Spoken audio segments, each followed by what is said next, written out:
their clients are. Their consumers are looking at the role of private sector in sustainable environmental sustainability, social responsibility.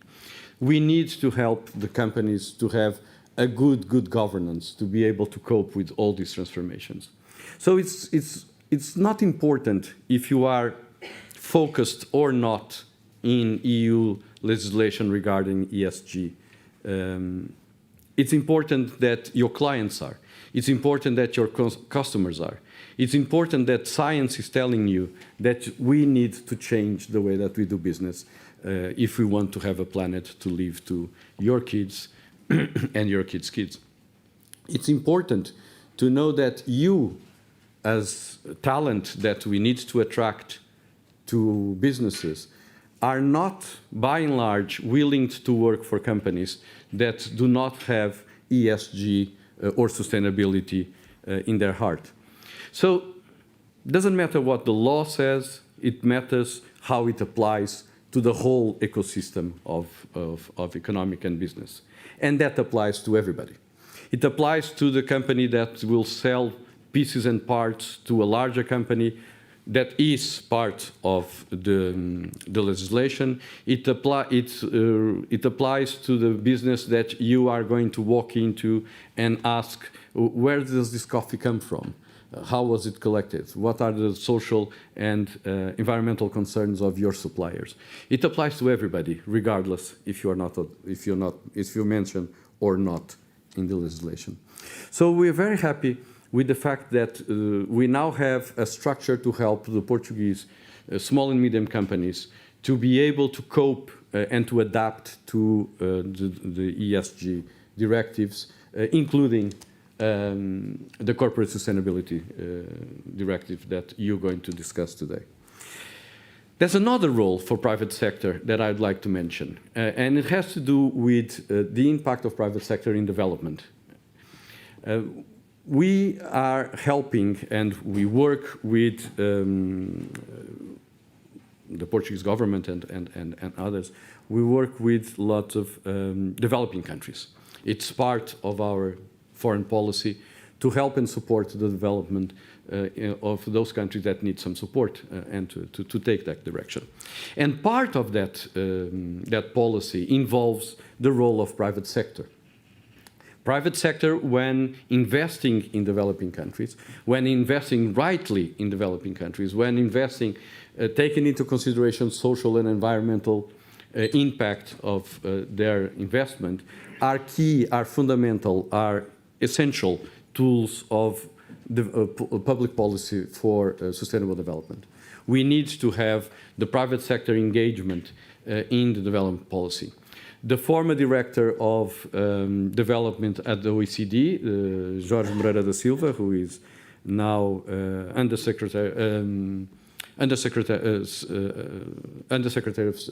General of the United Nations, he used to say when he was at the OECD that we, in the public sphere, for development, we have the millions, we can mobilize the billions, but we need the trillions to be able to cope with the 2030 agenda, and that involves private sector. Now, there was an issue with private sector investment in developing countries, and that issue was perception, apart from others that we can discuss more or less, but there was a particular issue that had to do with what was expected, or what were the expectations of the developing countries, the communities where private sector investment would go to, and the private sector investment when working in developing countries. And that was a big issue that would keep lots of lawyers afloat for a long time. Because the expectations of what sustainable private investment for sustainable development meant were completely different, depending on whom you were talking to. And so there was a lot of litigation, not to do with some people being bad and others being good, or some people deceiving other people, but to do with the fact that we had no understanding, no common understanding of what sustainable development meant and what was the role of private sector when investing in developing countries on the perspective from the point of view of sustainable development. That changed with the Sustainable Development Goals. The Sustainable Development Goals created a common language that we all use. So we know exactly what we're talking about when we're talking about Sustainable Development Goals, because they are not just the 17 Sustainable Development Goals, they are the 169 targets that come within the package of the Sustainable Development Goals. So you know what is expected from private sector investment in developing countries when considering the impact in development. And that changed completely the dialogue between the private sector, the local communities, national governments in developing countries, NGOs, the communication. It made everybody talk the same language. And the SDGs have lots of virtues, and that this one is not a small one. It's a key virtue for us to be able to understand what we can expect and what we can ask from João Pedro and his members when investing in developing countries, and also what the developing countries and the communities could expect from private sector. The level of litigation around private investment in developing countries after the SDGs have dropped significantly. I wanted to talk about one more thing, and I was hesitating to do so, but Pedro Oliveira opened the door, so here we go. When he was talking about human rights and democracy and the things that he's going to talk about. I just wanted to, I would be remiss if not to take the opportunity to have a room full of law students and law researchers not to mention this. And I'll leave the thought, and I hope that we'll pick up during the day and maybe in your research and your work further. When I did my PhD 20-odd years ago, I wrote about models of democracy in Western European countries. And at the time, I was able to write and to defend and to argue that in established democracies, in Western established democracies, once you as a citizen got a right, that right was yours. You can then argue if the right was well implemented, if we should go further, if there was issues in the way that the right was understood, but the right was there and no one would take it away from you. I very much doubt that I could write that 20 years later. If I could today write down that in established democracies, once you got a right, that right was yours and nobody would take that away from you. I probably would not be able to do it. I hope the idea fosters and you will help me to read more about this and research more about this. Thank you very much for the invitation. Thank you, Claire. Thank you, everyone. Thank you.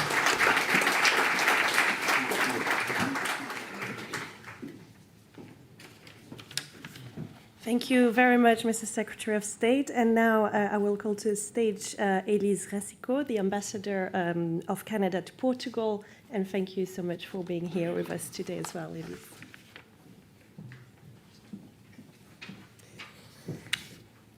Such a pleasure to be here. I just want to say, thanks first to Nova, the big team at Nova, whether at law or SBE. It's such a pleasure to be part of this conversation. Such an important one also. So I am today standing as a Canadian ambassador, but I also, my career as a diplomat has been mostly on the economic side of things. So I've been helping companies do business abroad, and I've seen a change also in the last 20 years that I've been doing this job of how much companies grasp better and better, I think, how much this is important for them to think in terms of corporate sustainability and social responsibility, but also how it is an opportunity for them to do so. So I think when I think of the theme of due diligence from law to practice, I think the practice is also how do you make it attractive for people to want to be a part of this, because law is there and can set a frame and it's sometimes hard to implement. But if you also have the incentives of companies understanding how this benefits them, I think it can really make a difference. So basically, the government of Canada expects Canadian companies that are active abroad, and for us, it's most of our companies are active abroad. We're a big country and a big economy, but we have only 40 million people. So we don't have a big market. So basically, all of our companies need to be active abroad. So when we say the government of Canada expects Canadian company active abroad, it means pretty much all of our companies to abide by, of course, all relevant laws and respect human rights in their operation. And that's mostly when we refer to the UN Guiding Principle on Business and Human Rights, or the OECD guidelines on multinational enterprises. But we want to go a bit further than that. So now it's been a year and a half ago, I guess. In April 2022, we published a new strategy for responsible business conduct, where we introduced a few new items. We stopped talking, by the way, it used to be CSR, so corporate social responsibility, but we changed it into responsible business conduct. This is now the way that we try to encompass the different aspects of being a member of the community and the society.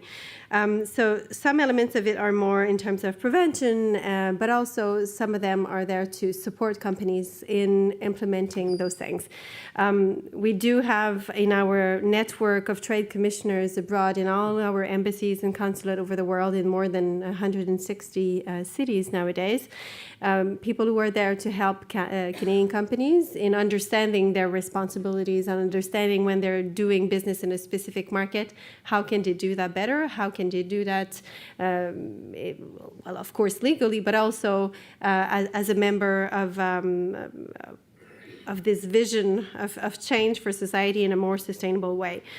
One of the really interesting element, I think, that we've introduced, and actually there was just a meeting a few days ago, so I don't know how it went, but it's supposed to be coming to a conclusion by the end of this calendar year, and probably we'll be able to introduce the results of that early next year. But we're creating a new standard with the Canadian standard organization for responsible business conduct. So basically, it will help companies to understand what it means and what is the path to get there, and so in a really concrete way, a little bit like if you do like ISO 9000 or something like that. So how do you become like a RBC? What's the standard that we're expecting? So beyond the law, also how do you make it into something tangible and really concrete for companies to administer? We've also introduced a lot of, and the Secretary was talking about, how with the SDGs there's been less litigation, but Canadian companies, or often companies that are with their headquarters in Canada, sometimes they don't have operations there, but we have a lot of mining companies, for example. You'll hear one this afternoon that has, I think, a lot of really positive experience in terms of business and human rights and ESG and in different countries, including here. But what it means is often there's been, like in the past, a lot of litigation and for all kinds of good reasons. But we've introduced two different, the national focal points that we have in Canada, national point of contact, I should say. But also we've introduced for the first time an ombudsperson who's also responsible to follow up on claims of abuse of human rights by Canadian companies abroad, but who can also undergo on their own pursue investigation without necessarily having a claim from anyone. So NGOs, for example, are often the ones who will make those claims, and so it's also a way to bring all the sectors of society, so government, the third sector, and private companies together in a mediation type of mechanisms to be addressing some of the issues or the claims for that kind of issue. So there's a lot of interesting things that I think we're doing, but I'll just kind of go in a more practical way, I think, again, because I've been working closely. I'm not a lawyer, and I've been working closely with companies, so I'll talk in layman terms, I guess. So why would a company want to be practicing these principles? Well, because it makes business sense. We talked a little bit about that already, but I have some interesting numbers just to kind of get us thinking. Competitiveness, of course, is one of the big ones. And these numbers are more for North America, but I think they would be probably really similar in Europe, so I'll still use them. For the millennials, so many of you would, I guess, identify maybe with that, or it's 2/3 of North Americans who won't take a job if the company doesn't have strong corporate social responsibility values. And it's almost 1/3 that have left a job because the company lacked a sustainability plan. So in terms of competitiveness, if you want to retain talent and attract the best and make sure that they stay, it's really hard if you don't have a plan in terms of being sustainable. Also, companies who violate ESG norms tend to underperform others. So there's also a direct, it hurts in the pocket, basically, to do that. Consumer interest is another aspect of it. Consumers are increasingly, and I think maybe in Europe more so than in North America. In North America and Canada, we say more than 1/3 of Canadians are ready to pay more if a brand is associated with strong, sustainable, and social values. So more than 40% of Canadians will try to buy a product that has better packaging alternative than others. So these are just examples, but I think it speaks strongly about the drivers for businesses to also, beyond the law, want to make sure that they're the best at this. And finally, when we mentioned that a little bit, but investment in governance. Of course, those companies who are, traded publicly increasingly have pressures from, for example, the Toronto Stock Exchange in Canada, but others across the world who will say you need to have this number of women on your board, and you'll need to have that objective in terms of net zero, and so on and so forth. And those have increased significantly in terms of the number of investment and the value that the stock is traded at, but it also means, like we said before, that your supply chain is going to be looking at that. So increasingly, even if you're a smaller company or if you're like a privately owned company, people will want to know, what are you doing about it? And so I guess I'll leave it at that. But I think to make it from a legal framework into practice, it's really important to think like a company thinks, and to find the incentives and also the practical pathways for those companies to know, how do I get there, and to basically make it easier for them. So the example of the standard, I think, is one that we're using. So a pleasure to be here and to have so many people interested in this topic. Thank you again for our host today, and for my colleague, Secretario, and for the Chamber of Commerce and others to be here. Glad to be part of the conversation. Thank you.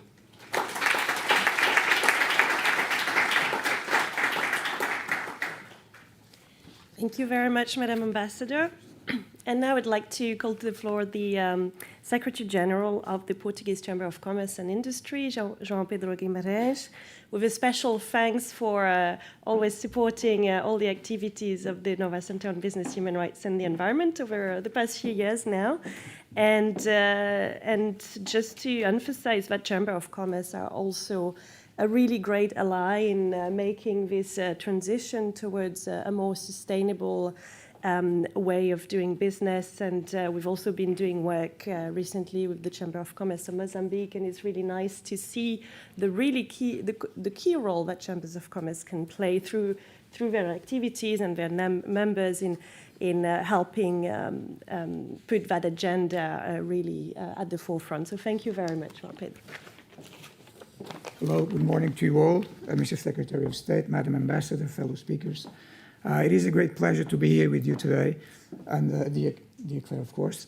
And it's a great pleasure because we've been with the Center since the beginning, and it's great to see all the great work that it's been doing, and to get more and more impact in companies and people that follow its activities. I represent the Chamber of Commerce. As Claire said, it's a very old institution.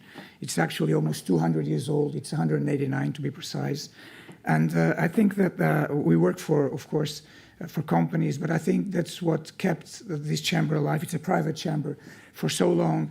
It's the fact that it's always kept in tune with times. It's always knew what's important, and it's always been besides and behind the respect for human rights and for things that we're going to speak about here today. Basically, what we want is to be useful, and being useful is like a mantra to us. You know, everything we do, we ask is for being useful to the country, to the companies, and to people, which in the end of the day is what really matters. In the first conference, which was actually online, if I remember well, I said that there's no future for business without human rights. And I think, of course, we stand behind that sentence still and will always. But it's not only that. Respect for human rights and for the environment are increasingly central factors in any business or internationalization strategy, both of companies and, of course, countries as well, countries and companies. Initiatives like these are very, very important. And the themes that we are discussing here are already at the center of our activity at the Chamber. For you to have an idea, we organize around 100 or up to 140 initiatives a year with more than 6,000 people attending, and we try to actually pass these principles and these themes, these issues. But not only that, we cooperate with companies, large and small, regarding the better knowledge, but also the actual fulfillment of the legal obligations and not only moral. And I think that's exactly what we're doing today, we're discussing here today, which is to bridge the gap between law and practice. So what we try to do, the mantra comes back of being useful, is not only informing companies about the law or the obligations they'll be having to follow, but also how to bridge that gap and how can they apply them at home, so to speak, in their own companies, in their own daily lives. But it's not only that, actually. We believe also that the ones who do it have a competitive advantage. We've used that image before as well. We say that being in the right side of history, in this case, is also having a competitive advantage. So it's a win-win situation. You should do that because it's right, and you should do that as well because it's going to be better for you and for your company, of course. So our role is to bridge that gap and prepare companies to be able to fulfill the obligations, but as I said, to practice them as well. So the sustainable business models that we assess, being human, social, economic, or environmental, have been a guideline for our activities. And just to give you a very quick idea of a few of the initiatives we've been doing, well, besides, of course, signing the protocol with the Nova Knowledge Center for Business and Human Rights since, I think, 2021, which is a great pleasure for us. And also, we are able to have inputs and outcomes with papers, webinars, and articles that we share through our network of more than 30,000 companies that can, through these publications that we do, they can be aware of all the changes and can start building capacity to go around them and to not going around, but to fulfill them actually. Also last year, we organized for the first time an event totally dedicated to sustainability, ESG, and human rights. It was a great success, and we'll do that again this year on November the 8th. And of course, you are all invited to attend. It will be a pleasure to have you there. But not only as far as November, because we also have another of the big events of the Chamber taking place next Thursday, so in 2 days' time, which is called the Open Day, where we'll have a panel dedicated to these subjects as well. So you're also invited to attend. It will be a pleasure to see you all there. We work also closely with other partners. We're not specialists at the Chamber in any particular subject, so we always have partners that work with us.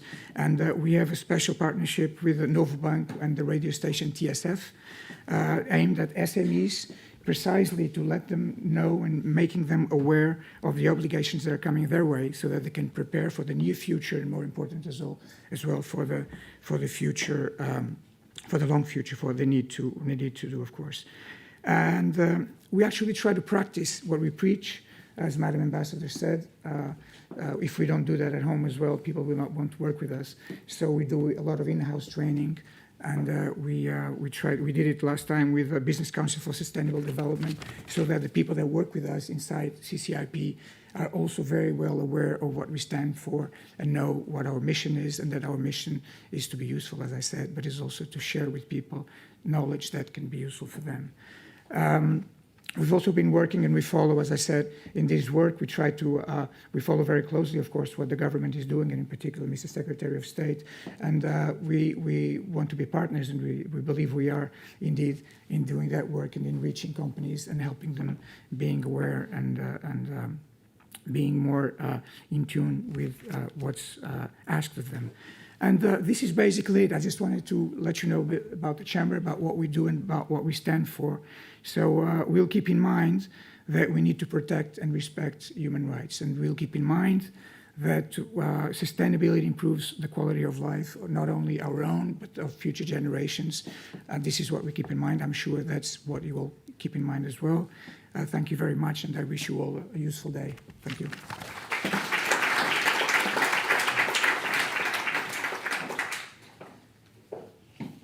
Thank you very much, João Pedro.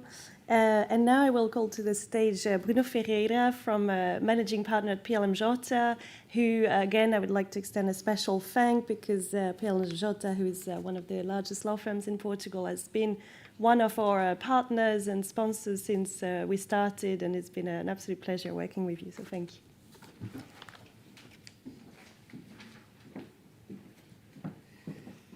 Hi, good morning, everyone. Thank you very much for organizing this. I think the first, I'll be fairly quick, not to keep you from the very interesting debates we'll be having later on.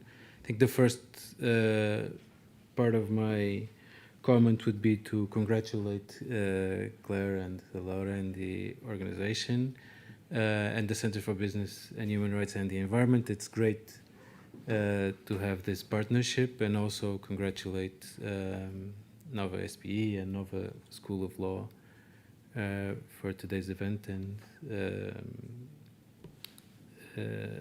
thank you also to the other panel members.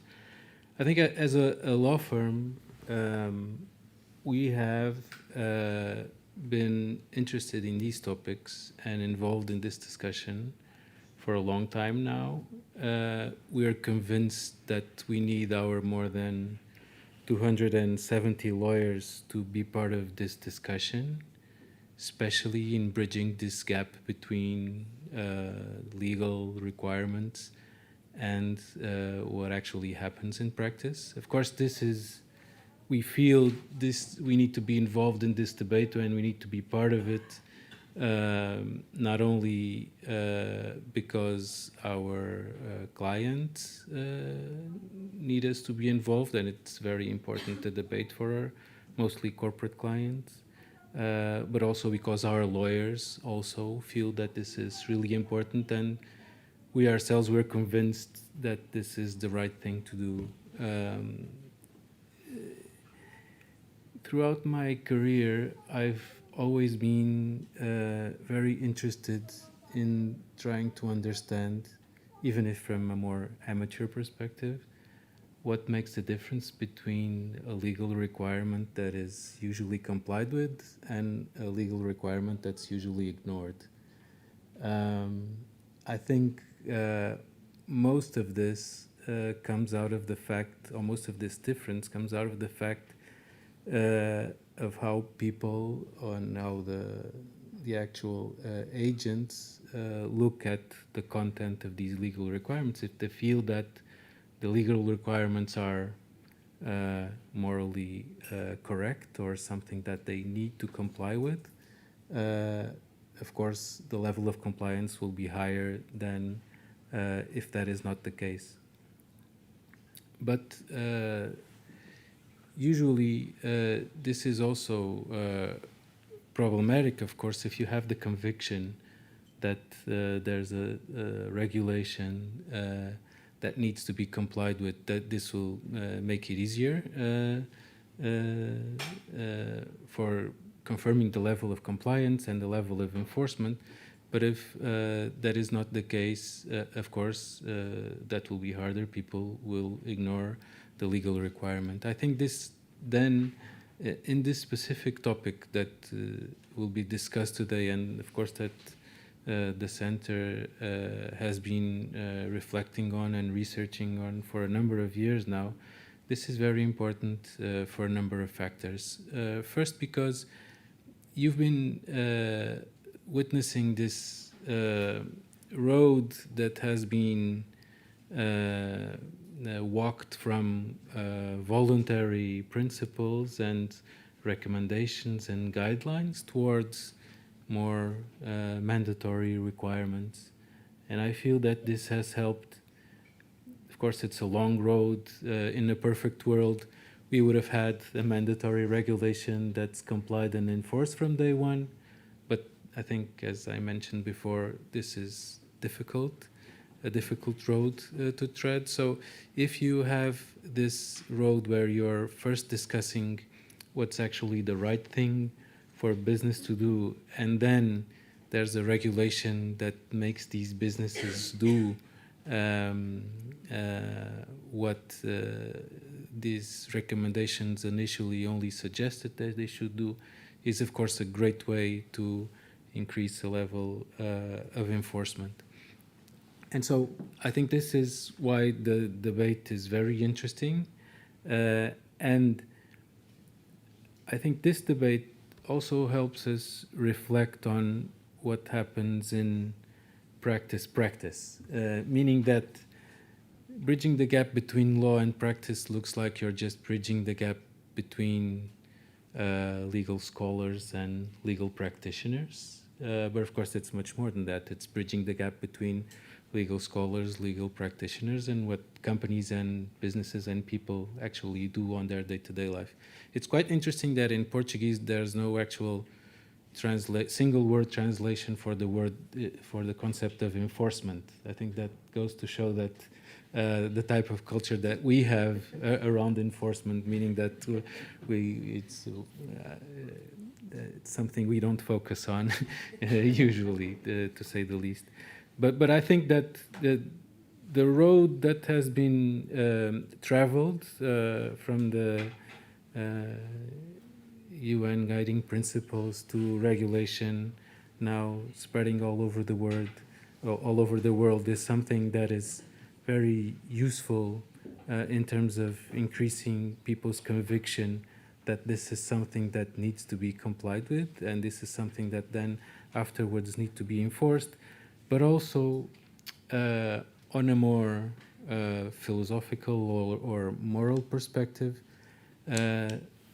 We also need to focus on the impact that the fact that we're working on business organizations has on the level of compliance. It's also something that I've always been interested in, and it's something that's come up both on my legal practice, advising clients, and on managing the law firm, is the fact that we are not always aware of the impact of working in large organizations and what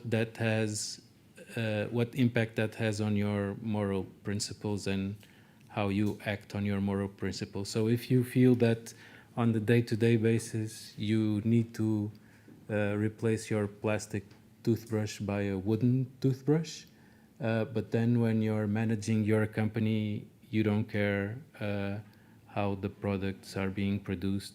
And of course that's even worse if they are being produced in a very distant country where you don't often visit. So I think this is one of the big challenges in bridging this law and practice gap, is trying to understand how, I wouldn't say the corporation, but the fact that you're working in an organization has an impact on how that changes your moral convictions and things that you wouldn't do as a person on the day-to-day basis, you actually help your business do on a day-to-day basis. I think that's one of the big challenges, and that's why it's always very important to have these types of discussions and to prepare Portuguese companies for the competition, prepare Portuguese companies to help them comply with the requirements that the regulation has, with the requirements that their clients have, and this is a big part of what is useful to realizing these obstacles and making actual enforcement culture, and making sure that whatever we discuss in theory or in practice actually then does happen.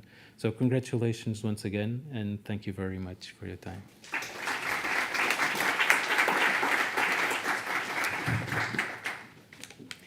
Thank you very much, Bruno. And now I will also say a few words to close that introductory panel. Perhaps I will start with a few words to remind us of the importance of the topic we're talking about today. Human rights and environmental issues in global value chains are absolutely omnipresent. If we look at the clothes we wear, studies now estimate that about 1 in 4 of the clothes we own that have cotton in it can be traced back to Xinjiang in China and are tainted with child labor. If we look at the data from the ILO on forced labor, it's estimated that 16 million people work in forced labor in global supply chains. If we look at data on child labor from the UNICEF, it's estimated that 1 in 10 of the children in the world work in child labor. Out of this, it's about 160 million. Out of these, half of them have between 7 and 11 years old, and a significant portion of them work in hazardous conditions, so conditions that are actually very dangerous for their health and their development. We hear on the news almost daily issues of working conditions in factories, incidents linked to health and safety standards, fires, etc. I think we all remember the Rana Plaza incident, which caused thousands of workers to die in Asia. We also are not immune from these issues here in our countries. In Portugal, for instance, the issues around the working conditions of migrant workers in the agricultural sector were all over the news just a few months ago in a particular region which is called Alentejo. Portugal is also very rich in lithium, and there is a lot of positioning now for lithium mining, but we also hear concerns from local communities about the implications the lithium mining is going to have on them. And that also leads me to the sort of environmental parts of the concerns, because human rights and environmental impacts of corporate activities go hand in hand. And it's really important to adopt a holistic view on this, and that's what we're trying to do here at the Nova Center on Business, Human Rights and the Environment. And in fact, the interconnection between human rights and the environment was reaffirmed very clearly by the UN General Assembly in July 2022, when it recognized the right to a clean, safe, healthy, and sustainable environment as a human right in and of itself. Now, the good news is we're seeing tremendous improvements and tremendous changes in the field of business and human rights over the past few decades in particular. To date, 32 countries have adopted a national action plan on business and human rights, the last one being Vietnam. Portugal is in the process of adopting its own national action plan on business and human rights, and we're very lucky to have today with us the team who is developing the National Action Plan on Business and Human Rights for Portugal. And in terms of regulation, what we see is different approaches from different continents across the globe. So to sort of regulate the human rights and environmental implications of business activities. In the US, in Canada, in Australia, we can see approaches that are linked to requirements in terms of reporting, around issues of modern slavery and child labor. We can see also import bans around products that are tainted with forced labor or modern slavery. In Asia, we saw last year, Japan released its guidelines on human rights due diligence, which have been quite influential. And of course, in Europe, we have the Corporate Sustainability Due Diligence Directive, and amongst many other laws that is currently being discussed. And this does not come out of the blue. It really seeks to implement and harden international standards that have been already there for a number of years, and really help companies with giving them the actual blueprint, the means on how to fulfill their responsibility to respect human rights and to respect the environment, in particular through having human rights and environmental due diligence processes in place to become aware of the impact that they can have on the people and on the planet, but also to have and put in place concrete action plans in order to address them and to remedy when harm have actually occurred. What I find particularly interesting is also to see the extraterritorial implications that that draft directive is already having. I was in Mozambique a few months ago working on a project led by the UN, and I spoke and I gave a training to companies, including in the Chamber of Commerce there, and companies were very aware of these legislations and were very aware of the implications that these were going to have on them, not directly, because they weren't for most of them in the scope of the directive, but indirectly for being within the supply chains of larger European companies that were within the scope. And so they really saw the need for them to start on their sustainability journey and to start implementing human rights and environmental due diligence processes as a crucial step in order to not to be excluded from certain markets, but also to gain a competitive advantage over certain other companies in other countries of the regions, for instance. And here we find again this notion of competitive advantage that we've heard a lot from previous speakers. In our study for the European Commission, we saw that one of the key incentives for companies to put in place and to implement human rights and environmental due diligence processes were linked to the pressure coming from consumers, coming from investors, and we also heard that in the speech of Madam the Ambassador. We also have heard from previous co-panelists the business case for being sustainable. But there is also the human rights case for being sustainable. And for doing it and having strategies and processes in place in order to allow better outcome for the people and for the planet.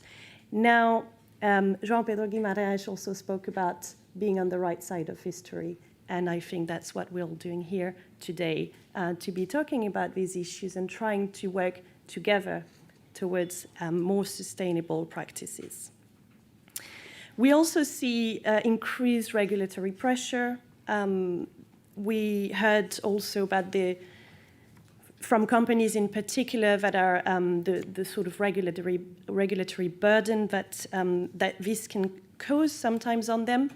The reassuring news here is that these laws have a common language, and we heard about the idea of common language earlier, the common language that comes from the international standards, and here I'm referring to UN Guiding Principles on Business and Human Rights, the OECD guidelines, which means that they are not reinventing anything, they are not creating new requirements, they are hardening, they are transforming existing international standards into legal requirements. This year, we have chosen, as you know, to focus the topic of this conference on the draft corporate due diligence, sustainability due diligence directive, with the idea of looking from law to practice, because now we have a text. It might not be the final version yet, but we have a text. And so the idea is to start thinking about how do we actually implement it, how do we get it right? how to implement human rights and environmental due diligence processes appropriately so that we can actually make a difference. In order to answer this question, we will have 4 panels today. In the first panel, we will hear about the opportunities, but also the implementation challenges that come with this draft Corporate Sustainability Due Diligence Directive. We'll hear from perspective from the private sectors, from companies, what are the challenges faced by companies. We'll hear from civil society and academia as well. But then we'll also look at concrete solutions to address these challenges. So how can we improve the situation and the challenges that companies may face? And that could be, for instance, through well-crafted contractual clauses, and we'll hear about that as well.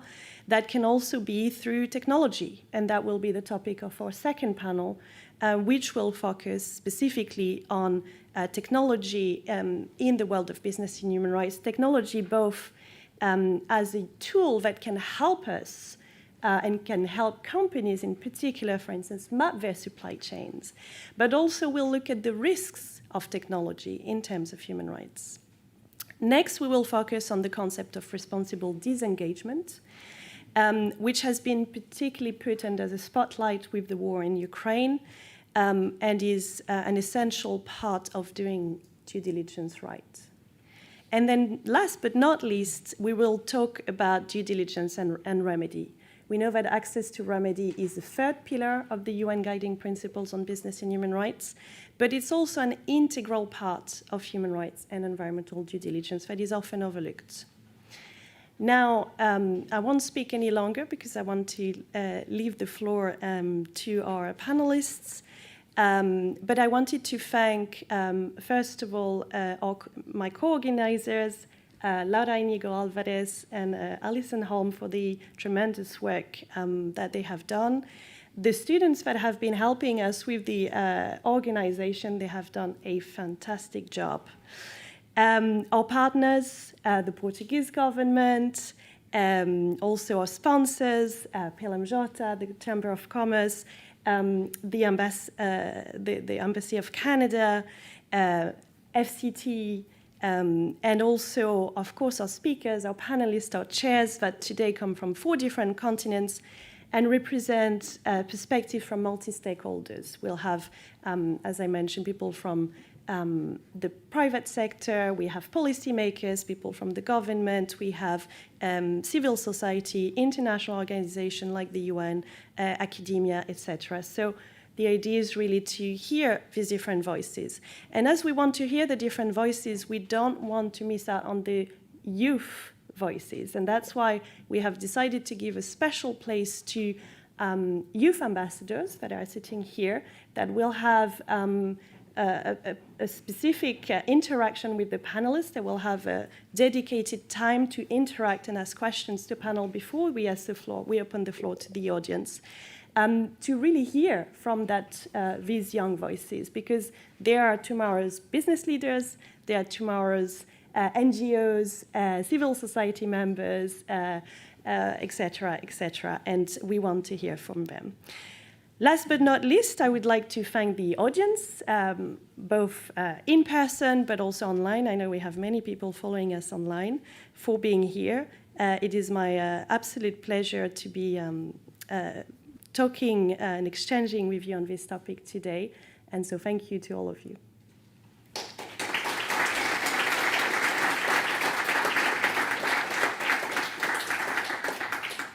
And as we are perfectly on time, we're now going to open the first panel.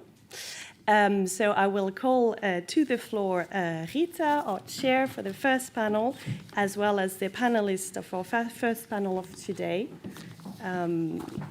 So we have, there we go, in the order.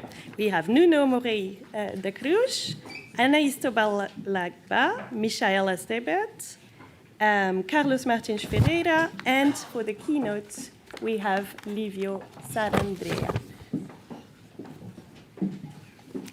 Thank you so much.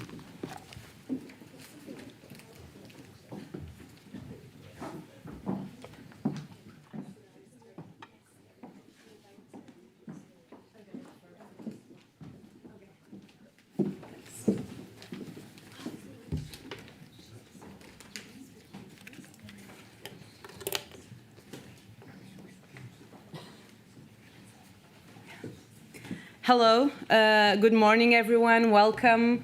Thank you for joining this conference. My name is Rita Sacadura Orvalho. I am a lawyer at PLMJ. Bruno already mentioned the importance of sustainability for our clients and for ourselves as lawyers of an independent leading law firm. We help them navigate with all the legal and regulatory sustainability developments. And today I will be chairing this exquisite panel, really excited to do so. I want to thank the organization and Claire in particular for the invitation. And as I only have 2 minutes to do this introduction, I'll be really brief. In this panel, Claire already mentioned that we will focus on the global expectations in relation to the EU, the draft EU Directive on Corporate Sustainability Due Diligence. It seeks to promote, I think we all know, but going back to basics, it seeks to promote sustainable and responsible corporate behavior along the global value chains by making companies identify, prevent, mitigate, or eliminate the adverse impacts of their activity on human rights and the environment.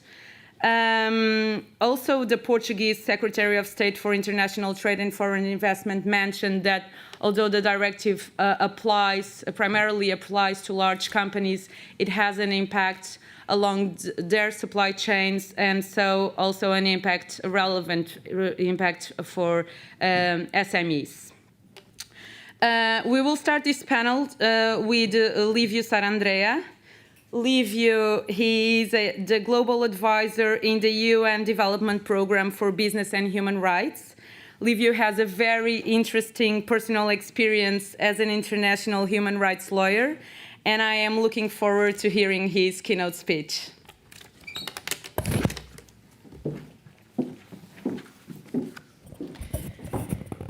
Thank you. Obrigado.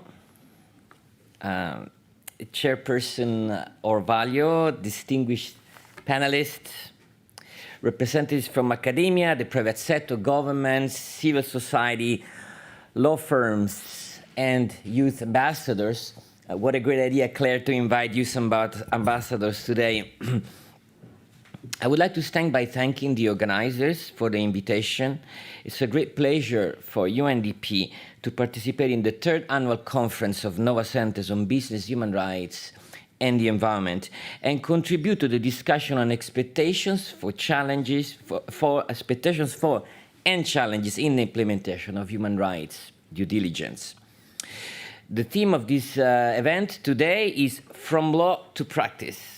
So I will focus my reflections on the second part, mainly the practice, or the practice so far, using lessons learned by my colleagues and I working on business and human rights due diligence in particular in 36 countries in 5 continents. UNDP started its work on business and human rights 9 years ago in Asia, a continent where, apart from Europe, we are witnessing without a doubt the fastest growth in embracing policies on responsible business practices. This is happening for a number of reasons, mostly important, in my view, for the inspiration and the pressure exercised by policy and normative changes adopted by trading partners, mostly in the Western world. This includes, of course, a number of legislations on mandatory human rights due diligence already adopted in several countries here in Europe, and indeed the upcoming Corporate Sustainability Due Diligence Directive, CSDD, as it is more commonly known. I attribute largely to these developments the inspiration they encouraged Thailand, Pakistan, Japan, Mongolia, and Vietnam most recently to adopt national action plans on business and human rights. We are also expecting NAPs to be adopted with technical support from UNDP in the next 6 months in Indonesia, in Nepal, and Malaysia. There's also some initiatives happening for NAPs to be implemented, hopefully soon, in Laos and in India. So a lot happening indeed in the Asian continent. Importantly, in parallel to drafting the NAPs, Japan and India, and Claire already made reference to Japan, have adopted guidelines on business, guidelines for business on the content of human rights due diligence. Pakistan is also in the process of adopting one similar guideline. So we see a trend to go from NAPs, which is mainly a Pillar 1 approach to it, if you want to use the UNGP title, to guidelines. We have more focus on Pillar 2, on the human rights due diligence in itself.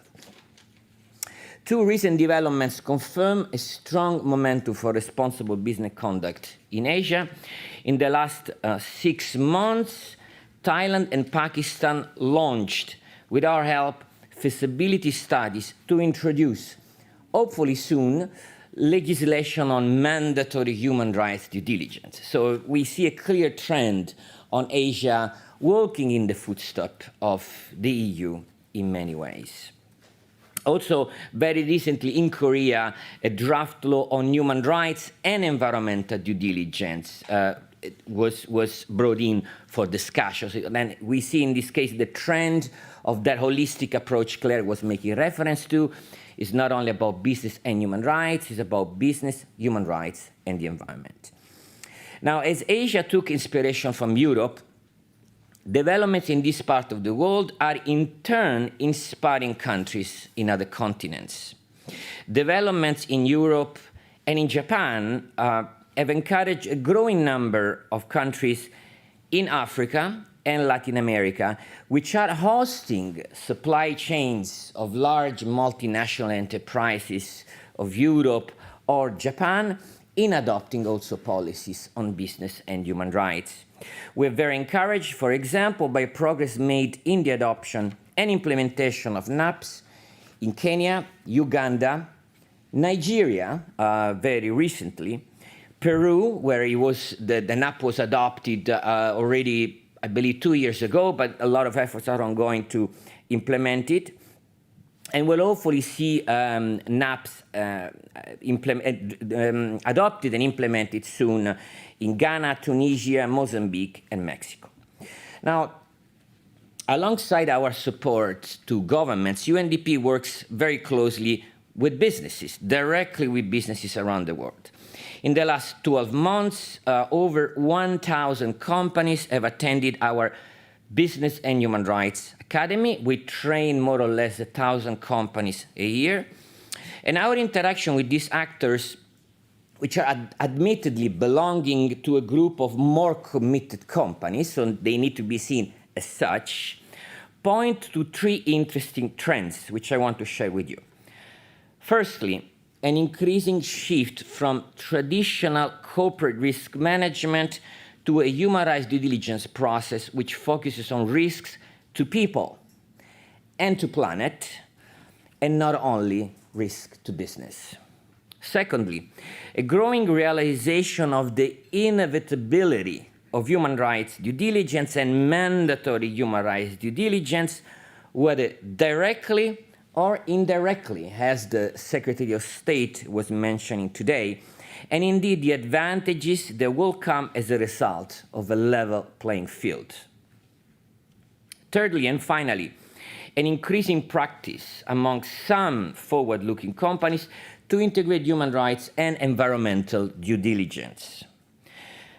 Some of the multinational enterprises we have interacted with earlier this year, including Apple, IKEA, Bayer, Coca-Cola, have already made initial efforts to break silos between their teams working on human rights and those working on the environment. We had witnessed in the year before those 2 departments within companies working in complete silos. We're seeing these silos being broken.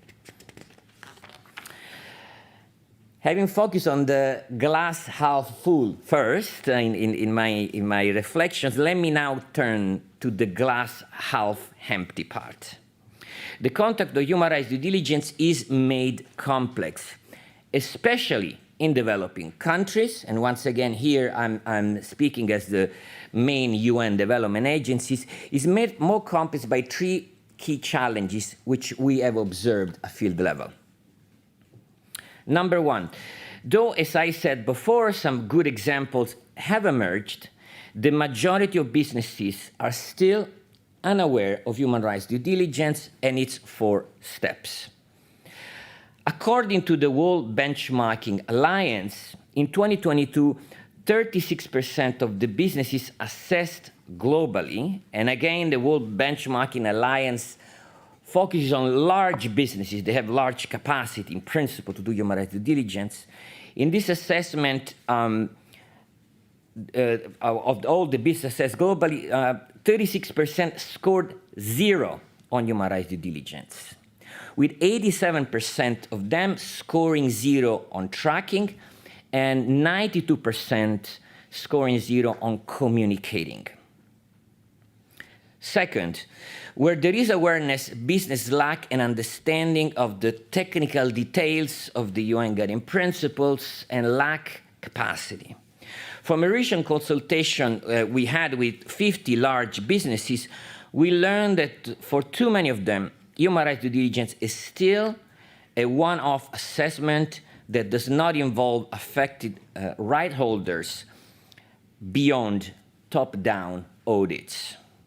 Thirdly, businesses from the Global South, particularly SMEs, and again we've heard today that not only businesses from the Global South, but certainly even more SMEs from the Global South lack the resources to meet human rights due diligence requirements of large economies and are expected to face more burden and marginalization in global value chains.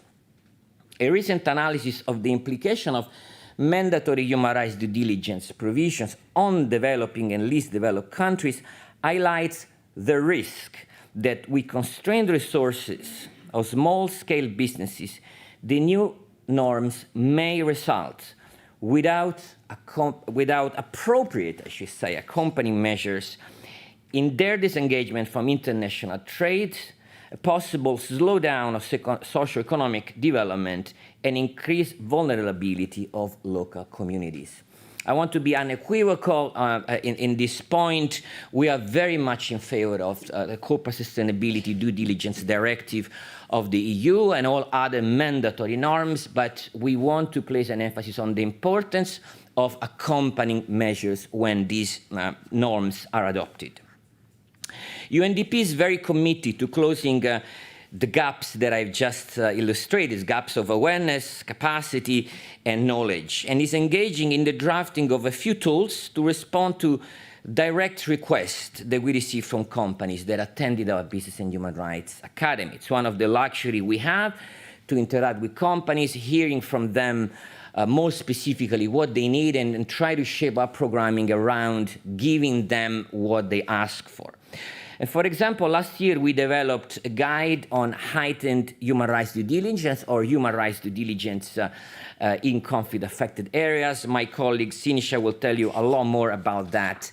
Later, we are also currently developing with the UN Working Group on Business and Human Rights a guide on an integrated approach to human rights and environmental due diligence, precisely to respond to that growing trend, which we want to grow more on, having an holistic approach to due diligence and an holistic approach to respect for people and the planet. Ladies and gentlemen, as the world is off track to meet the SDGs by 2030, with 2/3 of the 17 goals currently seeing limited or no progress, each of us in this room has a role to play in ensuring the respect for human rights in business activity. Businesses are called to establish an ongoing people-centered human rights due diligence process with direct engagement of affected rights holders. To use that approach, that win-win approach you was referred to earlier, and do the right and the wise thing. Governments are expected to develop a smart mix of voluntary and mandatory regulations and give incentives, something that I believe the ambassador of Canada referred to before, and which is something that I think is also important, incentive to set national standards of corporate behavior and make the business case for respecting human rights. Civil society and media are asked to continue playing their critical role as watchdog, but also reward human rights due diligence advances by businesses when they do take place. Through human rights education and independent research, the academia can build human rights due diligence resource base to inform national policies and legislation and corporate processes. Law firms can use the law to advise regulators on national human rights due diligence policies and legislations, and file legal complaints against businesses that fail to respect human rights. Consumers, again, referred to more than once today, and a very important stakeholders. Youth, all of us can hold business accountable by monitoring them and making purchasing decisions consciously, based on their human rights performance. According to a survey that I found in my research, and I believe some other similar numbers were again mentioned by the ambassador of Canada today, according to this global survey, 88% of consumers prefer to buy ethically sourced products, and by doing so, encourage business to address human rights risks throughout their value chain. UNGP stands ready to work across all these stakeholders to support them in effectively playing their roles in human rights due diligence at the country, at the regional, and at the global level. With this, I wish you a successful continuation of this stakeholder dialogue, and of course, I remain available for any question and engaging in the discussion. Thank you, and obrigado.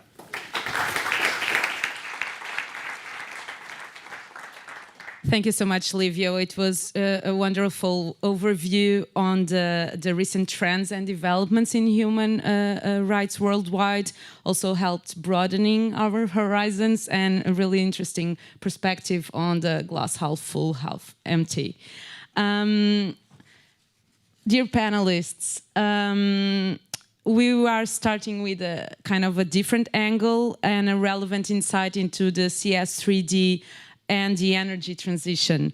We all know and understand we are undergoing a transition to sustainable energy, renewable energy mostly, in order to limit global climate change and reduce global greenhouse gas emissions. We have with us today Anaïs Tabalagba. She is a legal and policy researcher at RAID, a UK-based NGO. She has a lot of experience on the ground, and she can give us her views on the challenges in relation to energy transition, because we all know there are a lot of expectations in this regard. Anaïs. You can say.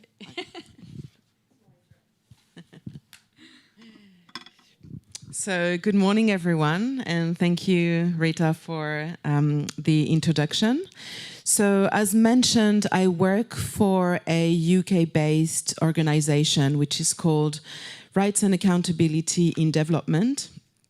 And RAID exposes corporate wrongdoing, human rights violations, environmental harm, especially in extractive industries in Africa. And in the past few years, RAID has been conducting extensive research, including field research, into the implementation challenges of corporate sustainability due diligence.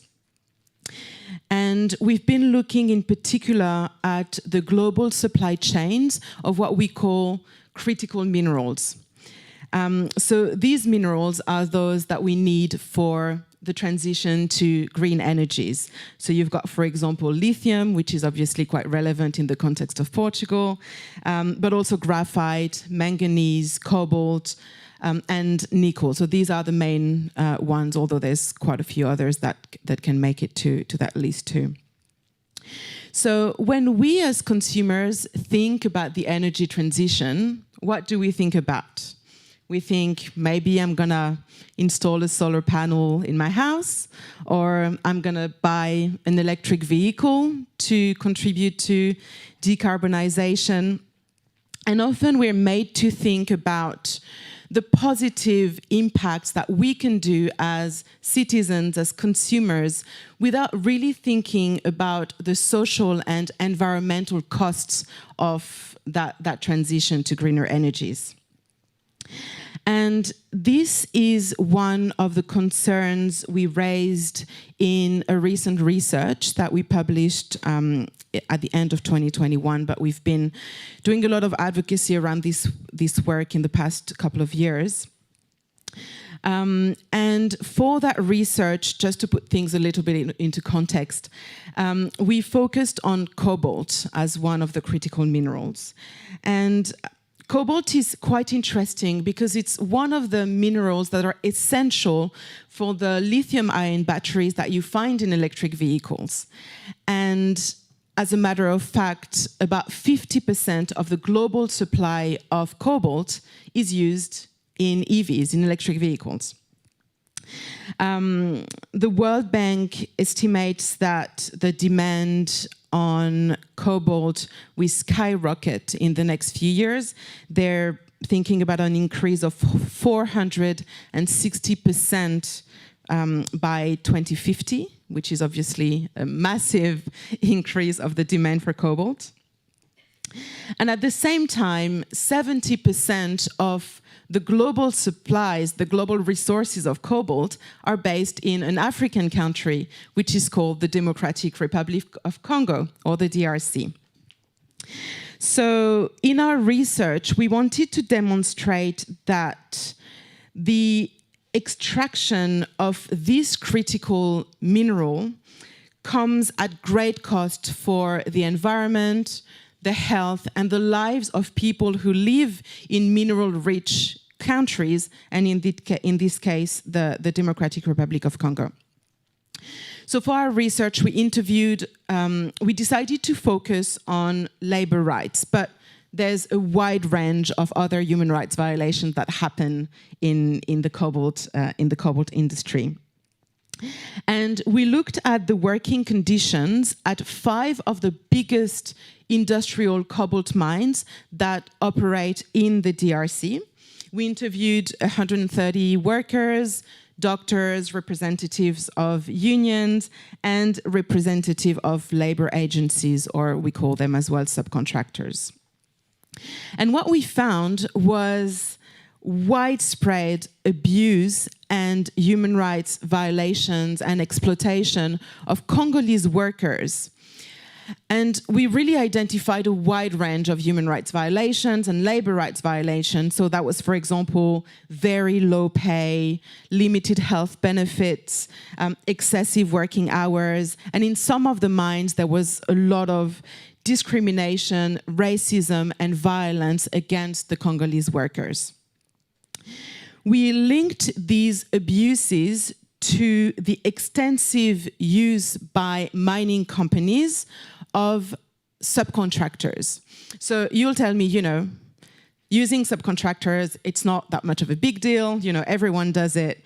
But in that particular context, the huge majority of the workforce was coming from subcontractors.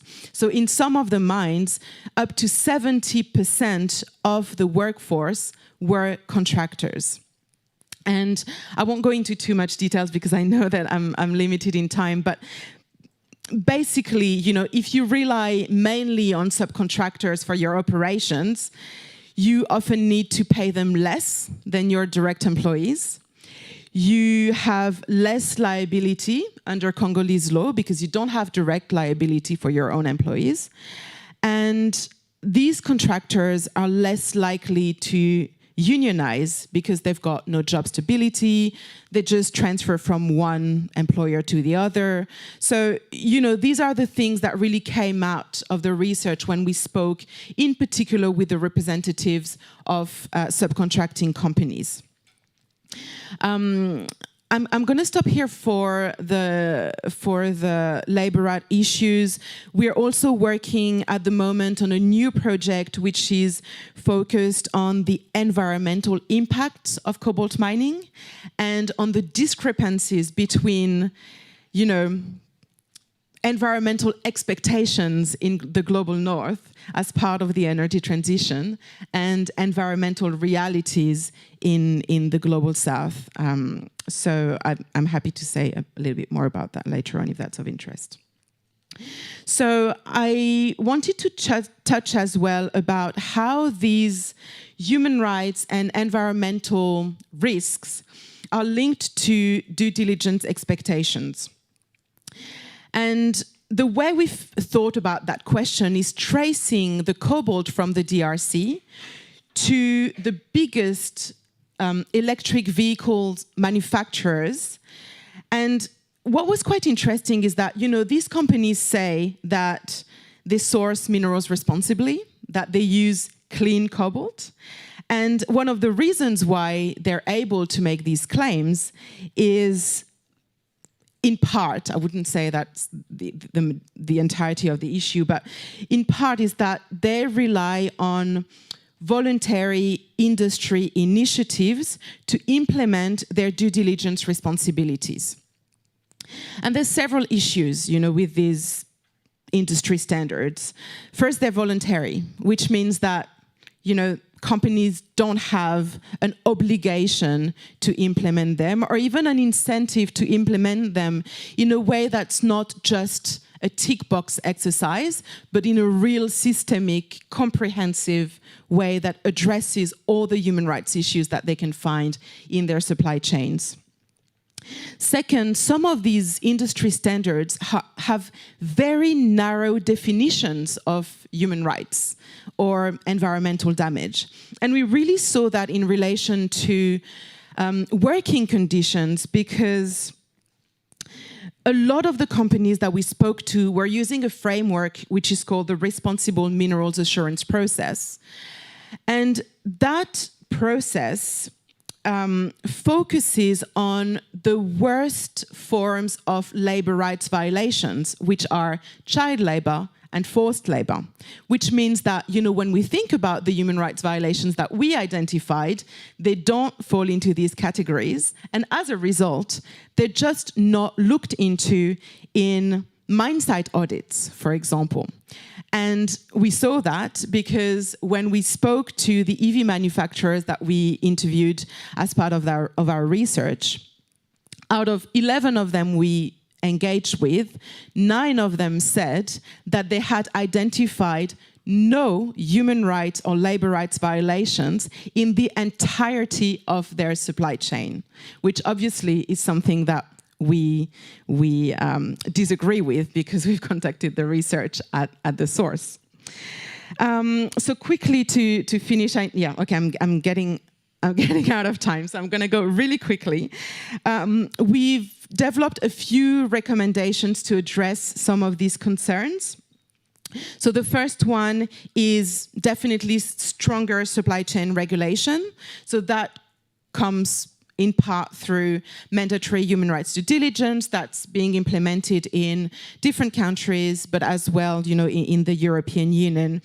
And I think, you know, there's a lot of criteria that come into consideration, but for these laws to be really effective, they need to have a comprehensive understanding of human rights and environmental risks. And it's something that we've seen very much in the debates around the Corporate Sustainability Due Diligence Directive, because until the EU Parliament made an amendment, which was actually a very timid amendment, corruption was not taken into consideration in the drafts. And that's a very serious issue, especially in relation to extractive industries, because corruption and human rights violations and environmental damage are very much intertwined with corruption. And it's been demonstrated that corruption is more prevalent in extractive industries than in any other industries. So recently, we've seen the amendments made by the EU Parliament, a very timid mention of, you can take into consideration corruption in your due diligence assessments. And then I'm going to go very quickly with the last two, but I wanted to touch on the directive.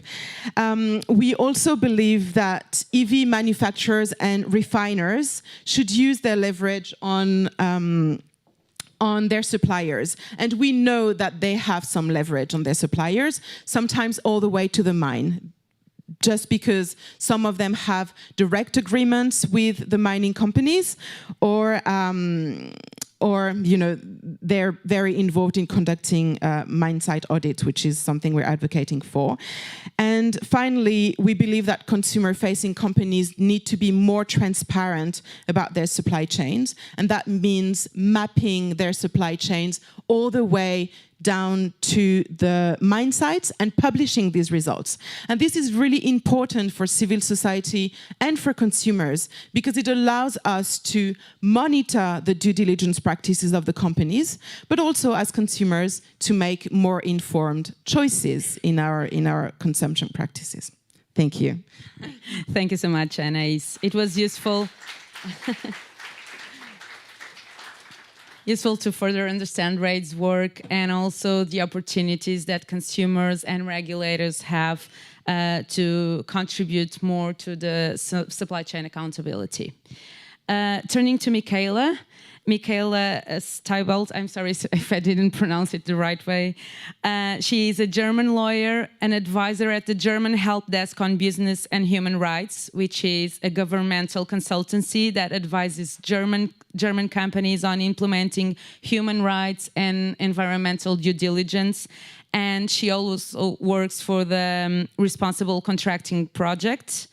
Michaela, what is the relevance of contracts and collaboration to optimize the supply chain? Could you please guide us through the role of contractual clauses in helping to implement the directive? Yeah, thanks very much for the introduction. Good morning, everyone, as well from my side.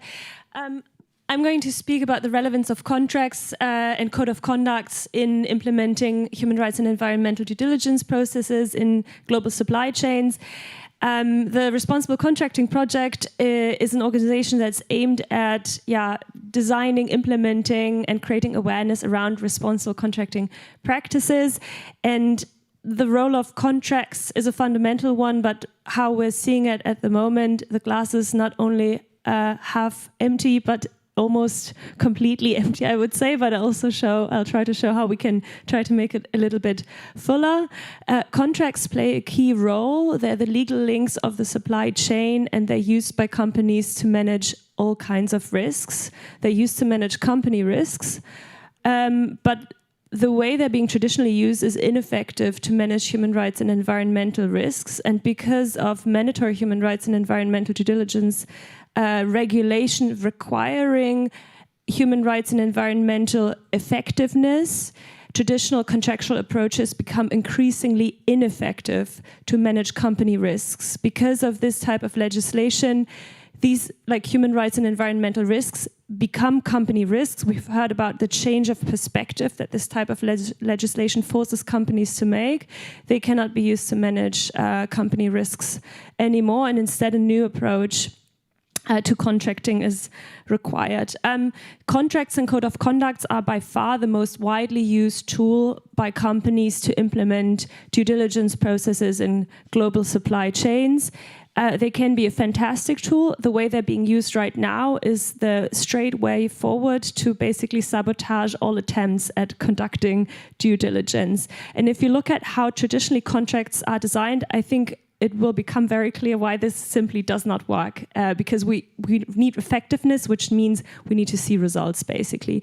So traditional contracts have three key features, which is they contain representation and warranties. They contain supplier-only obligations, and they contain contractual remedies that require a flow from remediation from the supplier to the buyer. And if we're now translating these three key criteria of traditional contractual approaches into, let's say, a high-risk context like cobalt, you see immediately why this doesn't work. An actor, a supplier in a high-risk context who signs a contract or code of conduct where he guarantees that everything is fine, they manage not only all risks in their own operations, but also in their supply chain. This is not effective. This is simply completely unrealistic. So one of the key features around the supplier is solely responsible means that only the supplier can be in breach of the contract, and the buyer doesn't have any responsibilities in relation to the situation on the ground. So this is basically a contractual practice that is also termed as risk shifting, because the obligation of responsibility of conducting due diligence is contracted away to another party, to the supplier, and leaves the sphere of the buyer. And risk shifting is ineffective, and I've also said it's sabotaging any efforts of due diligence and any efforts to reach effectiveness. And this is because these contracts, these like risk shifting clauses, are usually combined with really hard exit rules. So it says like, you supplier, you guarantee that everything is fine, you manage everything. And then if I find the smallest problem, I reserve the right to terminate the contractual relationship immediately. And this puts suppliers in a situation where they're basically in breach of contract the moment after signature. And this also leads to a situation where they have incentives to hide the situation on the ground because they fear maybe losing an important customer of theirs.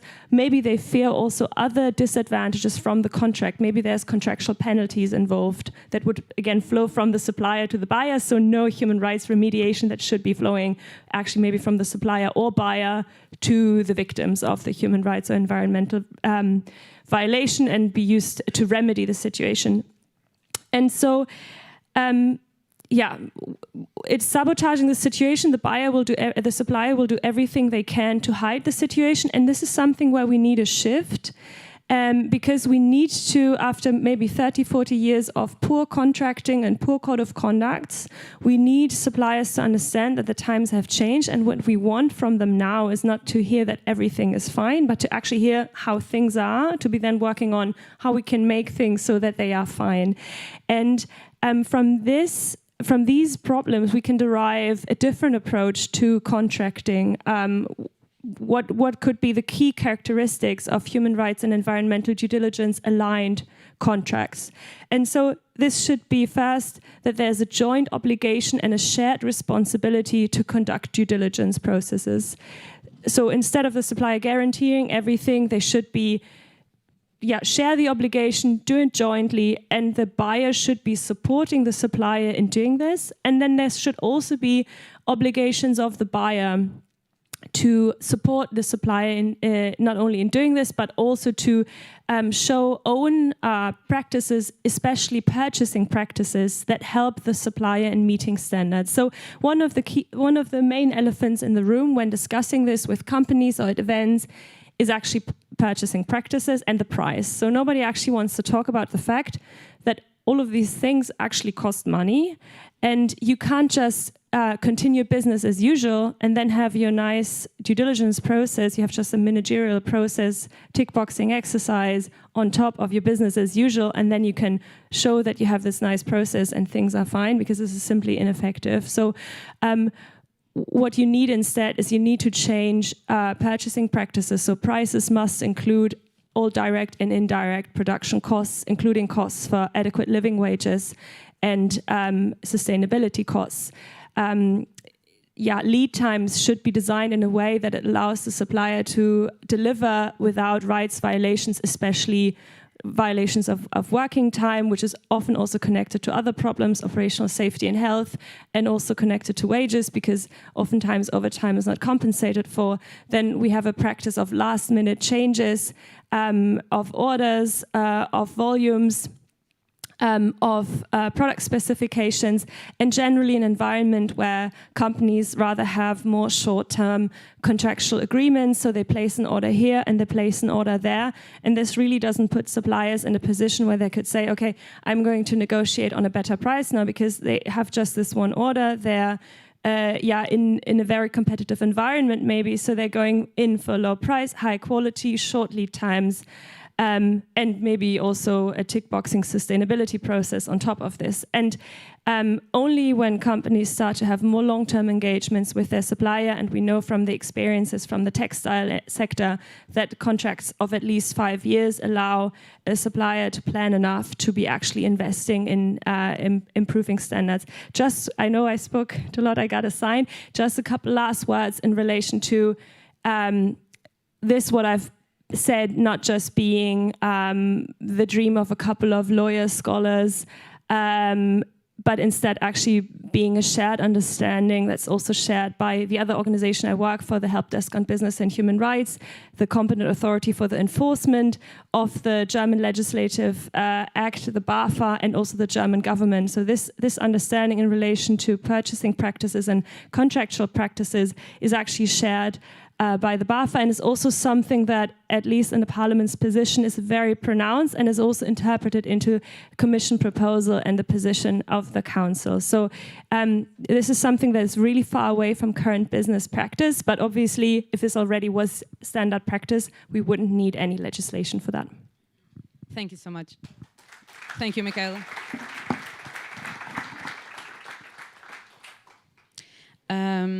Compliance is really more than ticking the box. It's doing it for the right reasons. Carlos Martins Ferreira, he is the Group General Counsel at Jerónimo Martins, one of the largest companies in Portugal specialized in food distribution and retail. He has an extensive CV that, by the way, you can see at the website for the conference. The CV of all panelists is there. Carlos, Jerónimo Martins has over 5,000 stores, thousands of suppliers, I can only imagine. You also have geographical operation in several countries, notably Portugal, Poland, Colombia.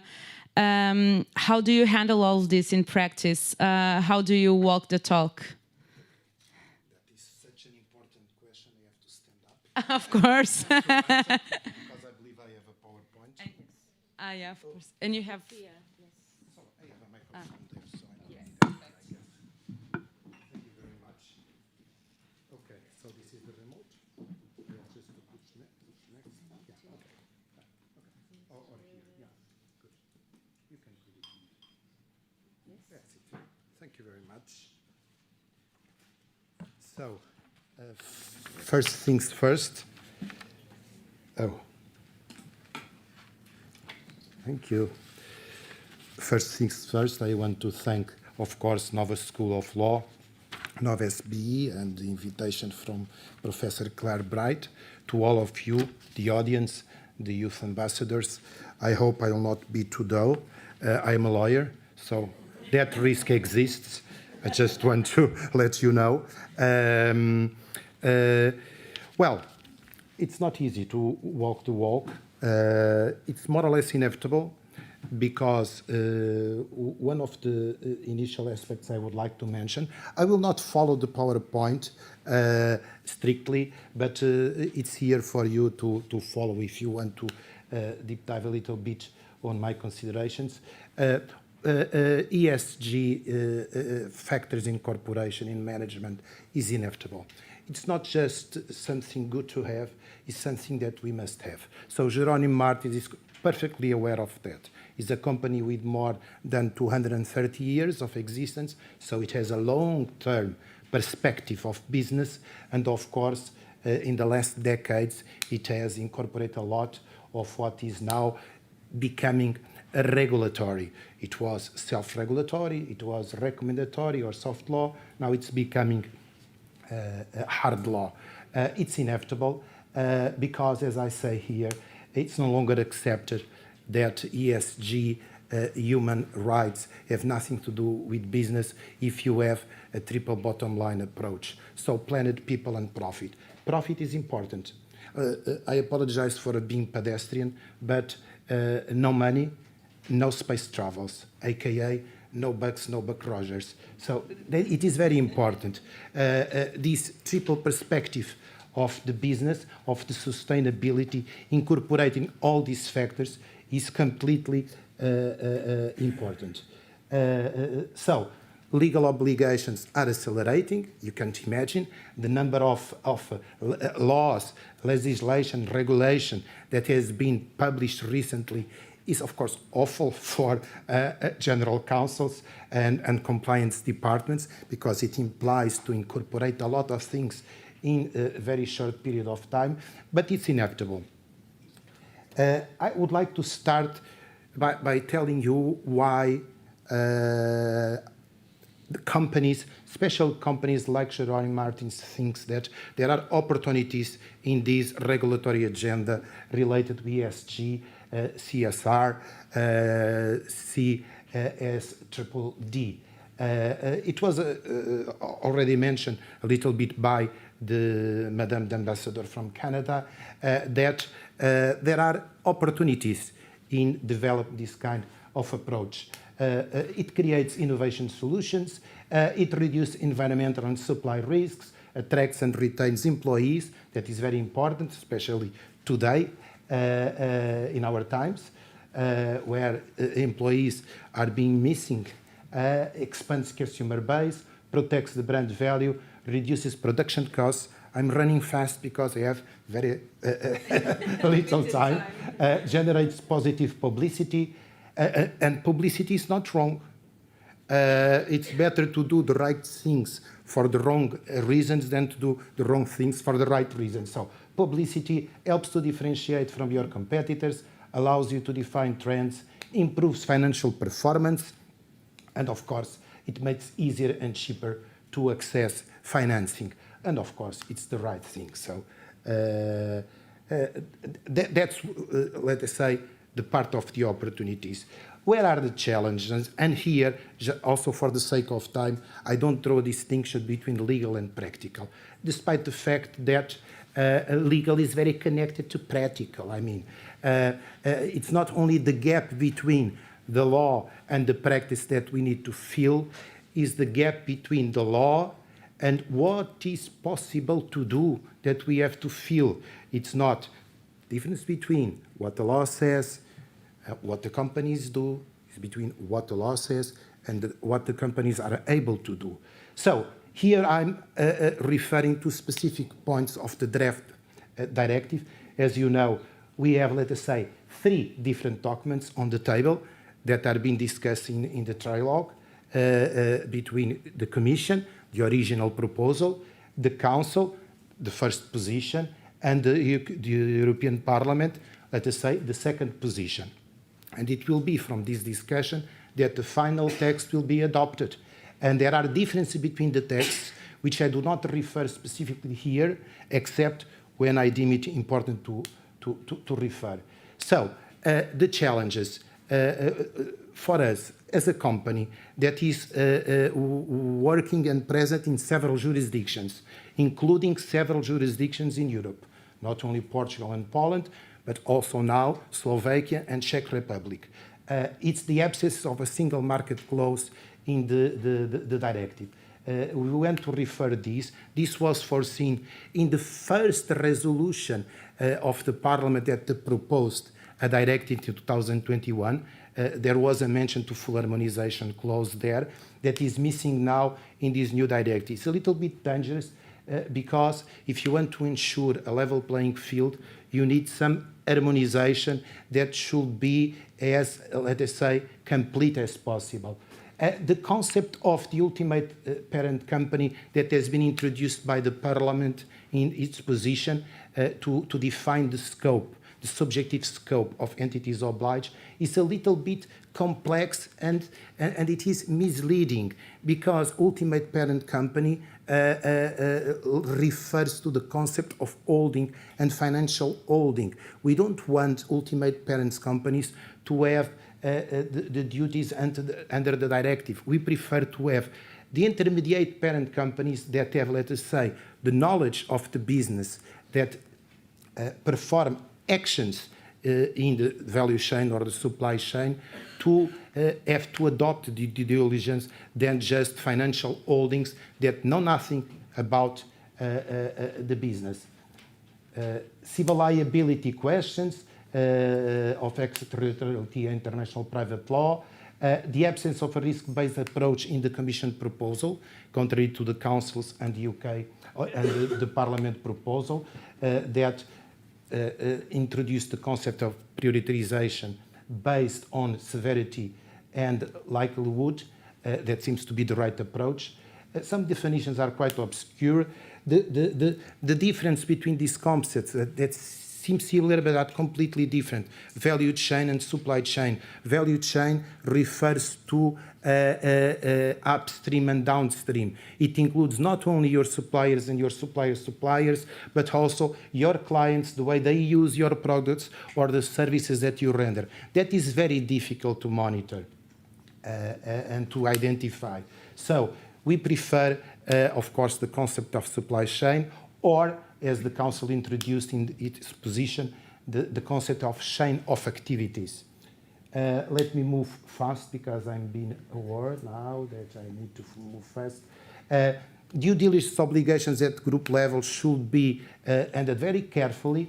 As I said, it is important that intermediated parent companies are able to replace their subsidiaries in order to congregate efforts and resources.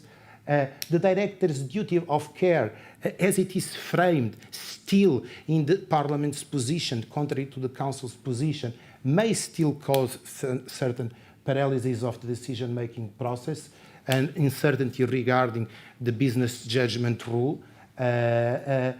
Responsible disengagement should be very well addressed in the final version of the directive. It is important, as in the Council and as in the Parliament positions, contrary to the initial text of the Commission, to avoid suspension or termination of business relationships if the result of that termination is, let us say, worse than the negative impacts that we are trying to avoid or to mitigate. So we should avoid a kind of hands-off approach.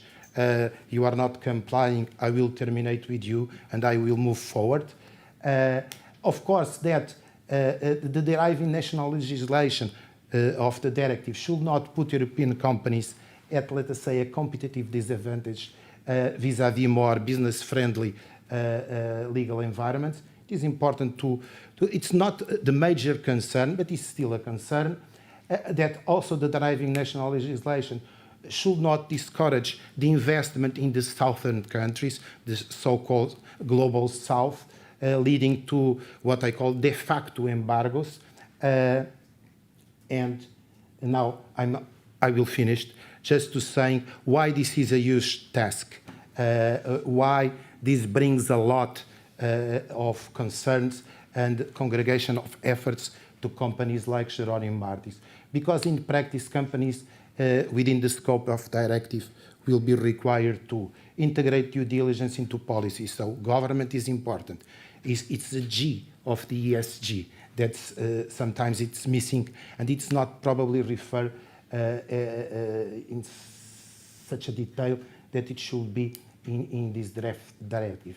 Identified actual or potential adverse human rights and environmental impacts, prevent, mitigate potential impacts, bring to an end or minimize actual impacts, establish and maintain a compliance procedure, monitor the effectiveness of the due diligence policy and measures, contractual provisions, we heard a lot from our previous speaker about this, and of course provide support to SMEs with which the company has established business relationship, that is also important, and then publicly communicate on due diligence. So walk the walk is really difficult, more difficult than talk the talk, but that's a path that we have to follow, and the venue is clearly identified. Thank you very much for your attention, and I apologize for time consuming. Thank you. Thank you, Carlos. I'm sorry for being such a strict timekeeper. Nuno, Nuno Moreira da Cruz is the Executive Director of the Center for Responsible Business and Leadership at Católica Lisbon School of Business and Economics. The center is a catalyst for impact creation, aiming to place responsible business at the core of the corporate strategy. What is the main practical role of your organization, and how does it deal with the directive? I cannot speak sitting. Okay, of course, no. Lisbon back, believe it or not, 6 years of study to get a law degree. But I sort of very quickly got out of the legal ghetto and I went into business. So my life has been 35 years of business, right? So that's what I'm talking here. It's about business. And I have decently good news for you, which is, in most of the cases I've seen it, you call it from law to practice. I will argue that in many cases it's from practice to law. Because there are a lot of companies doing for a long time now things that now are converted into law. You just need to think about things like, for instance, Unilever 2010 with the Unilever Living Sustainable Plan, where they already had human rights and all that stuff. And so there's a lot of things that is happening in this field. You know, when two great motivators in life are the stick and the carrot, you know that, right? So the stick is basically what we are talking about here, right? It's about the law, it's about regulation. I need to behave, otherwise I will lose my license to operate. I need to behave, otherwise I will be fined. I need to behave, otherwise in the extreme case I may go to jail. So that's the stick. I'm going to talk about the carrot. I need to behave, otherwise I don't sell, which is a different perspective. One of the things that we clearly do at the Center of Responsible Business and Leadership that we created at Católica 4 years ago is what we call the business case for action. Companies are not Mother Teresa of Calcutta. Okay? Everything starts with profit. Carlos just said it. No profit, no concerns with planet and people. If there is anybody naive in the room, forget it. No profit, no planet and people. What is becoming abundantly clear is if you don't care about planet and people, you will not make profit, right? So this is the chicken and the egg, which makes the life of a business manager very interesting these days. You know, the times of Milton Friedman have long gone. The corporate social responsibility of a business is to make profit, full stop. Yeah, I mean, the only relevance, the primacy of the shareholder is phasing out for a number of reasons. This discussion of always between the short term and long term, the trade-off that needs to be done, what do I give up today to make money tomorrow, has two reasons, the planet and the people. And most of the big companies have already seen it. All with problems. And I teach every day. I teach Lisbon MBA, I teach undergraduates, I teach master students, and people of your age, youth, you are very, very critical, and you should, with companies. But look at the history. And if I had time, if I did not have 5 minutes, I could take you through another thing. But let's leave it like that. Things are really evolving on that front. I have no doubt about that. Especially because most of the big companies see the things the way I see it, which is they don't believe in sustainability strategies. I don't believe in sustainability strategy. That's for the sustainability department. Sustainability is the strategy. Otherwise, it's bullshit. Otherwise, it's greenwashing. Okay? You need to take strategy, marketing, operations, human resources at the core of the business. Because if you don't do that, you are just playing with sustainability. And most of the big multinationals, and we recently did a study where we defined the 8 big industries in the world. We went to see which is the market leader in each one of them, say, Autos, Toyota, Energy, BP, whatever, 8 companies, and you look at the history of these companies, all with problems. They will always have problems, but the process is there, and the progress is there. With a lot of things to be done yet, but that is there. So this business case for action is the first thing that when we talk with CEOs, and I talk to CEOs all weeks, this is our first intention to try to raise awareness in our society. It's about business case for action. Of course, if you don't have a business case, then nobody believes you. Investors will not believe you, employees will not believe you, suppliers will not believe you. So you have to have a business case, as any business case in a company life, right? So that's first one. Second thing we do, Sustainable Development Goals. The 17 SDGs that have been mentioned quite often today. The 17 SDGs, the companies have embraced them for two reasons. First of all, is a huge business opportunity. 10 trillion of business opportunity. Just think about climate action and renewables. Just think about water sanitation and everything that is going on in terms of desalinization and things like that. So they're huge business opportunities. That's the first thing. The second reason has to do with you. If you are not clear on the SDGs and your road to help the planet to survive or the people to survive within the language of the SDG, they will not attract and retain people like you. And that is very clear. There's lots of studies on that one. People to work for any sort of salaries anywhere, they will always exist. But the talent, and I see them at Católica Lisbon, the talent will choose. And there are studies that say, in Europe, the study is European, says that you are ready to lose 15% of your salary to work for these sort of companies. So I have no doubt. The other day, 2 days ago, I've just bumped in the airport with a guy that is a very good friend of mine, which is an HR manager of a big multinational. He was telling me, Nuno, these days, whenever I get to the short list of the 3 final candidates, these are the questions I have. Of course, they want to know the salary, of course. But second question is this. So it's very clear for companies that they really need to deal with these issues. Third issue, purpose. Purpose today is absolutely critical, is mainstream in the life of companies. And there is a lot of confusion in the corporate world between vision, mission, purpose. I mean, I see it very clear. Vision is where you're going. Mission is what you do. Purpose is why do you exist? Why do you exist as a company? What will the society miss if you fail? The reason for existence, the French translate the purpose very well. They call it the raison d'être, and that's exactly that. So the reason to exist, other than profit, we know that the profit needs to be there. It's very engaging, aligns culture, and is really culture motivated. The other day, because purpose, it gets into the nerve of culture. The other day, somebody was telling me something beautiful, I'll never forget. He told me, the best way to measure culture is to understand how an employee feels on a Sunday night knowing that he's going to office on Monday morning. Absolutely fantastic. And purpose helps to build a culture and then creates a competitive advantage. Because, I mean, most of you that have not worked yet, let me tell you something. The most difficult thing to do in a company is to change a culture. The moment you have a strong culture impregnated with a DNA of purpose, then it's a sustainable competitive advantage. And sustainable in the sense that it lasts for long. Finally, and that's the fourth, and I will finish. Responsible leadership. Nothing of this will happen without responsible leaders. We've just conducted a study in Católica to try to understand what is a responsible leader, and the 5 traits are very clear. If you want to know the 5 traits, just go to the website of Católica and you'll have the study there. And then we said, no, let's compare us with the Americans. And guess what? Exactly the same 5 traits. So responsible leadership is at the heart of everything. So I hope that you that are now about to get to start your careers, you can help us in trying to move this in a different direction, because my generation spoiled it all. Thank you very much.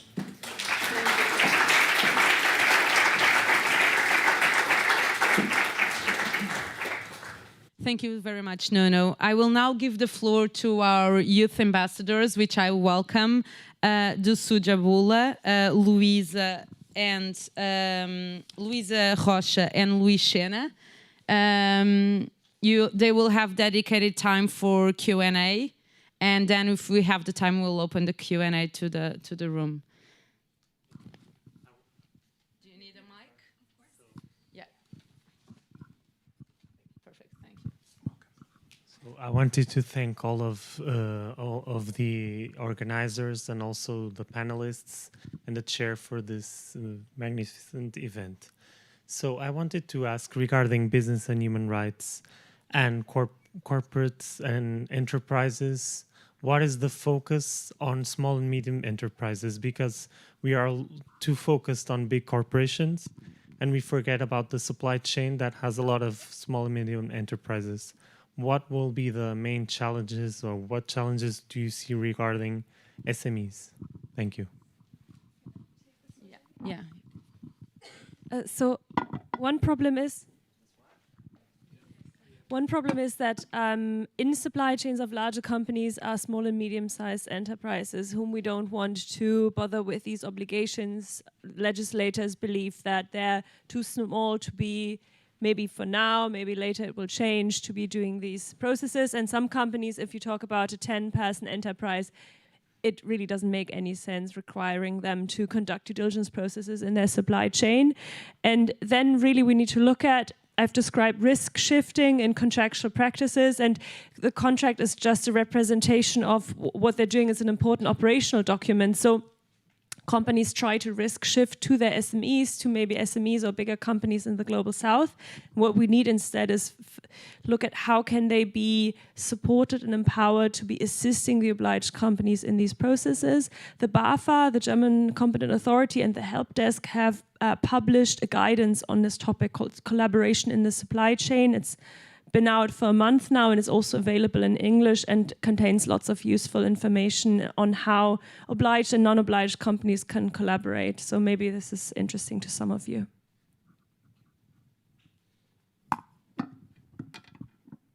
Okay. I also want to thank you all for your amazing presentations. And my question is to Anaïs. So you mentioned a little bit about it, but I would like to understand that, okay, so considering that in many regions where the mining industries, they operate, racism and other structural problems are deeply connected with those human rights violations, do you think the CSDD will be an effective instrument? Thank you. It's actually an interesting question because so we didn't see discrimination, racism and violence in all the mining companies.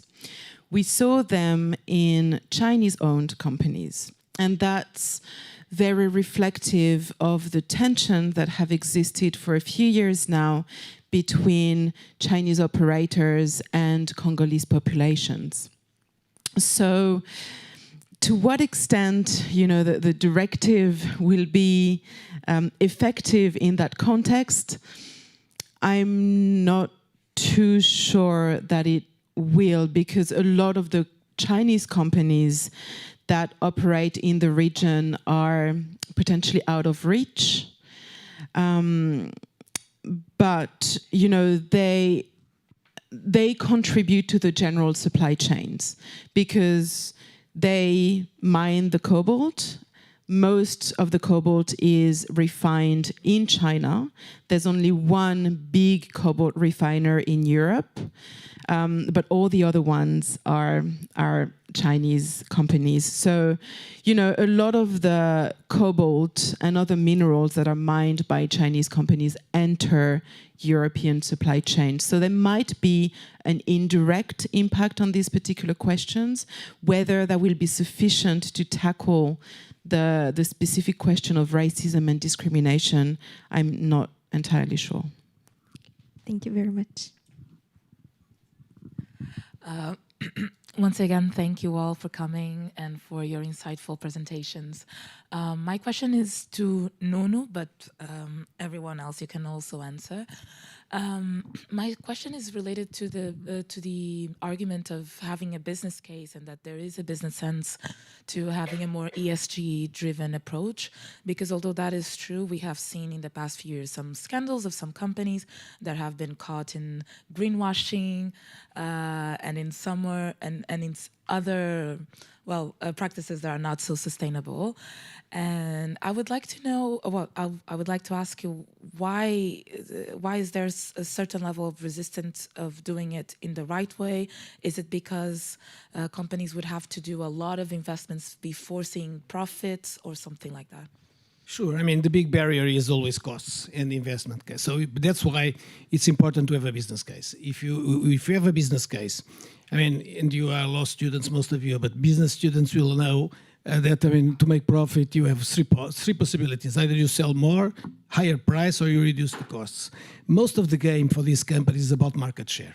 Is creating a brand reputation makes customers loyal to you. Okay, so when companies follow this route, they typically, and you think about the biggest companies in the world, this is the route they are following. So it's a question of understanding that I will spend the money, I will invest the money because I will be successful, I will sell more. So that's basically where we are.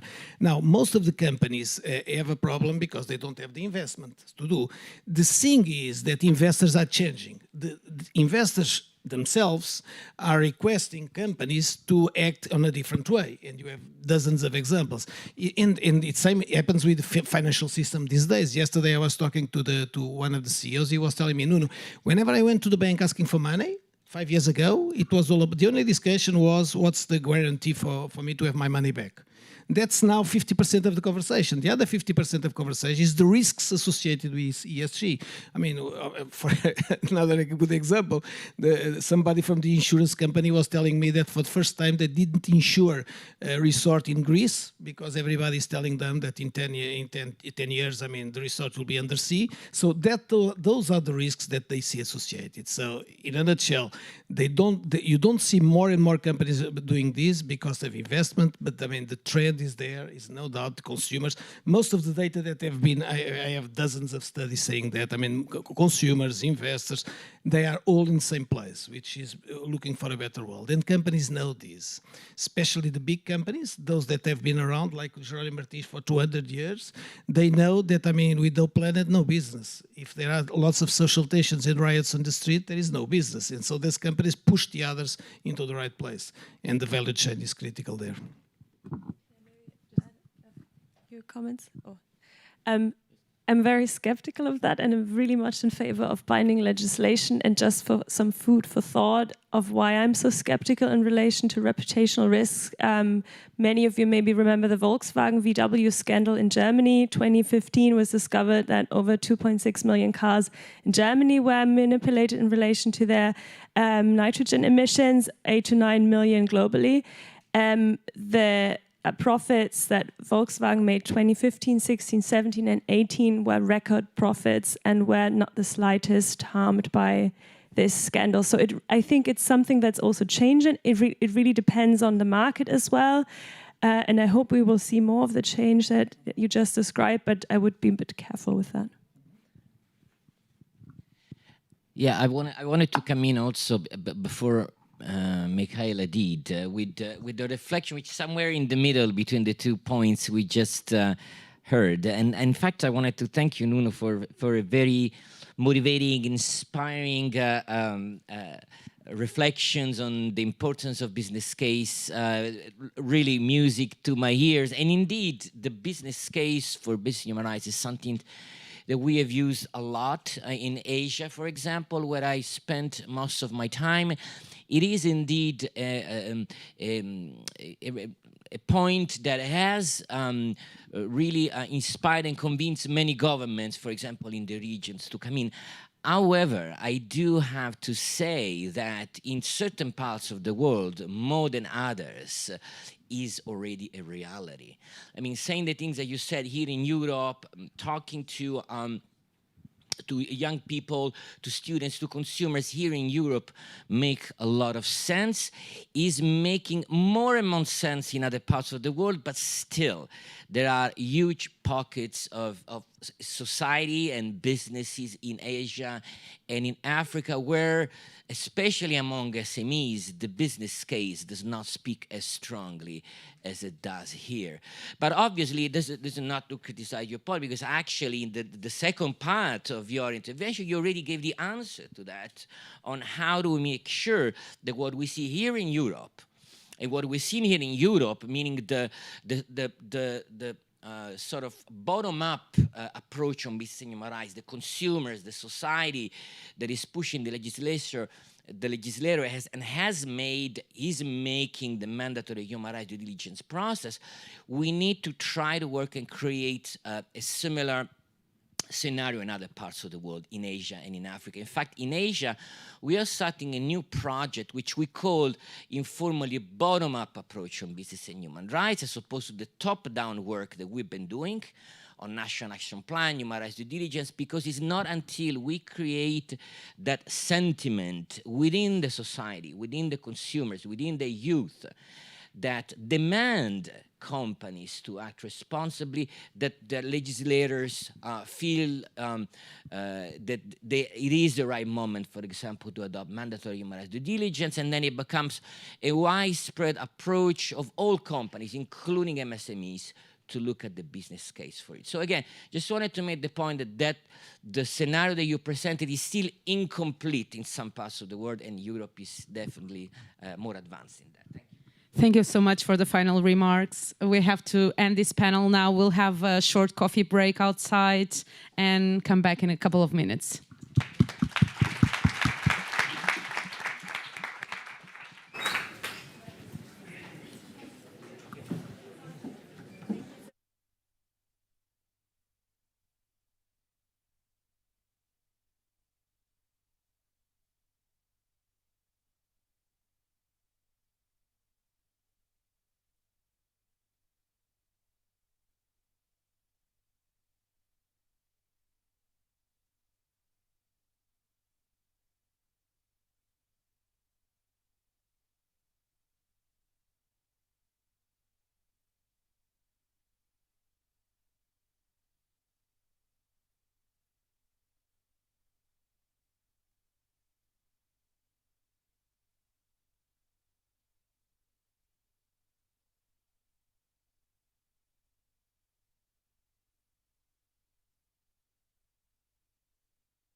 this is a clicker here?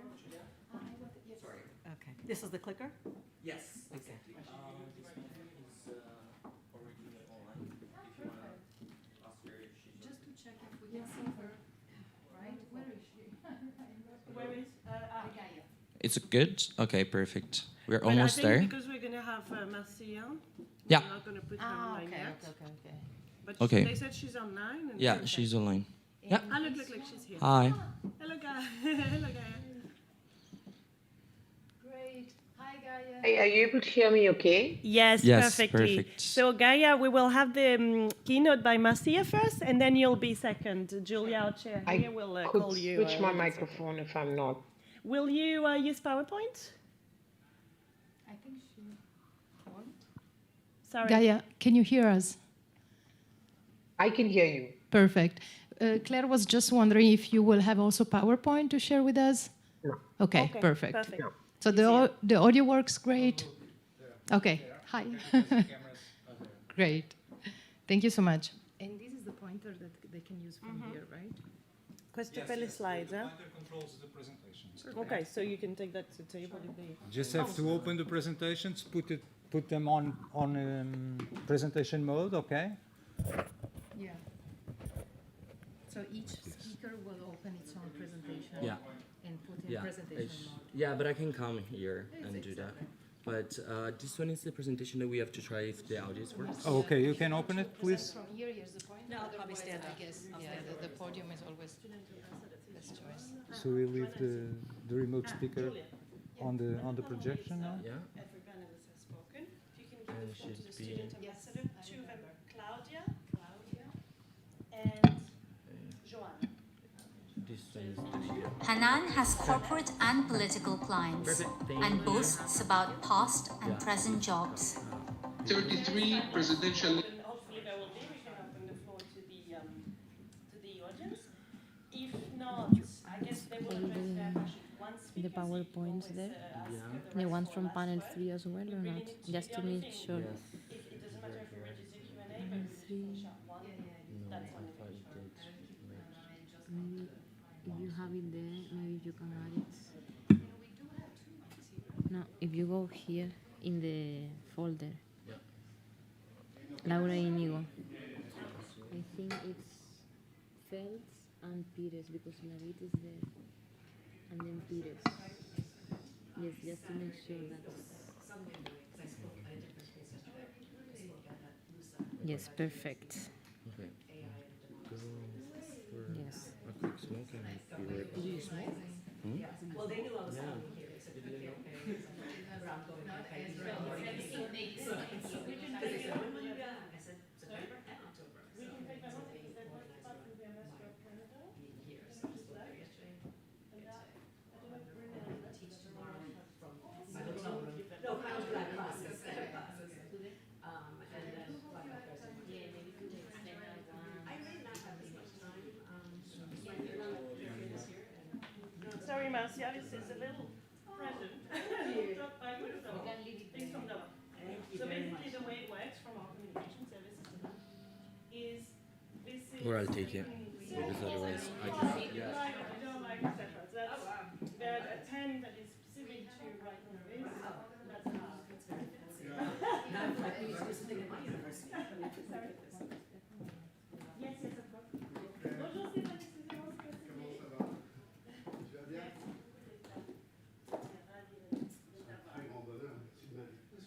Je t'offre un petit céréal, mais un petit tote bag. Voilà, avec des petites choses dedans.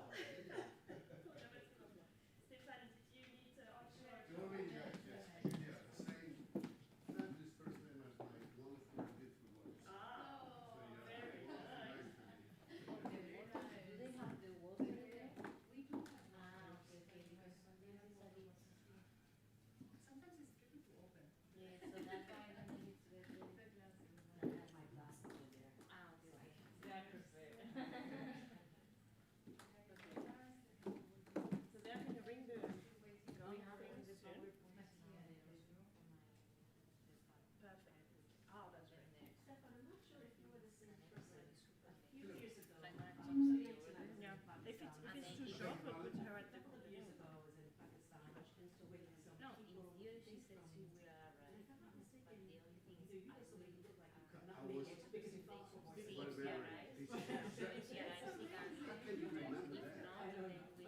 think it's because of the name. I fell from the horse. I was 5 days in the hospital. That's how you remember. And I was so sad not to make the trip. But I could make it on the blind visa. Indeed, I made a training period. That was a wonderful time. It was, yeah. And I was so impressed by the fact that in Pakistan they were taking so much things very seriously. I'm going to check on the car.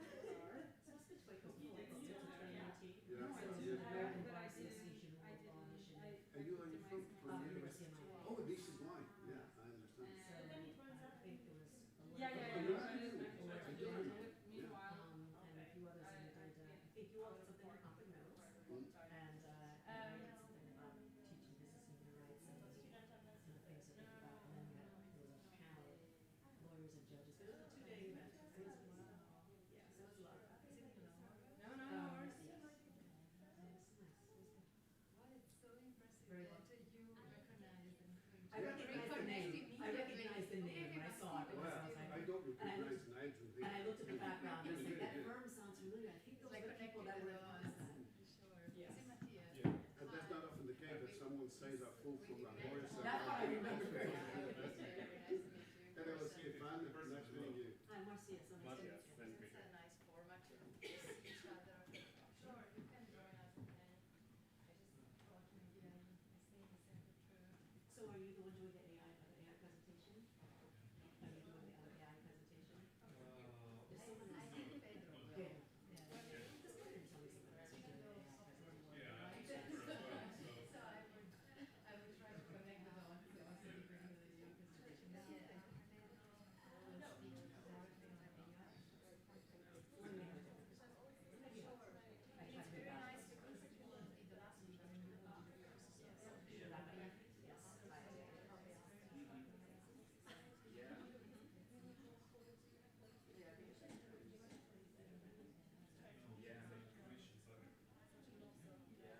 Resources a waste.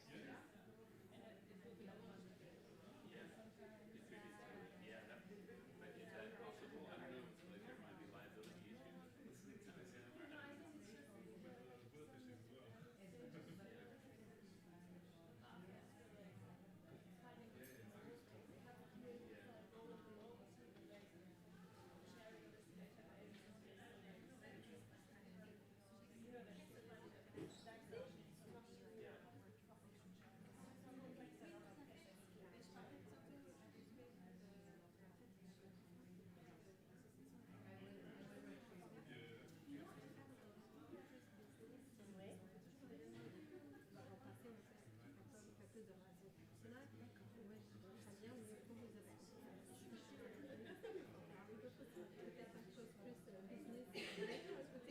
Peut-être parce qu'on est tous des femmes déjà à la côté de nous, qui nous touche plus personnellement. Bien sûr. Je pensais peut-être qu'on pourrait essayer de réfléchir à qu'est-ce que ça pourrait avoir. On a le groupe, on a des gens d'Asie, d'Afrique, du Sud, des pays comme Cuba, des États-Unis, c'est très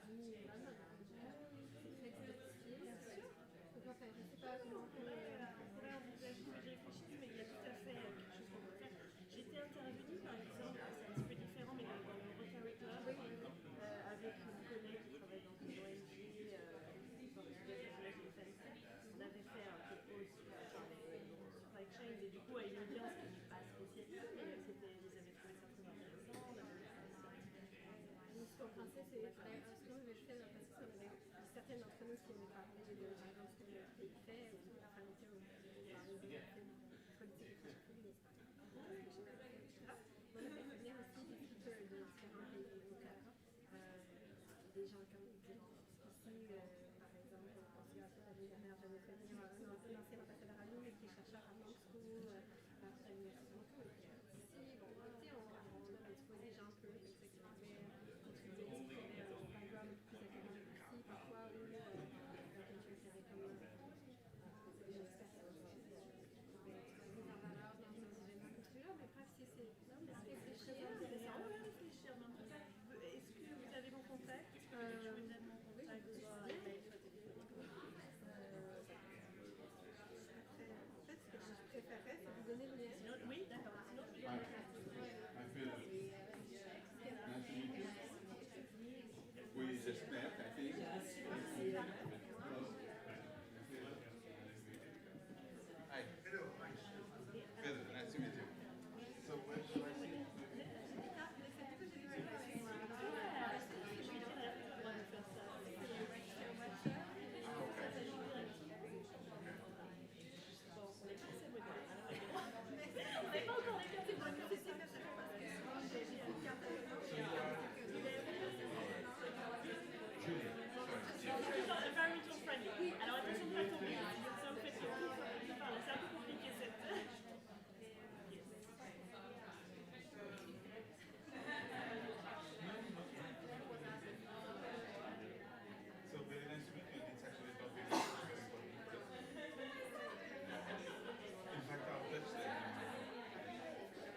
Okay. So, welcome back to the room. We're going to start without further ado our second panel, which will look at business, human rights, and technology. And I'm going to pass the floor to our wonderful chair and wonderful colleague, Giulia Priora, who is assistant professor at Nova School of Law and specialized in IP law. Giulia. Thank you so much.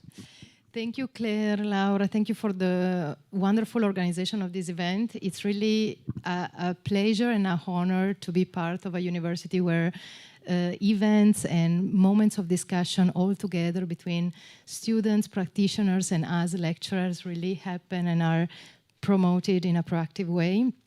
I'm particularly happy to be here with you today on a panel where, as I was anticipating to you all, I'm keen to learn so much and to try to connect the dots also with my own area of expertise, which is intellectual property law, strictly speaking. And I think this is a wonderful occasion for me and for everyone in the room to broaden a little bit our perspective and to realize that technology can, and most often is, the best starting point for us to realize what do we want to do next. So on this note, I'm really happy to be here on stage with wonderful speakers and panelists. But first of all, I will leave the floor to our keynote speaker of the day, who's Marcia Narin Weldon. She traveled all the way from Miami here to join us today. Marcia is a professor and director of the Transactional Skills Program at the University of Miami School of Law. She places herself right at the core of the nexus between business, human rights, and technology by serving as general counsel of a startup, being the co-chair of the governance committee of the Women's Funds of Miami-Dade, and being also CEO of Illuminating Wisdom, an executive coaching, business strategy, and training firm. Her presentation today is on AI and human rights, and I was particularly pleased to see the subtitle being evoking one of the epic spaghetti western from my own home country. So The Good, the Bad, and the Ugly as an homage to Sergio Leone. I think that we couldn't have a better way to start today's panel. Thank you, Marcia. The floor is yours. Good morning, and thank you for having me here. Can you all hear me okay? All right. I gave a similar version of this talk yesterday at LUSA, the official Portuguese news agency, and it was a very select group of people, and one of the people said, it's the lawyer's fault. So it's very interesting that I'm here today, and that we have some students in the room, and I'm going to go for the good, the bad, and the ugly. So first of all, I'm a professor. You have to raise your hands. How many of you have no idea what generative AI is? And don't be ashamed. Okay. How many of you have never used ChatGPT, Bard, any of those? Okay. How many of you have tried it but don't use it regularly? How many of you use it regularly for your personal use? Look at all the law students. Everybody noticed that, okay? See? When their papers come in, now you know. All right. And how many have integrated it into your business? Okay. So I'm going to talk about the good, the bad, and the ugly. The good being human rights, environment, healthcare, and education. The bad being job losses, risks, bias, privacy, and cybersecurity. And the ugly, the threat to democracy and the existential threat that we'll all be dead in a few years. But I will end on a hopeful note. So I asked ChatGPT, because you cannot do an AI presentation without asking ChatGPT something, what generative AI is. I'm not going to read it. But basically, think about it as I heard somebody else say, ChatGPT, for those of you who use it, is like a bratty teenager. It always thinks it's right, even when it's wrong. Okay? And it's the foundation for lots of things, image generation, text generation. And from the time I did this presentation to the time of today, things have already changed. Amazon has announced an $4 million investment in Anthropic, which does ethical AI. And OpenAI ChatGPT says it now can talk to you. That's just from yesterday to today. Bill Gates says it's as fundamental as the creation of the microprocessor, the personal computer, the internet, and the last thing was the mobile phone. Some of the biggest godfathers and godmothers of AI have also said We should mitigate this risk because it's as bad as pandemics and nuclear war. You all know the 30 human rights. We know the Sustainable Development Goals, and I don't have to say it. I said it yesterday. I don't think we're going to make it at 2030, but somebody from the UN already said that. So let's talk about the good. There's a chart that shows that AI is actively being used to help with the Sustainable Development Goals. And where I think this is particularly helpful, since we don't have as much progress as we like, is that AI can exponentially help with that. The good, healthcare, this deals with certain Sustainable Development Goals. It can help with access to doctors when there's a shortage, access to medical information. It's detecting cancers much more easily. My mother is 86. She just went through chemotherapy for lung cancer. When they discovered it was at stage 3 because she never smoked a day in her life. Can you imagine if they had discovered that much, much earlier? Personalized medicine. Imagine instead of just getting antibiotics, you get antibiotics that are specifically tailored to you, not just your weight or those kinds of things.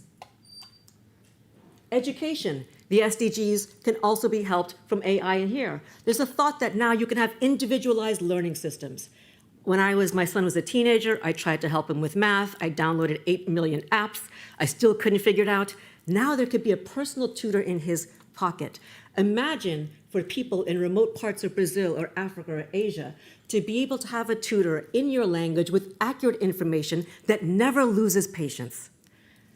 It's true. I see this as a way to democratize education, freeing teachers up to actually teach as opposed to grading things, etc. What AI is really good at is at figuring out patterns. What humans are good at is nuance. For now. At some point, AI is going to be better at that. This right here is from Khan Academy. Some of you may have heard of Khan Academy. It was started by a man whose nephew couldn't figure out math, so he started doing these little videos. Khan Academy is now partnering with OpenAI to develop learning tools for people around the world. The environment.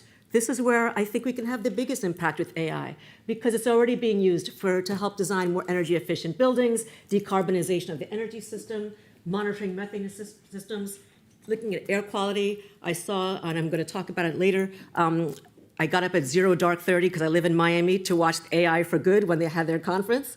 And they were talking about using geospatial AI to look at the rainforest and the Amazon and mitigating and getting fines from companies when they wouldn't be able to do this otherwise. And this is a chart that also shows the targets that could be enabled by AI and inhibited. So on balance, this looks like a good thing. Let's go to the bad. Also the environment. Earth.org is very worried about the levels of carbon emissions because even OpenAI's researchers have said since 2012, because some of you just heard about it this year when ChatGPT, OpenAI is not a new company. AI is not a new thing. AI has been in the system since the 50s. So we basically have 70 years of artificial intelligence, but it's exploded onto the public consciousness now. And the worry is about what do you need to do to run these systems? The bad, also education. As a professor, I have to teach things completely differently. And I'm trying to think about how do I teach people for the future? How do I teach the law students of the future when right now AI can summarize information, which is what it's really good for, in a few minutes? And for those of you in law firms, I don't know how you charge in Portugal. Most law firms in the United States charge by the hour. I don't want to pay $1,000 an hour, $600 an hour, when AI can summarize and make a chart for me much more quickly. I also worry about the future in terms of people not thinking and being as creative because you have the ability to get everything done for you. And a lot of times it's still wrong. Remember, when we look at Google or we look at the search engines, we're searching for sources. When people use generative AI, they're looking for answers, which could be good or it could be bad. I look at the future of work. The World Economic Forum has put out its report, and it says 23% of jobs will need to change in the next 4 years. They also say 60% of employees believe will require new training, but they don't have the resources to do this. 44% of worker skills will need to be upgraded. This is a big issue because if employers are not thinking about this, we're going to be left behind. And by the way, when they did the future of work, it was a survey of 803 companies. employing over 11 million workers, 27 industries, and 45 economies. Look at the fastest growing job, AI and machine learning specialist. That's not a major in most law schools, and most lawyers don't even think about that. Robotics engineers. I teach a course at the School of Engineering as well in ethics and technology. I'm really trying to get them focused on it because to the extent that they don't think of these, we're not going to have ethics by design, privacy by design, or human-centered design. Access to justice. This is good and bad. I think about people, if you look at human rights, people in Ecuador and parts of the world that try to get a lawyer to sue very big companies and can't do it. They don't know what their rights are. The big companies have all of the power. Imagine if people were able to have a reliable source of information so that they could go after the large companies that are having fish kills in the rivers and destroying their crops, as I saw when I visited Guatemala a few years ago. There's so much that can be done. But right now, most of their generative AI systems like ChatGPT are wrong in terms of what they put in terms of legal information, which is why large law firms are developing their own internal closed loop large language models. But if you're a regular person and you put something in, you think it's correct. The other day I put in a contract. I said, I want to draft a contract on X. The contract was excellent. But because I'm a contracts professor, I noticed that 4 major clauses were missing. I knew that. The average person doesn't. I've spoken to CFOs of major multinational companies that say, I don't understand what my lawyers tell me. So I just put things in ChatGPT, which is a terrible idea. But this is what's happening. I spoke to a woman who is, she runs a nonprofit, and she said, I had 2 years worth of work. I used ChatGPT and I got it done in 2 weeks. It's amazing. But she did legal things with it, and it's probably not accurate. Her biggest fear is, what if I can't use it anymore? That's my fear when it comes to using OpenAI for legal purposes. It can be a boon for access to justice, and we think about access to remedy. But right now, it's not ready, and most people don't know that, including lawyers. A lawyer in New York who'd been practicing for 30 years used ChatGPT for a legal brief. 6 of the cases did not exist. He was fined $5,000. I'm appalled. No copyright protection in the United States. The view is anything you create with artificial intelligence has no human involved. I worry about unauthorized access to information and the right to privacy and potential violations of GDPR and others. I worry about the web being scraped to be able to train these large language models, which is how you get your information in the first place. Clearly, cybersecurity threats will go up to the extent that everybody in this room has already been hacked or will be hacked, including every single business in this room. It's going to be much easier now because the bots will become more powerful. And malpractice issues. At some point, it will be malpractice not to use generative AI as a doctor or a lawyer. Right now, there are certain artificial intelligence systems that are more accurate than doctors and even score higher on the empathy factor, which is the one thing we were saying, well, it can't be empathetic. And maybe Portuguese doctors are different. In the United States, not always very empathetic. The bad, the deep fakes. A deep fake is a situation where there is technology that can clone your voice in a matter of seconds and clone your likeness. A few months ago, Drake and The Weeknd, 2 very popular singers, there was a song that was made that had nothing to do with them. People went on criticizing the song, they loved the song, and they realized it wasn't them. This is why the music companies and others, and the artists and the creatives are suing these companies for violation of their intellectual property. It also destroys trust. And one thing I said yesterday when I was talking about AI and democracy, if you don't have trust in the institutions, you cannot have a functioning democracy. Let's get to the ugly. Deepfakes and harassments of citizens. I worry about AI being used to create very believable, either pornographic pictures, others, and some of you may have heard of what happened in Spain recently with a girl that was attacked because of some boys and what they did. False nude photos for extortion, revenge pornography, so many things can be done. Imagine if you are a professor and all of a sudden your students see a picture of you nude and it's not you, or you're a political candidate. The misinformation. We cannot have functioning democracy, we cannot have human rights without accurate information. CNET, which does technical stuff, and technical articles. I rely on them. I trusted them. Recently had to issue corrections because almost half of its information that had been generated by AI was incorrect. The headlines that were generated by AI to get clicks and to get revenue drew people in to information that wasn't accurate. Again, this minimizes trust in our news media. I worry about election misinformation. To the extent that we have, in 2022, in the United States, there were texts sent in 5 states specifically to misinform voters. Facebook, otherwise known as Meta, recently removed thousands of bots that they believe came from China, specifically to influence US voters with false information. Generative AI makes this much easier and much faster. Even the CEO of OpenAI, who testified before Congress, said, "It is one of my areas of greatest concern, the more general ability of these models to manipulate, to persuade, and to provide one-to-one interactive disinformation."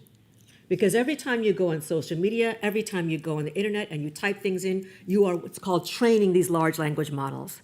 And companies are already sophisticated enough. We are in this, what's called the engagement economy. Those of you who are not listening to me that might be on TikTok or doing some other kinds of things, every single time you go in there, you're training it. So the more disinformation that comes in, the more disinformation that goes out. My son did this a couple days ago. This is not Donald Trump. He used software to mimic. Now, if you look really close, you'll probably think it's AI. Imagine if that was, the caption under said, Donald Trump recommends that followers storm the courthouses where he's under indictment in 4 different places. So 4 different courthouses around the country are stormed or rioted. That could easily happen. I did not let him clone the voice. The technology is already there to do that. That's why this could be dangerous and ugly.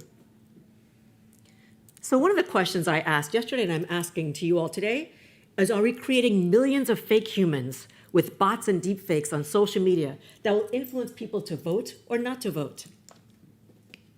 Is the fate of humanity in the hands of a few powerful companies? And how will regulators keep up? This is when someone said to me, it's the lawyer's fault. And it is the lawyer's fault because we don't get in until afterwards when we want to regulate.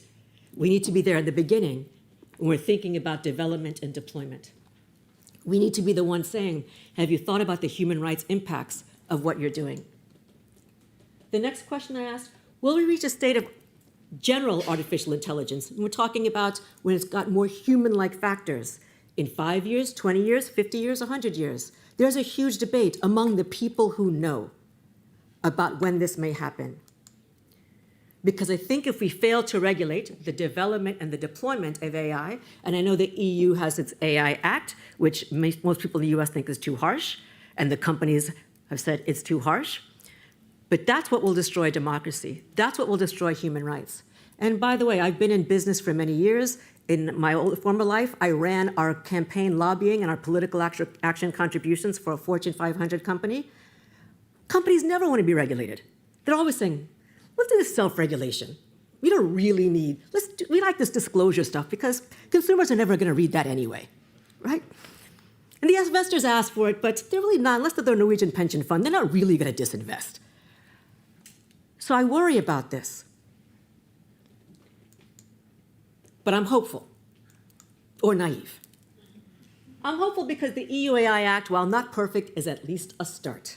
And I'm not going to go through all this in detail, but if you were to go through it, they've really thought through some of these. I'm thoughtful because in places like India and the OECD, they are focused on this issue. I'm thoughtful because in the United States, we cannot agree on anything at all. Our president may be under impeachment, his son is, indicted, and the other political candidate has 4 major court cases, so it's a disaster. But they've agreed that we need to do something about AI, to the point where a couple of weeks ago, 60 out of 100 US senators show up for a meeting with the people that are most in charge, those companies that are making this happen. Also there were the people that needed to be in the room. CEOs from Microsoft, Palantir, NVIDIA, the Motion Picture Association.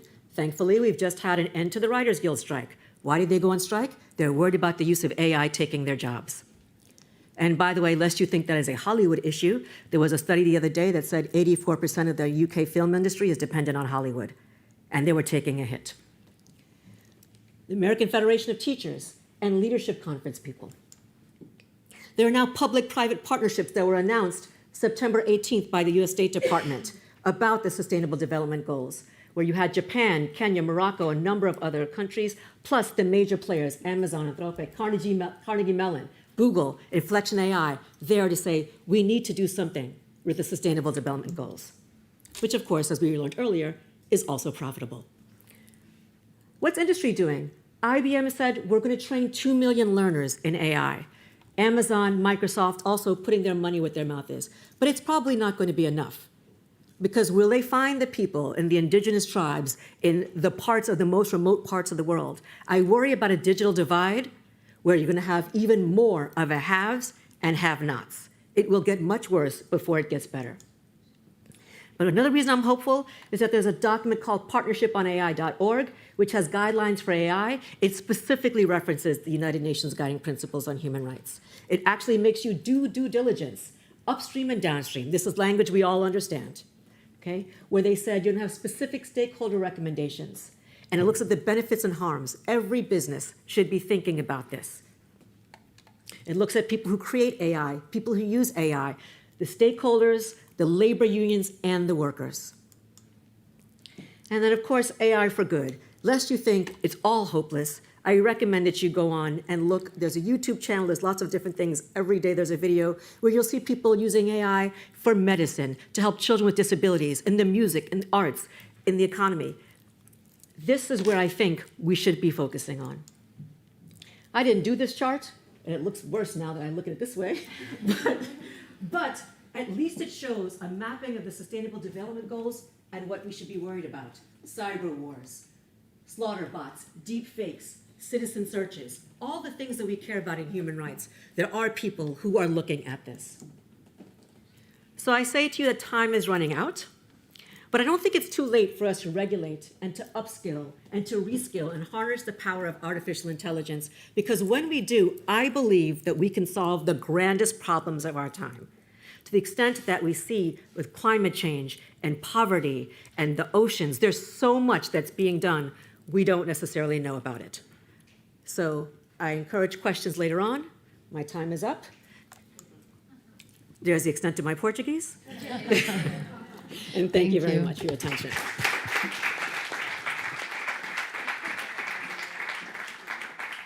Thank you very much for a very inspiring keynote kickoff of this panel. I now hand over the floor to our online speaker, Gaia Kandadai, whom we will see exactly from the screen. Thank you, Gaia, for being with us today. We really wish to have you here in person, but as we discussed, further occasion will arise. Gaia joined the Business and Human Rights Resource Center in 2022, and she's now serving as Head of Technology and Human Rights. Despite her legal background, her presentation today, which I remind will be between 5 and 7 minutes, will lead us to the core of tech companies, their conducts, and how accountability could be a very important and interesting contribution to our discussion today. So Gaia, the floor is yours. Thanks again. Thank you.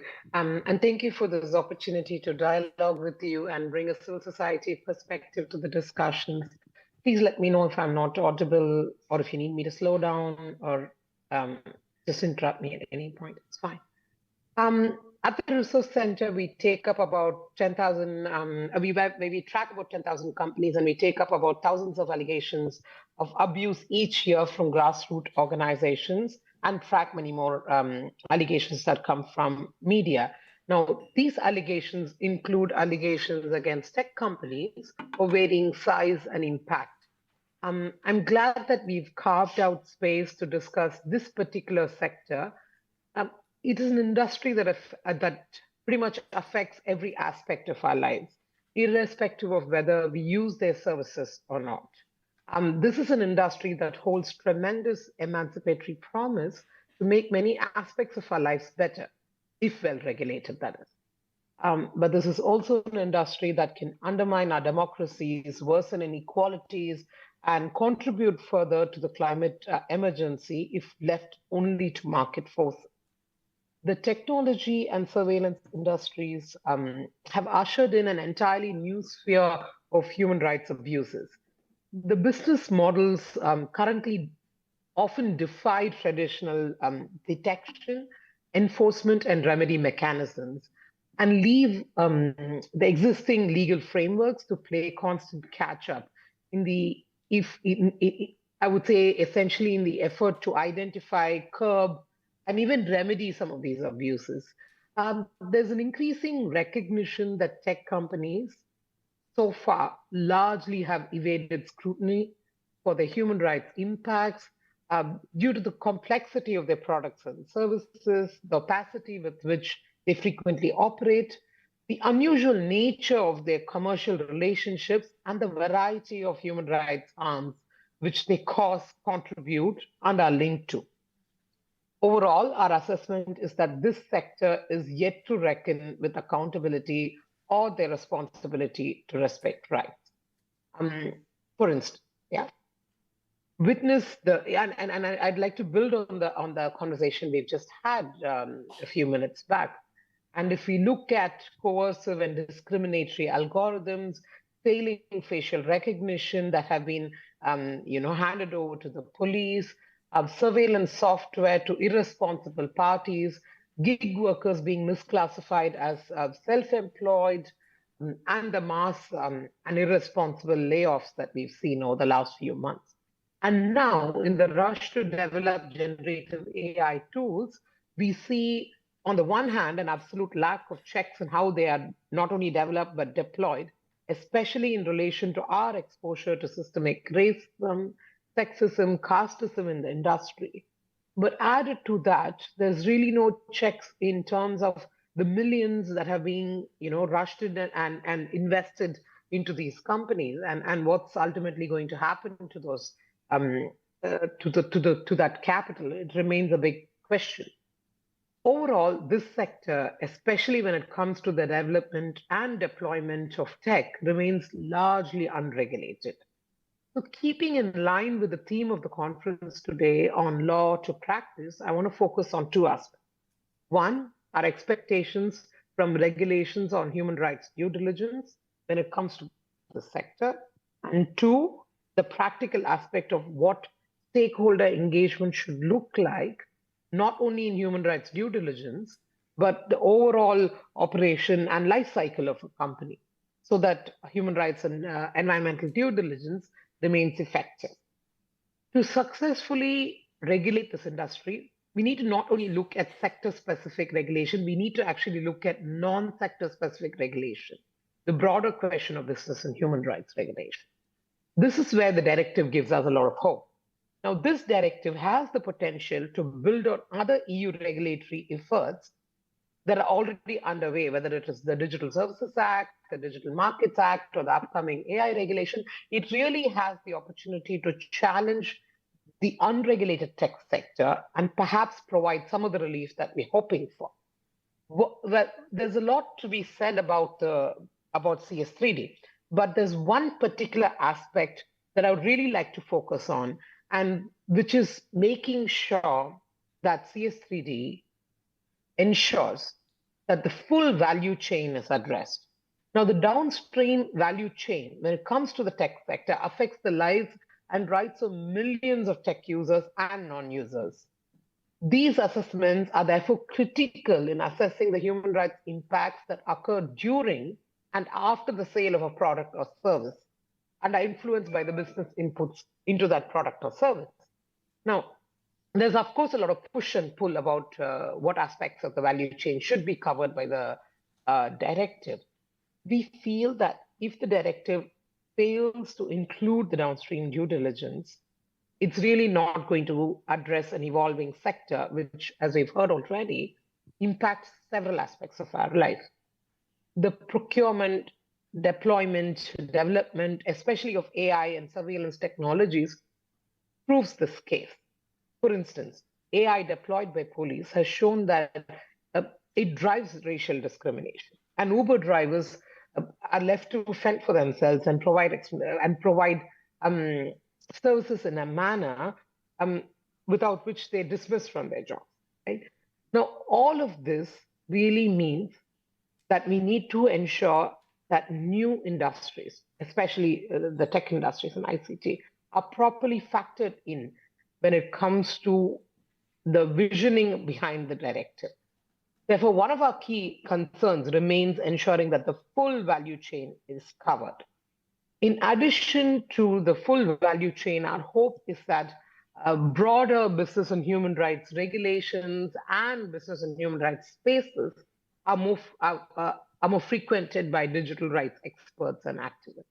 Now, what I would do is, I think I've already shared a particular analysis that we developed in the last couple of years, but this one relates to putting a tech lens on the directive. And I've already shared the link, but I'll put it in the chat in case this needs to be further circulated. In that analysis, we've looked at different aspects of the directive that we hope will receive some kind of strengthening in the months to come, so that the tech sector is adequately addressed. In fact, one of the things that I'm hopeful is that when this directive eventually becomes law, we hope we get special guidance which the regulation already envisions to the sector, especially to AI, especially to the surveillance industry. We hope that there's a little bit more closer oversight in how these industries should do due diligence, not only human rights, but also environmental due diligence. Now, let me move to another key aspect of human rights and environmental due diligence, which is stakeholder engagement. Given that the impact of the sector is most felt by those in the Global South and disproportionately felt by those in the Global South, at the Resource Center, we undertook a research last year where we spoke to about 40 digital rights defenders from the Global South, trying to figure out and get an understanding of their experience in engaging with tech companies, which are predominantly domiciled in the Global North and especially in the US and in Europe. What we found is that there is considerable room for improvement, to put it mildly. Some of the key challenges that were pointed out by our partners was the fact that these companies, irrespective of their size, and especially it gets even more problematic as they get bigger, is the opaqueness of business practices, is the inaccessibility of company structures, limited capacity within the policy teams or sustainability teams of these companies. Another major factor that was pointed out as an impediment to stakeholder engagement and indeed the process of holding these companies accountable is the fact that there's lack of whistleblower protections within these companies. And for people who come out as whistleblowers against these companies. One of the troubling aspects is that almost all tech employees are forced to sign NDAs, which effectively prevents them from really providing civil society with any information unless they're willing to deal with the financial, emotional, legal consequences of building that relationship with civil society or academia or researchers. So whistleblower protection was another big problem. But the reason why we decided to focus on the Global South was one of the stark observations that came out during this research is that digital rights defenders in the Global South feel that irrespective of how poor the current engagement is with tech companies, that they feel that tech companies are perhaps more receptive and responsive to their Global North colleagues, which perhaps also hints at racism within, even at the level of how they engage, in the sense of the fact that our Global North colleagues have more access to data, are able to get a seat at the table, irrespective of whether ultimately what my colleagues share goes anywhere. But at least their voices are heard.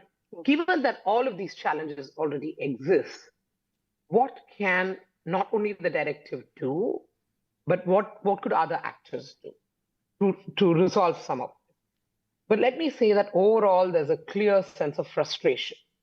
That's why we probably ended up titling our research, Dismantling the Facade. Now, I think I have already shared this link too, but I'm going to drop it in the chat in case. You need the link to be handy. I'm just going to put it. So, given that there is this sense of frustration, how do we move forward, right? We will need an improvement in concerted efforts by the industry, by these companies, to have meaningful stakeholder engagement.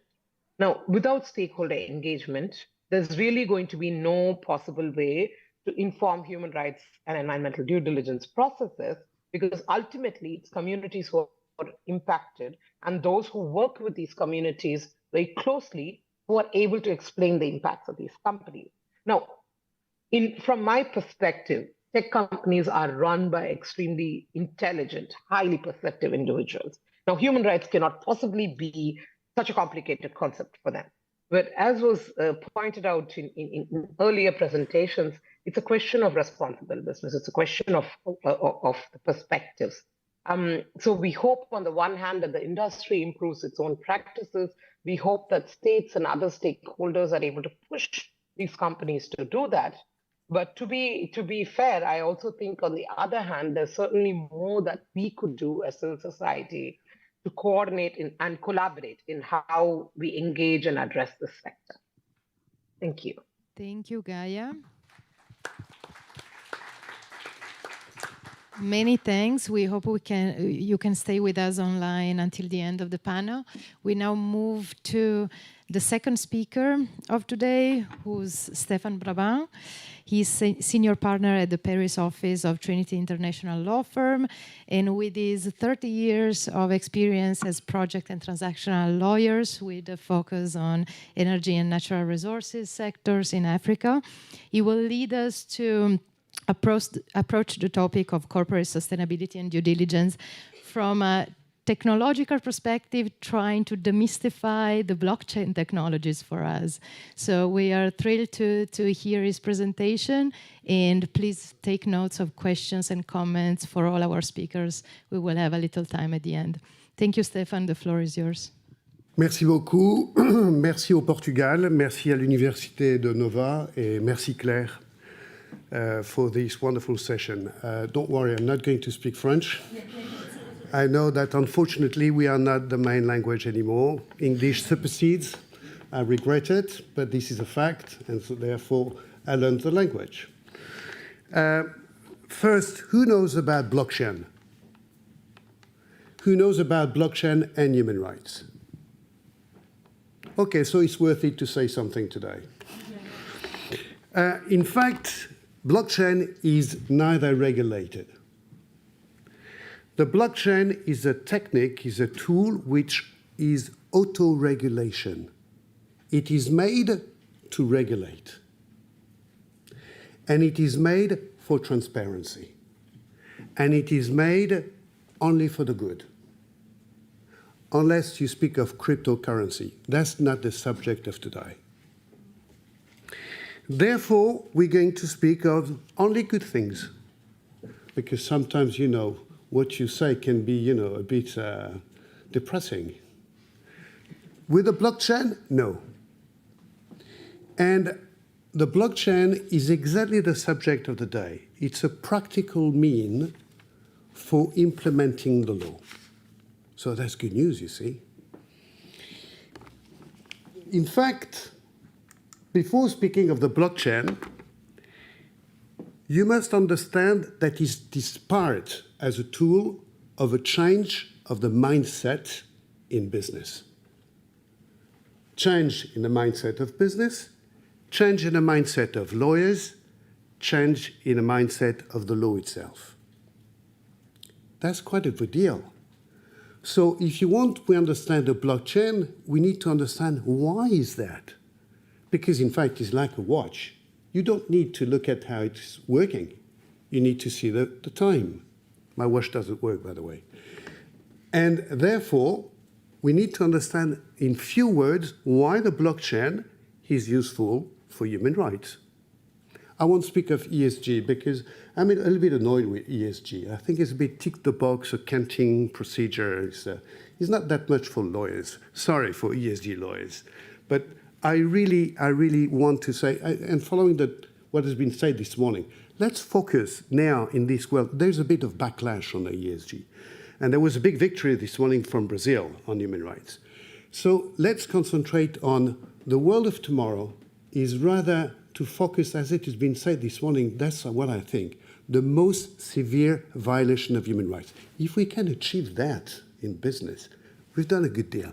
And the blockchain can be extremely useful. It's part of a what? Kofi Annan and John Ruggie, we never heard their name anymore. What a shame. They are the father of why we are here. I remember I started in 2004 with 2 or 3 lawyers in a room. And law firms saying to me, don't do that, otherwise step down from the partnership of the firm, because human rights is for state, not business. That's the way I started when I was with Ruggie. So it was to reconciliate business and human rights. And for this, there is a revolution of the mindset of business. And the business, as it has been said this morning, has driven eventually by making companies, being sanctioned by the consumers and everything. So the lawyers started to wake up, only a bit late. So the law progressively hardening of the law, and the lawyers started to change of mind. But the lawyers, they're not quick in their mind, by the way. Quite slow. They adapt to the clients. They like the clients. Well, we can't blame them, but they can be slow sometimes. And so for lawyers, there is a new mindset as well, a new law, and we speak of all sorts of things: social license to operate, CSR, ODD, ESG. I mean, there's a brand, so many different names. Let's put a bit of order in all these. It can be far more simple, but that's not the place for this. So that revolution, how the blockchain can go into that. As it has been said this morning, one of the key things is indeed respect human rights, extraterritorial, and all the value chains. All the companies are saying, as it has been said this morning, impossible. There are too many. No, there are not too many, and it's not impossible. New obligations, respect human rights, obligations of means. New technology, value chain, blockchain. It's just a chain. Not to be a prisoner, it's a good chain. And it is an answer to what is the key of this? Due diligence.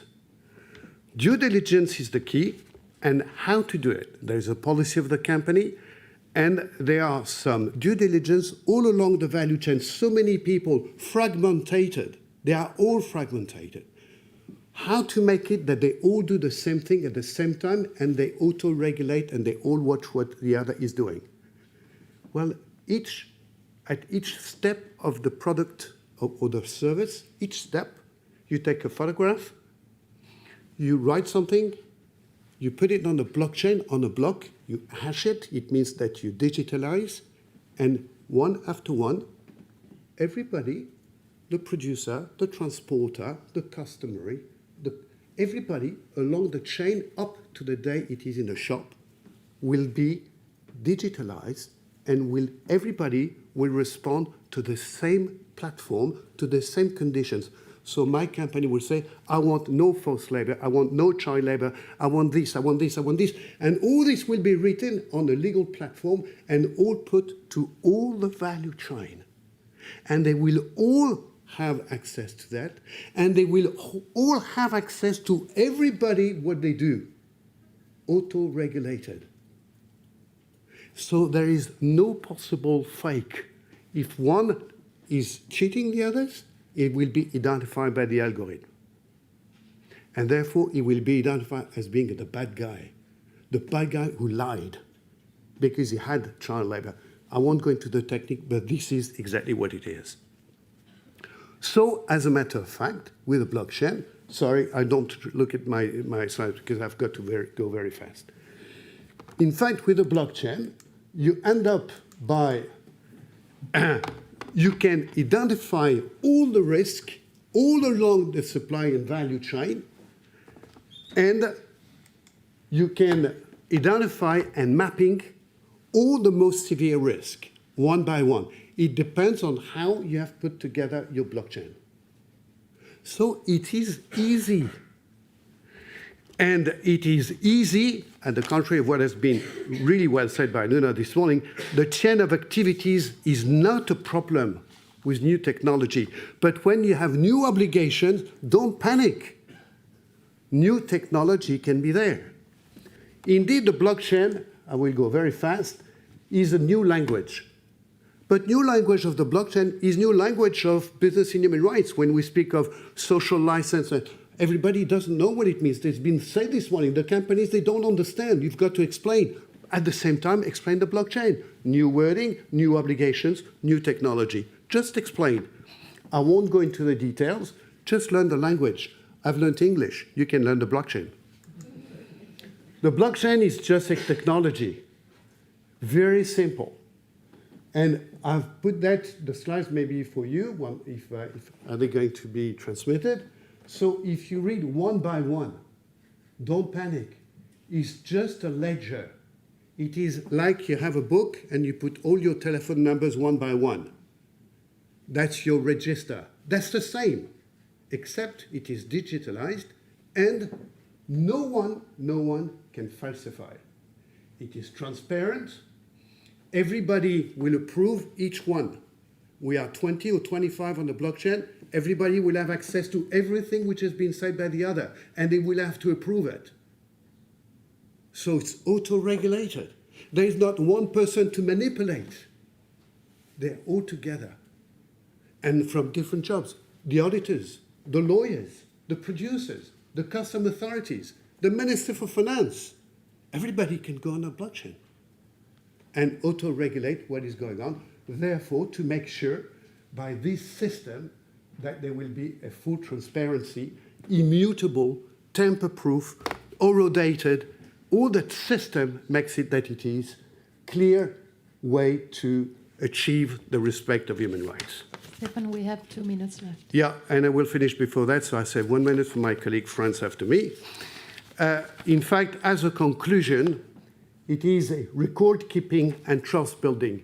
You create some trust because everybody will be at the same time together to approve what the other has done. One block, one block, one block, one block. And each block are not fragmented. They have got to be coherent. So there is a fragmentation of the law. There is fragmentation in value chain. The blockchain is the answer to that fragmentation. Therefore, as I said, and you will read the last sentence, a universal tool to the construction of universal business and human rights, hardening soft law, and to achieve more balance. That's a key word in human rights. More balance between, of course, making profit, but to be balanced with at least not to the detriment of dignity of people, at least that, the minimum, the most severe. If we can achieve that, that will be good. So just remember one thing for the blockchain. Value chain, blockchain. Thank you. Thank you. Thank you very much, Stefan. We are moving fast forward for our 2 final presentations, but once again, bear with us and take notes, especially for our students, so that we can have a rich discussion afterwards in the final 10 minutes. Our next speaker for today is Mattia Giuli. He is a leading impact entrepreneur committed to solve global food problems. Now, his presentation is inspired by his experience as founder and CEO of Agrivi. Under the title of Driving Change in the Global Food System, Mattia will lead us to understand altogether how a tech company can turn into a virtuous example, starting from something we might have lost our focus on sometimes, which is focusing on data quality. So Mattia, the floor is yours. I see that your presentation is still not there on the screen, but I already hand over to you.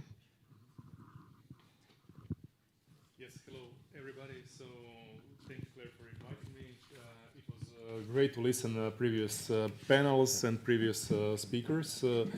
I tend to provide you a bit different point of view because I don't come from a law background. I come from really the business. So I'm entrepreneur. My background is from computer science, MBA in background, so both tech and business. And we actually deliver technology solutions worldwide. So position of a tech company, how we do it, and what are the challenges that we see in practice that happens. So yeah, it's coming. Yeah, here it is. So as a company, we are focused only on one thing, so one industry. We are not broad. We focus on agriculture. So our focus is on agriculture. We support different stakeholders in the agriculture value chain with digital solutions to produce healthy, safe, nutritious food in a sustainable and profitable way. So we try to, and we focus completely on farmers because they are the center in the end. So they are the ones that produce.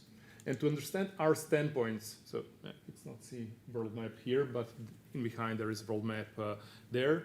So our experiences come from working with companies in over 50 countries that source or produce over 200 different crops.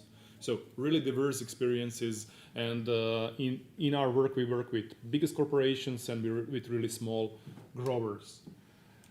And what do we deliver to make it as more tangible as possible? So this is a software platform. So like when you like the different tools that you use in your business, different apps, we provide productivity suite. So for farms, this means providing them insights from satellites about weather risks, for better decision making, to be able to organize their work, to secure traceability, to be able to report. So completely productivity management in the end. For companies that work with farms on the upstream side that sell them seeds, chemicals, and do agronomic advisory, we provide all these insights to make better agronomic advice. So they deliver the platforms to growers to make better agronomic advice. And for companies that are in the downstream side that source crops from farms, like food companies, beverage companies, processor, traders, so they use our platform to deliver it to farmers, to improve their quality of produce, to improve the practices, to push regenerative practices, and in the end to make their agriculture supply chain more efficient. So that's the role. So more or less we work with along the value chain. So chain. Yeah? Okay, thank you. And one of the latest products that we released recently, it is based on AI, basically on GPT. It uses GPT, is actually because we saw that everything that we did over the past 10 years actually supported big farms, big producers, big companies, because they were the ones who were able to adopt those kind of digital platforms. But the small farms, actually, they don't have the habit of using any kind of app rather than WhatsApp messaging or things like that. So what we needed to do, we needed to create actually technology that is accessible to them. So we created completely AI advisor that can be pushed to all farms globally easily, and it's rolled out for 3 months, and it works really nicely, provides great advice, really transforms the way how they receive knowledge and insights in their own native language 24/7. So continuously. So that's a positive thing of AI.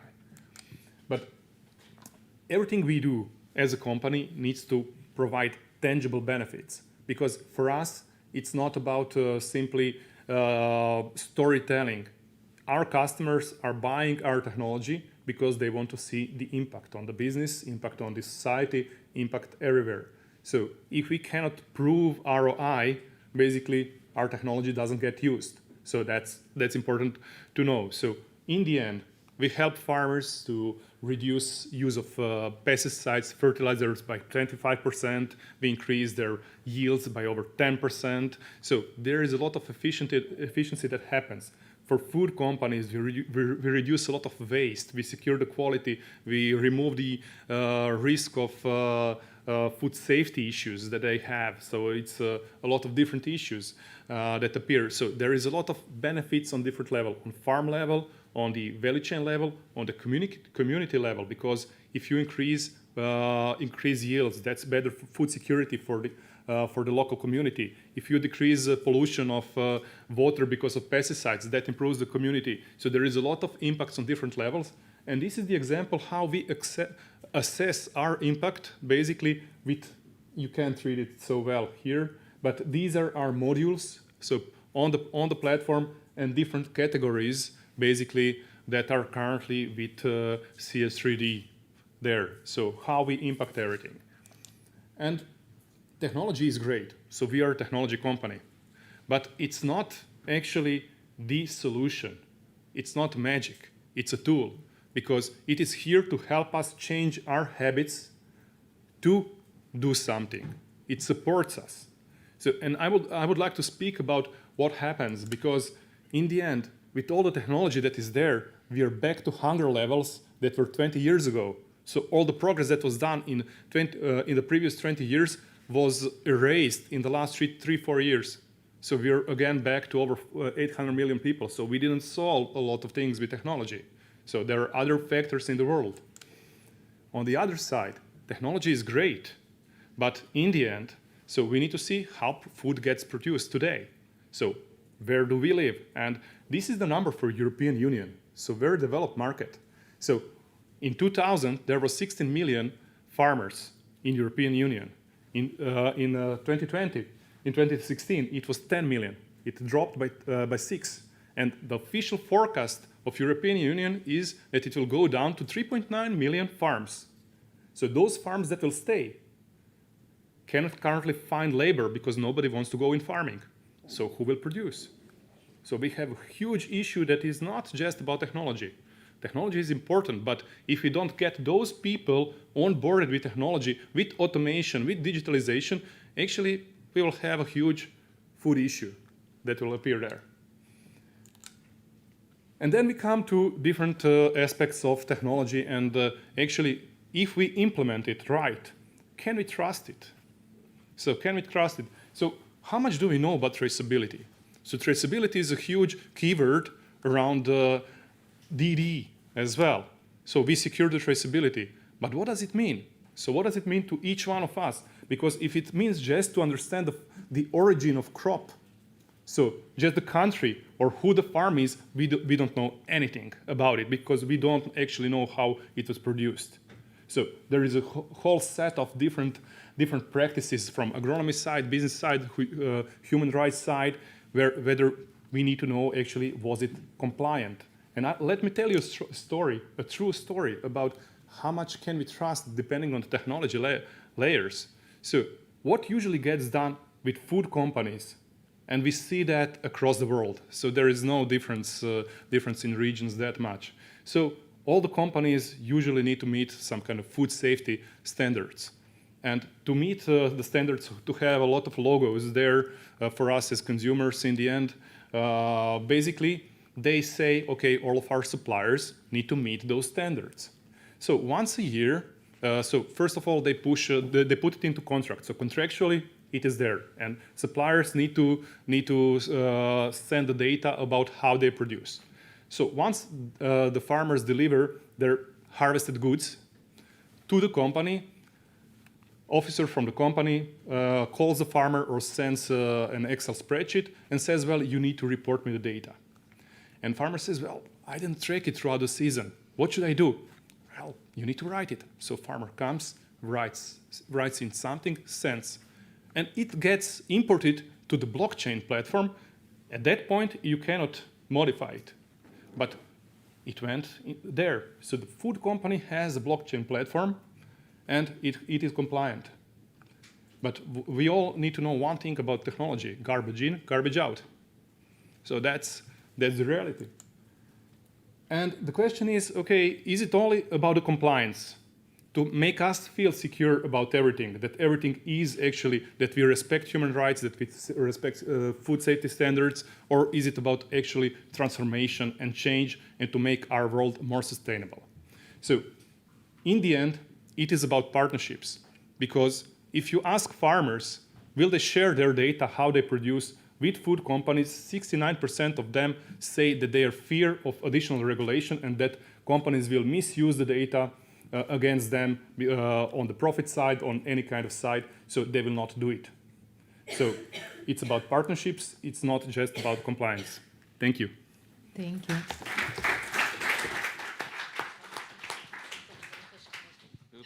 Thank you so much, Mattia. Last but not least, we have with us Pedro Oliveira, Dean and Gulbenkian Foundation Chair Professor at the Nova School of Business and Economics. His presentation is bringing us to a very nice reflection on AI again. So where we started with our keynote speaker today, somehow we also closed the contributions of the day. So Pedro will be particularly speaking on the impact of AI technologies on user innovation. And these, once again, I think as a contribution to today's discussions, is really opening the perspective on business, human rights, and technology as the mean for improving individuals' and communities' well-being. So thank you, Pedro. The floor is yours. Thank you, Julia. Thank you so much for your words. So let me share that 8 months ago when I took office, shortly after I took office, one of my colleagues enters my office and tells me, Pedro, we have 1,800 students that are submitting theses, and many of them were produced by ChatGPT. What do we do? Are we going to read them carefully and then grade them? Or are we going to stop this? And of course, we thought about it and concluded there's no way to stop this, right? It's as efficient as trying to stop the wind with your hand. It's not going to work. We are trying to prepare students for the real world out there, so we need to embrace this. But are we going to embrace this and let students do it? She asked. I guess that's what we have to do. And then what do we do to give them a grade? Well, rather than reading carefully what they submit, I think what we need to do is to discuss with the student, right? Increase the importance of orality in the process. Because, of course, the student now needs to have critical thinking about whatever is written in the documents. And if we do it this way, we are taking the most of technology, because actually we were using other technologies before. And in fact, this is good for everyone. So I'm very optimistic about AI. And I would like to share with you one project where, in fact, we do amazing things, I believe. But before I get there, let me tell you that I think there are a number of dimensions where I'm really pessimistic about AI. And Marcia already talked about that. You know, this guy was in Lisbon a few years ago, Alex Nix from Cambridge Analytica. And this quote is scary, right? Things don't necessarily need to be true as long as they are believed. That's exactly it, right? And that's a business model for many companies. Not long ago, The Guardian, came out with this investigation about this company from Israel. I don't know if you have heard about this. What they do is that they have an AI technology that controls bots. They actually manipulate about 30,000 fake profiles that go out there to their clients. Typically their clients are parties that want to win elections or companies that want to destroy the competitors. And what they do is that they end up convincing people that the right way is to vote for Mr. X or Mr. Y. I don't know if this will work, but briefly, they won 27 out of 33 elections where they participated. Presidential level campaigns we have completed, 27 of which were successful. One of Team Jorge's secret tools is a piece of software called AIMS, which weaponizes social media. I'll show you why our system is considered by the type of client that buy it. We have thousands of profiles. Each and every one of them multi-layered. It means they have Facebook and Instagram and Twitter and YouTube channel and Telegram and whatever you want. Hanan's team control an army of more than 30,000 bots. A bot is effectively a social media account that pretends to be human but isn't human. It's being controlled through automation. Team Jorge's bots or avatars are by far one of the most sophisticated that we've ever seen. The bots are multi-layered and have corresponding accounts on several other platforms, much like a human being does. which is why when you look at it initially, it does appear to be a real person. So you see, it's impressive, right? Politicians out there now, they know that if they want to win elections, there's a company in Israel that will charge $500,000, more or less, and the results so far are pretty good. And this is very scary. And of course, everyone is very worried about the next election in the US. So this is awful, and I'm really worried about that. I wanted to say this before, in fact, I became a bit more enthusiastic and show you what we have been doing with AI. And this is when, a few years ago, we actually, in our research, discovered that sometimes patients are actually able to develop medical devices for themselves, all by themselves. This is Taylor Goldsworthy. He's an engineer from England. At some point, he went to see his doctor, and his doctor told him that he was going to die. And obviously, he wasn't very happy with the news. He went home thinking about this problem. And this problem is that his aorta is at the risk of having a rupture that would kill him. And, you know, in fact, he told him, you are going to live another 2 years, 24 months. Long story short, he went home thinking about it and realizing that, well, there should be a solution for this. Well, actually, the patient ended up developing the aortic support that you see in the picture. And a couple of months later, he walked back into the doctor's office and asked the doctor, do you mind helping me? Because he told me that I'm going to die. But, you know, I've been working on this device. If you help me putting this thing in, because I cannot do this at home, I don't recommend that you try to do stuff like this at home. You know, maybe I can survive. And you see, the thing is that he convinced the doctor in London, after a long conversation. Of course, the first thing the doctor told him is, are you crazy? But he convinced the doctor that this was a good solution. And not just he saved his life, but he saved the life of about, actually, now almost 900 people that have received the same aortic support. You know, he actually submitted a patent, he developed intellectual property, he has a patent for this.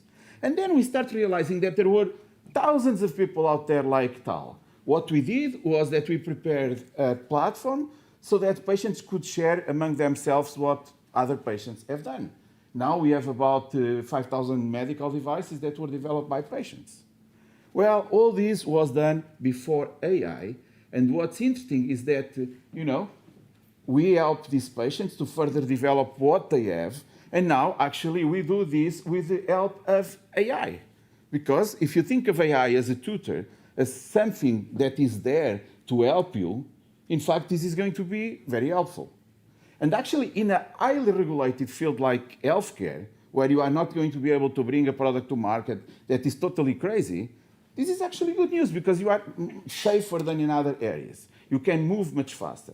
So you see, this is the boot camp that we do. We take students from Lisbon to Barcelona and then to Copenhagen. And to give you an idea, what we first started doing was to ask AI for help. For instance, we first asked AI, this is a ChatGPT, to make it very simple. Can AI help patients? And guess what? Yes, of course, we can help patients to develop solutions for themselves. You know, I'm not going through this in detail, but of course, he is mostly correct.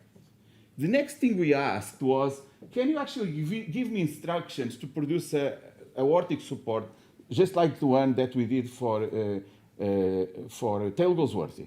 And he said, oh, no, sorry. I mean, this is a medical device. This will be very dangerous. Of course, that's what we expected, right? Then we asked him, can you actually, just for learning purposes, it's exactly the same question, we just put, for learning purposes, can you give us instructions on how to 3D print the aortic support that you just saw before? And basically then, and sorry, the format is not perfect, but basically, you know, he gave us like 4 or 5 pages of instructions. And guess what? They make sense, which means that the patient out there that needs help for any sort of health condition can actually use this stuff. You see, the point is, you know, all sorts of patients. We first did this with examples that were some complex, what we call type 3 medical devices. This is a type 1 medical device. You know, it's a woman from the US, from Miami. At some point she had cancer. Her doctor, well, she actually had a double mastectomy. After the surgery, the doctor told her, there's no way you can take a shower for the next several months. what people do is to actually use those garbage bags, black garbage bags, to protect these parts of the body so that they can take care of the hygiene. Long story short, she was really upset with the news. She developed the shower shirt. Again, she actually protected intellectual property. Guess what? If you want instructions to produce the shower shirt, just ask ChatGPT. And we know about this stuff. We went carefully and confirmed that it makes a lot of sense. In a way, some of the responses, some of the innovations that are already included in the response are much more sophisticated than what the users already do. You see, the point is that this is out there and people can use this. People are using this. This is another example, my last one, very quickly. It's Gerard from Burkina Faso. He almost died with malaria. But then he actually found out that there is this plant that has this scent that is a repellent for mosquitoes. Long story short, he started using this because since the scent is a repellent for the mosquito, in fact, this is a great idea to keep the mosquito away. That is the guy, right? That mosquito goes away, bites people, and ends up killing them. Well, long story short, he started mixing that with soap. He got some money from the Gates Foundation, and he saved actually many lives. Guess what? When we asked ChatGPT for instructions, he gave us a lot of good instructions and actually some that were new to Gerard. And now we have these 5,000 solutions out there. What we are doing is to actually using AI to improve. Mostly here I was looking at instructions, but we can also produce new designs for medical devices. And you see, it makes a lot of sense because many of these products will not be commercially available because they go through medical validation. So patients out there are safe, which means it's a good tool for all of us. And we are very happy because we even got the sponsorship or the support of people like this guy here. His name is Richard Roberts, and I don't resist telling you that it was in a meeting like this, where I first presented this project a while ago, that at the end he came to me and said, that's a very cool project, I would like to help. And I was like, okay, thank you. And then he actually said, maybe I could be part of the team. And that's when I thought, this guy is probably looking for a job. But I don't have any resources, so I'm not going to hire him or anything. And he insisted, I could even bring some of my friends that could help you in this project. And I was like, oh my God, I'm not going to do that, right? So I think I lost my attention. He told me that, your mind is somewhere else. Of course, if you think this project deserves our contribution, let me know. And by the way, I didn't introduce myself, but my name is Richard Roberts, and I got the Nobel Prize for Medicine. And before I was telling you about people like Aaron Shikanover, a Nobel laureate from Israel, or Bob Langer, the founder of Moderna, they could all contribute to this project among other friends. And that's when I started paying attention. I was a bit distracted. And you see, it's amazing because he got that, right? It always works when I play my Nobel card, people pay attention. Yeah, but let me tell you, the reason why I understand this project very well is because my son had a car accident 20 years ago and got paralyzed. He couldn't move anything below the neck after the accident. I know that many of the innovations that I have developed in the past 20 years, it's not because I'm a scientist, it's because I'm a father that at home tries to fix small problems.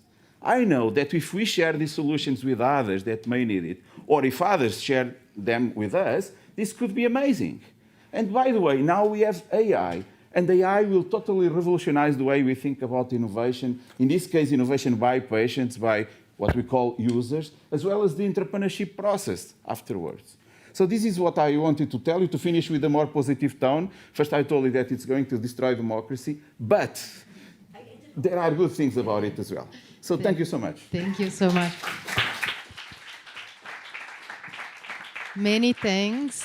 I know we have 5 minutes more, which we gladly dedicate to our youth ambassadors for spot-on questions they prepared for us. And I'm pretty sure that the discussion can be just inspired by a panel and follow then during our lunch break. So we have Joanna and Claudia.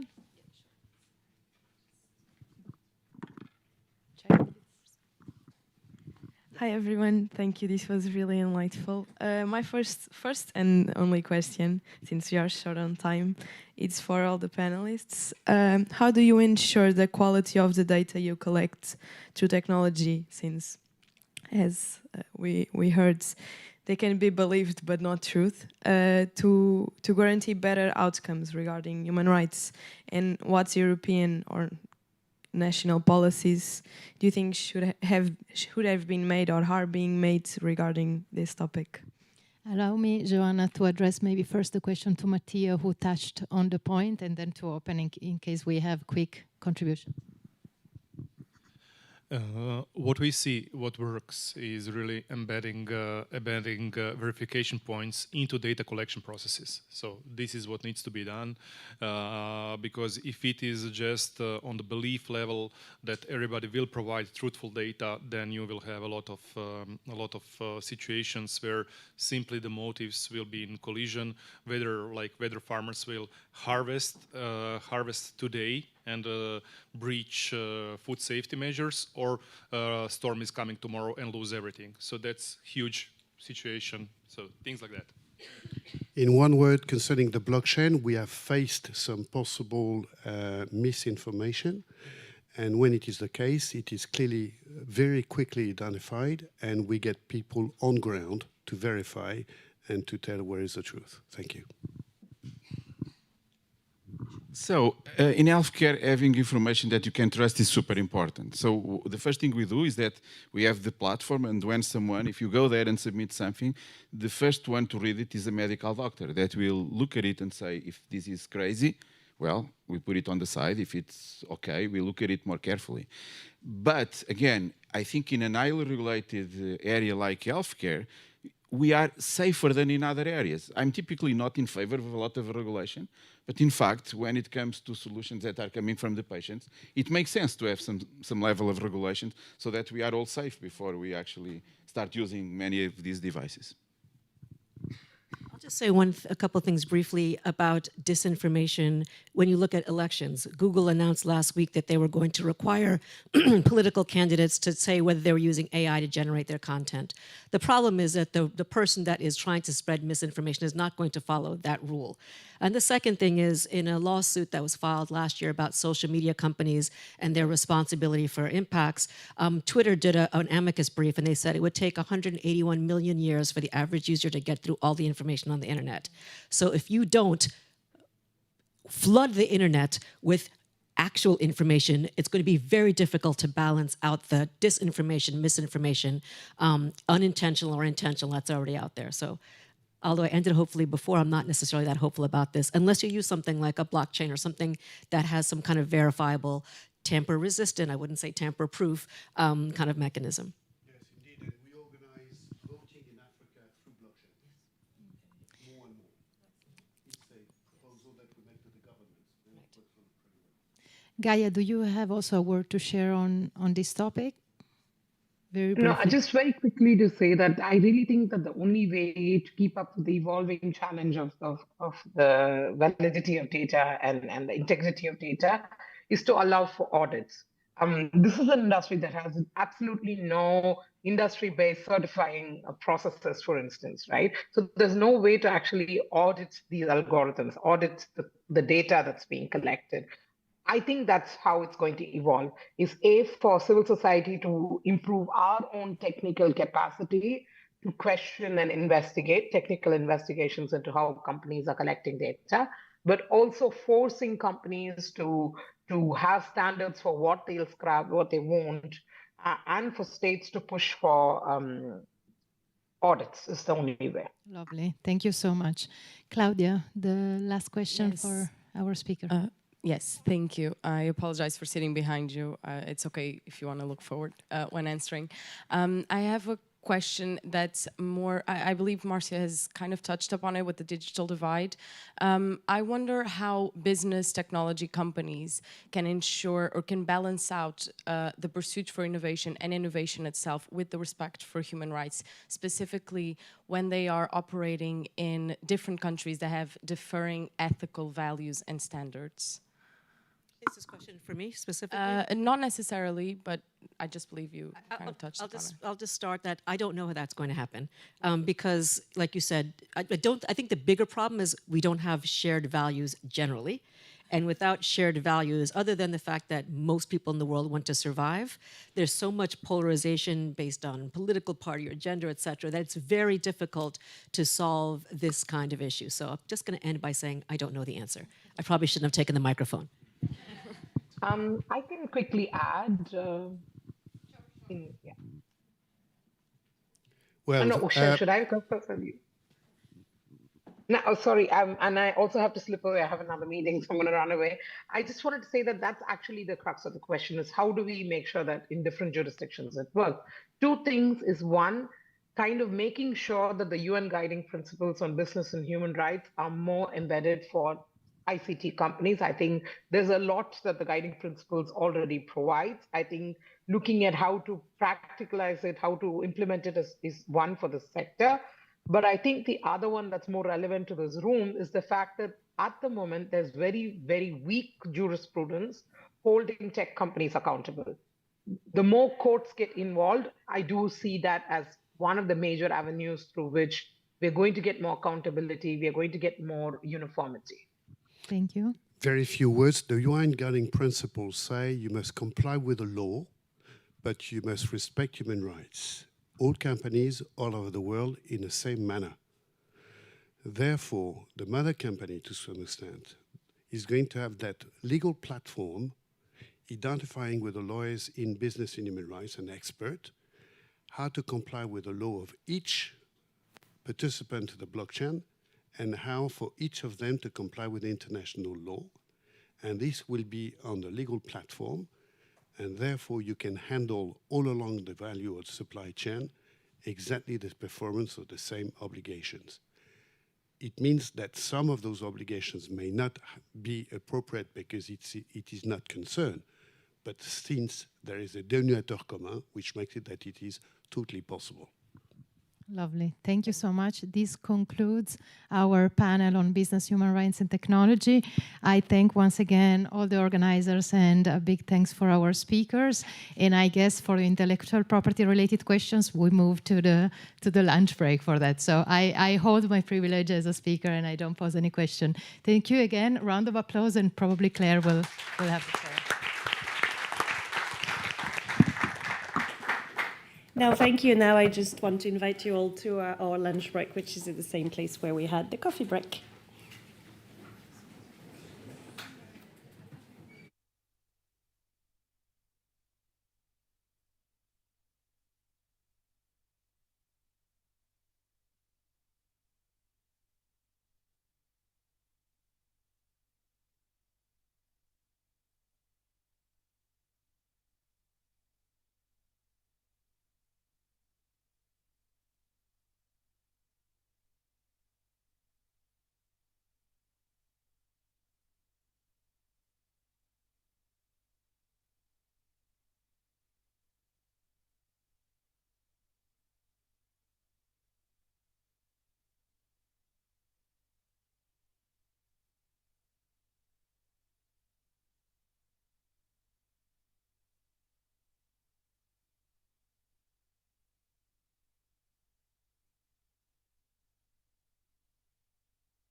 It's working? Yes. Well, let's slowly come back to the next panel. Good afternoon, everyone. We're going to start panel 3 on responsible disengagement. That is another topic that has been briefly mentioned in the previous panels. I'm Laura Íñigo Álvarez. I'm a lecturer and postdoctoral researcher at the Nova School of Law. I'm also coordinating with Claire Bright, the Nova Center on Business, Human Rights and the Environment. And I'm really happy to share this panel with esteemed colleagues and friends. We will have 5 speakers, well, our keynote speaker and other 4 speakers. I have to say that we will have small change in the program because there is another speaker, Canal, that is just arriving. So she will maybe talk at the end. But the topic we are discussing, responsible disengagements, and it was mentioned before that companies operating in conflict-affected areas or in high-risk scenarios might need to weigh the decision to stay or to leave in considering different adverse human rights impacts of whether staying or leaving. And this is part of what we call human rights due diligence. So this is not an isolated mechanism, but it's integrated as part of human rights due diligence. And without further ado, I want to introduce our keynote speaker, Sinisa Milatovic. And he's an expert on business and human rights, and is currently serving as a business and human rights specialist within UNDP. He's responsible for developing global programming and providing expertise on business and human rights to colleagues and partners in Africa, the Middle East, Asia, Latin America, and Eastern Europe and Central Asia. So to give us a bit of an overview of what responsible disengagement means, we will have Sinisa, so the floor is yours.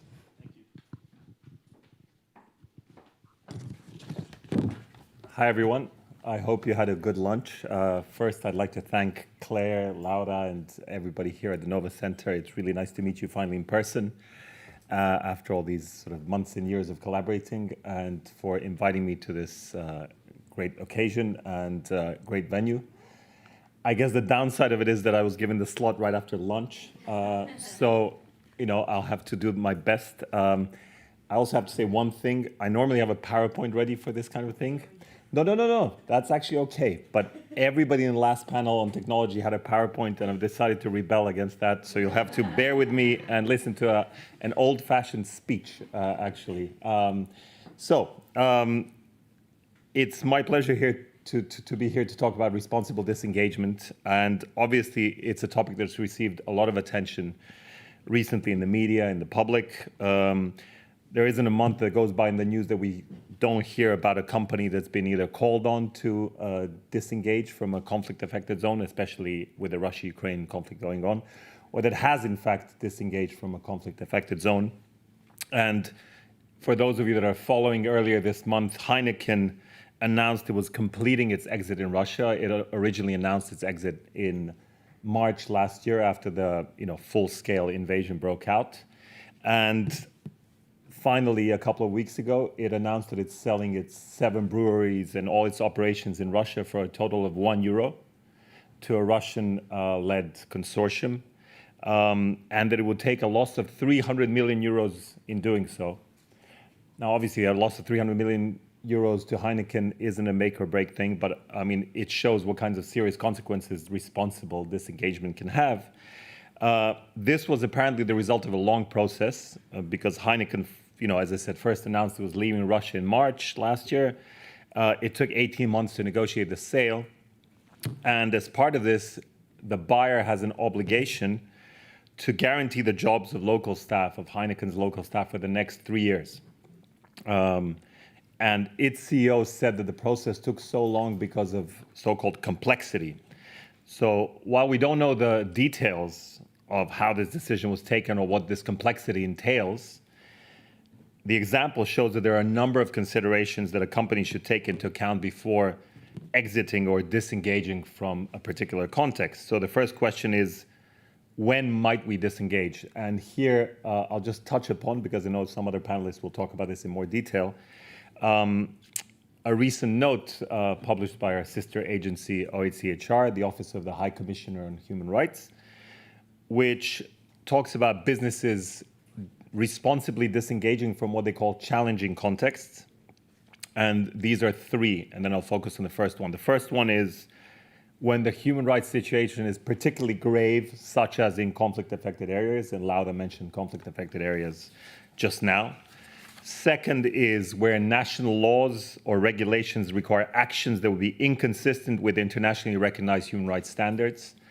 So this could be where a business enterprise is subject to employment laws that require it to discriminate against a particular group, ethnic or gender or sexual orientation and so on.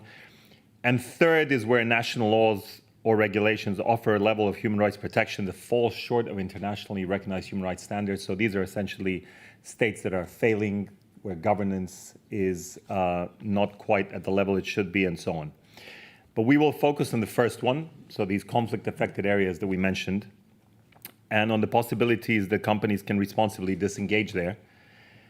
And I want to just show that responsible disengagement doesn't just occur in a vacuum, or it shouldn't occur in a vacuum. So even though you hear in the newspapers about a company leaving or being called on to leave a particular conflict-affected context, that decision to leave or to stay, to continue, to go, should be a part of a process that the company has been undertaking much before that. So it's part of a continuum.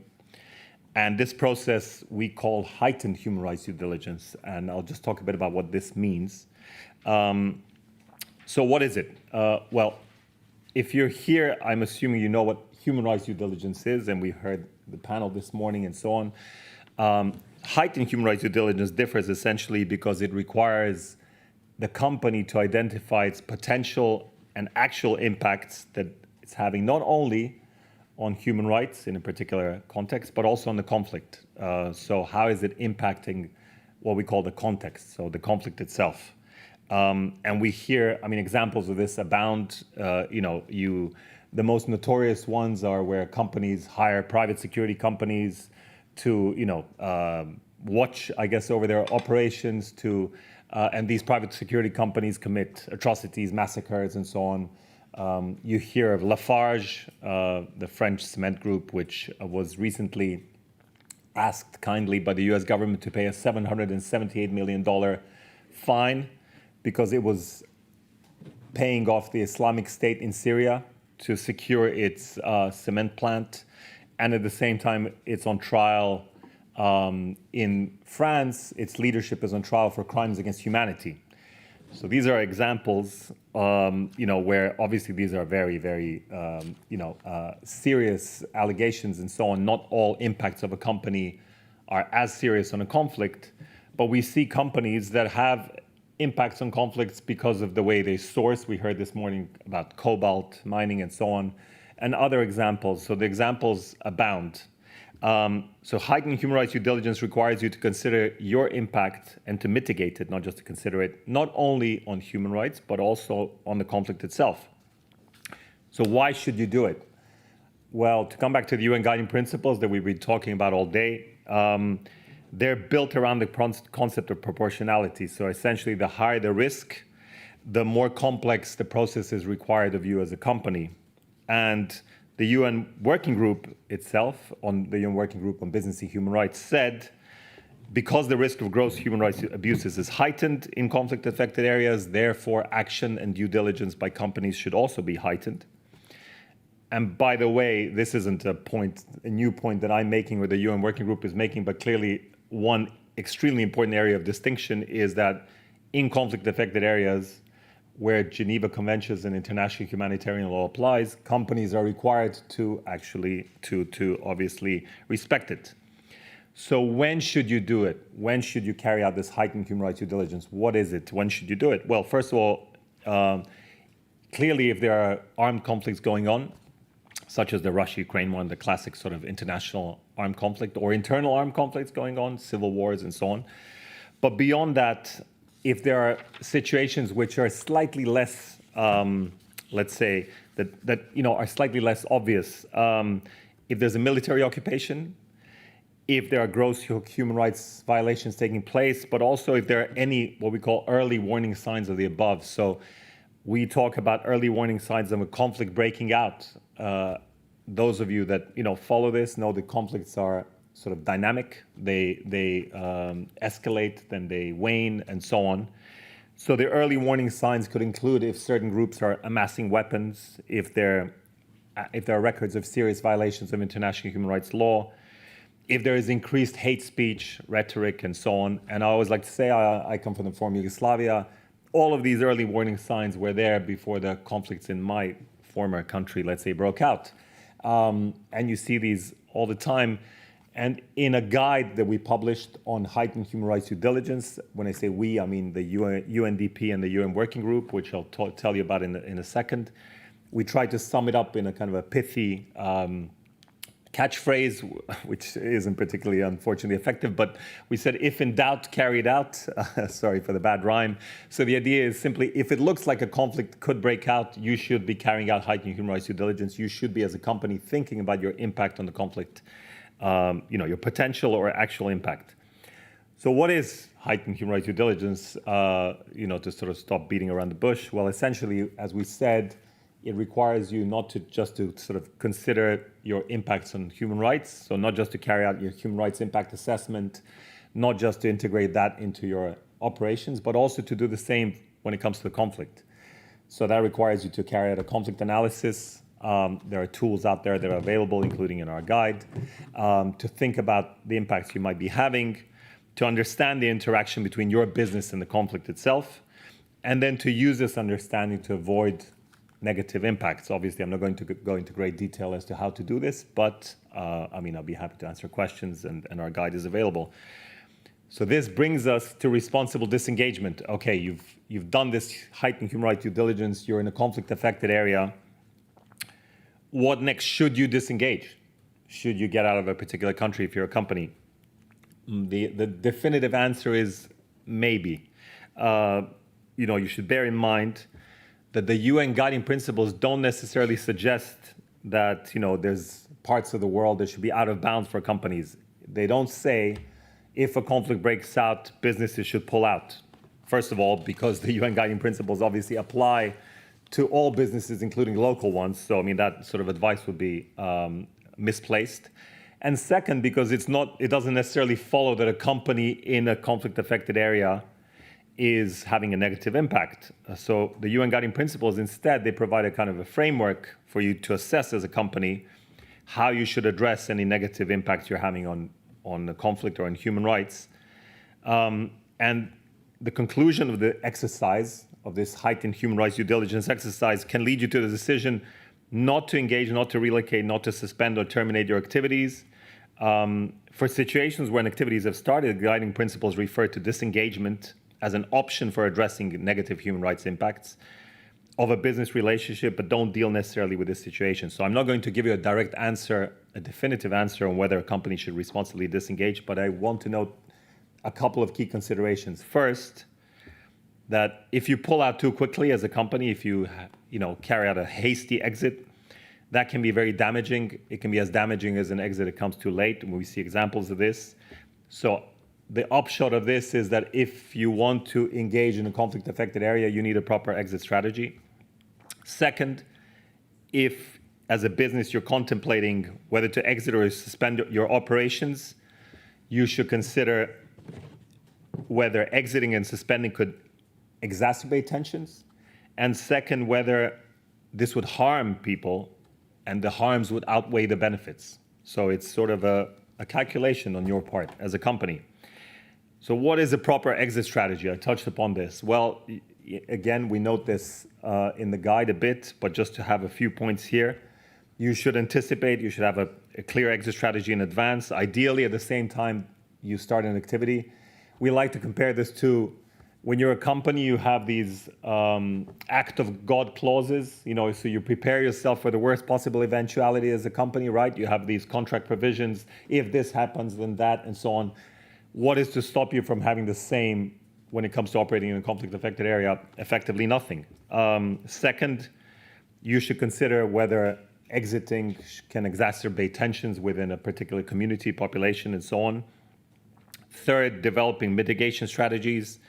These could include giving reasonable notice to communities. At the same time, reasonable notice, we've seen in some examples where notice was given in advance, like Telenor in Myanmar gave notice in advance, and the state in Myanmar, the government used this notice to essentially capture its servers and so on. So you have to be very careful. These are not the same practices that you use in normal human rights due diligence.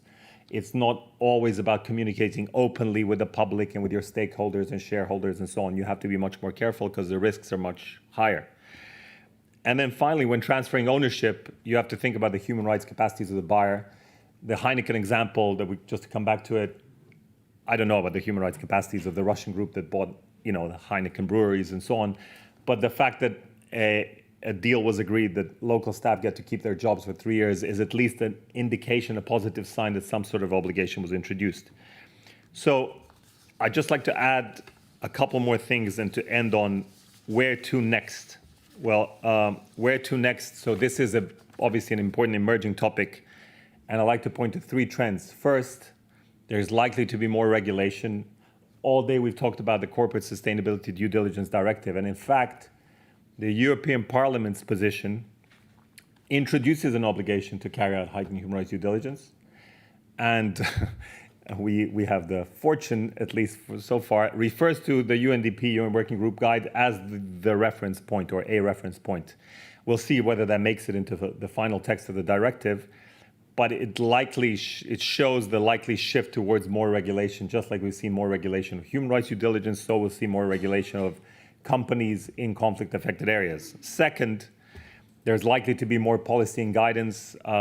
Celine is here. She worked for BSR. BSR came out, Business Social Responsibility, came out with its own guide for companies in conflict-affected areas in our, let's say, following in the footsteps of UNDP and the working group. You see now guides for tech companies, for extractive companies, for others. So companies want to know more. They get in touch with us. They ask, what should we do? Should we pull out? In fact, I had governments calling me when the war in Ukraine broke out and saying, what do we advise our companies? Tell us what to tell them, should they pull out? And I said, well, hold on, it's not that simple. But essentially, people want to know more because of the third trend, which is that the legal and operational risks are huge. So I told you about Lafarge being ordered to pay $778 million. 2 weeks ago, in another example, Lundin Energy, which is a Swedish company, its CEO and another high-ranking official started of its CEO and another high-ranking official. They're standing trial for crimes against humanity for their role in crimes against humanity committed in Sudan. So those are the legal risks. The operational risks, I recently saw research in Finland that 2/3 of consumers are proposing to boycott companies that are still operating in Russia after the war started. So all of this just to say that this issue, I'm glad we're having this panel today because this issue is picking up steam.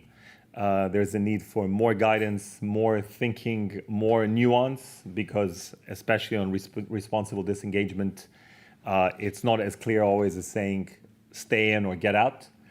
And I really look forward to hearing what my fellow panelists have to say. Thank you.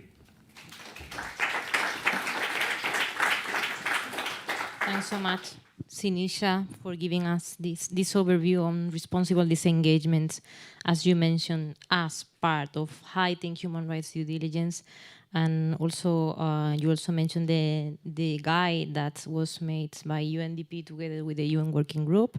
And I think this is a very good document that should be taken also into consideration for further regulatory developments. Which also takes me to our next speaker. That is Leonard Feld, who is an advisor on human rights, business and tech at the Danish Institute for Human Rights.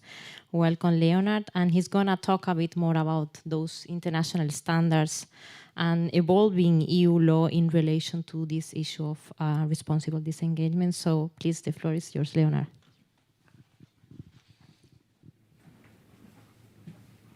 Yes, good afternoon, everyone.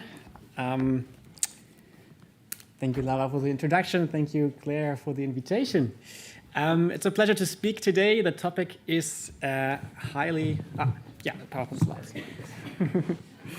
Is highly topical, and I think I have actually good follow-up on the, sorry? Yes. Okay. No worries. Perfect. Thanks. A good follow-up on the presentation by the keynote speaker, Sinisa. Thank you for that, because you elaborated on the role of heightened human rights diligence, whereas I will focus a bit more on what the international standards and then the evolving directive will say about, let's say, conventional disengagement in human rights diligence context, because I think it's something that must be generally differentiated, because you have the decision on whether to exit an entire market and country on the one hand, due to a conflict or to different political developments such as coup d'etat, etc. Or you have the very individual decision of exiting a specific business relationship that can happen on a day-to-day basis. Of course, they are interlinked. Of course, the process has some similarities, but I think in general, also the guidances, as we just heard, they are like more general guidance on human rights due diligence that also involves responsible disengagement, and the more conflict or difficult circumstances evolving guidance that is more specialized on that specific context.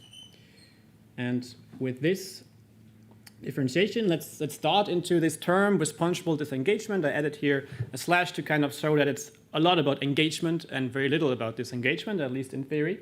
And it is a core element of every human rights and environmental diligence process, and has a main objective of kind of addressing or preventing cut-and-run exits. So the exit of a specific context by a company without consideration or due consideration to any human rights impacts. And this can typically revolve in a classic business context, either in response to a human rights impact that a company may have identified a human rights impact and then may consider exiting, or it may be different circumstances, and we saw it during the COVID pandemic, that the company may decide to exit or leave a specific supply chain for other reasons, but then due consideration should be given to the consequences of that decision, also with respect to human rights. And this decision to be taken is basically involving different dimensions, which I think are just interesting to reflect on, because they are kind of underlying this core factors we're going to speak about in the next slide. So there's a legal dimension that's very strong, of course. There are contractual provisions applying. There's national law context that kind of determines what is possible, what not, etc. There are moral dimensions here, because you may have to balance, as you said rightly, different interests, different rights at stake, especially when the decision to leave may also cause human rights impacts. So here it's a kind of a moral dimension to it. And finally, there is also, of course, a business dimension. Companies may be dependent on a specific business partner. There are also some reputational and financial risks involved. And all these different dimensions are kind of intertwined and are taken into consideration in the context of this decision.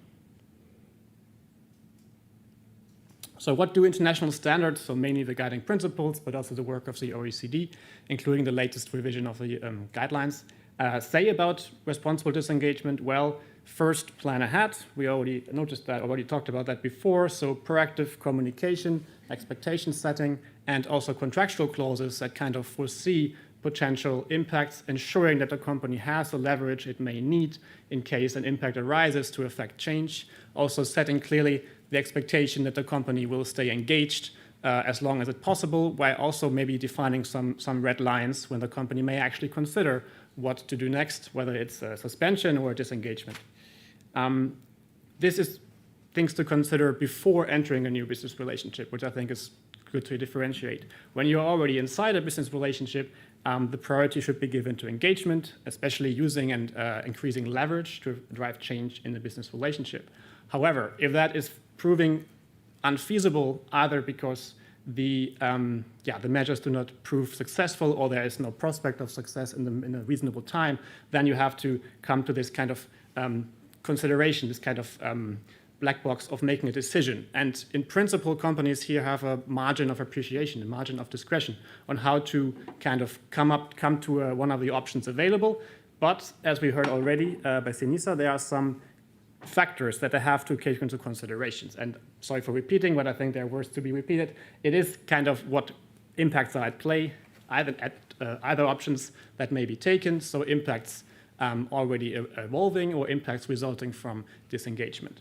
What is the severity and the irreparability of these impacts? What is the prospect of driving change within reasonable time? Maybe this reasonable time may be a long-term time frame, especially when there are some systemic issues at play. It may be something that can be changed in a medium time or short time. That also depends on the specific context.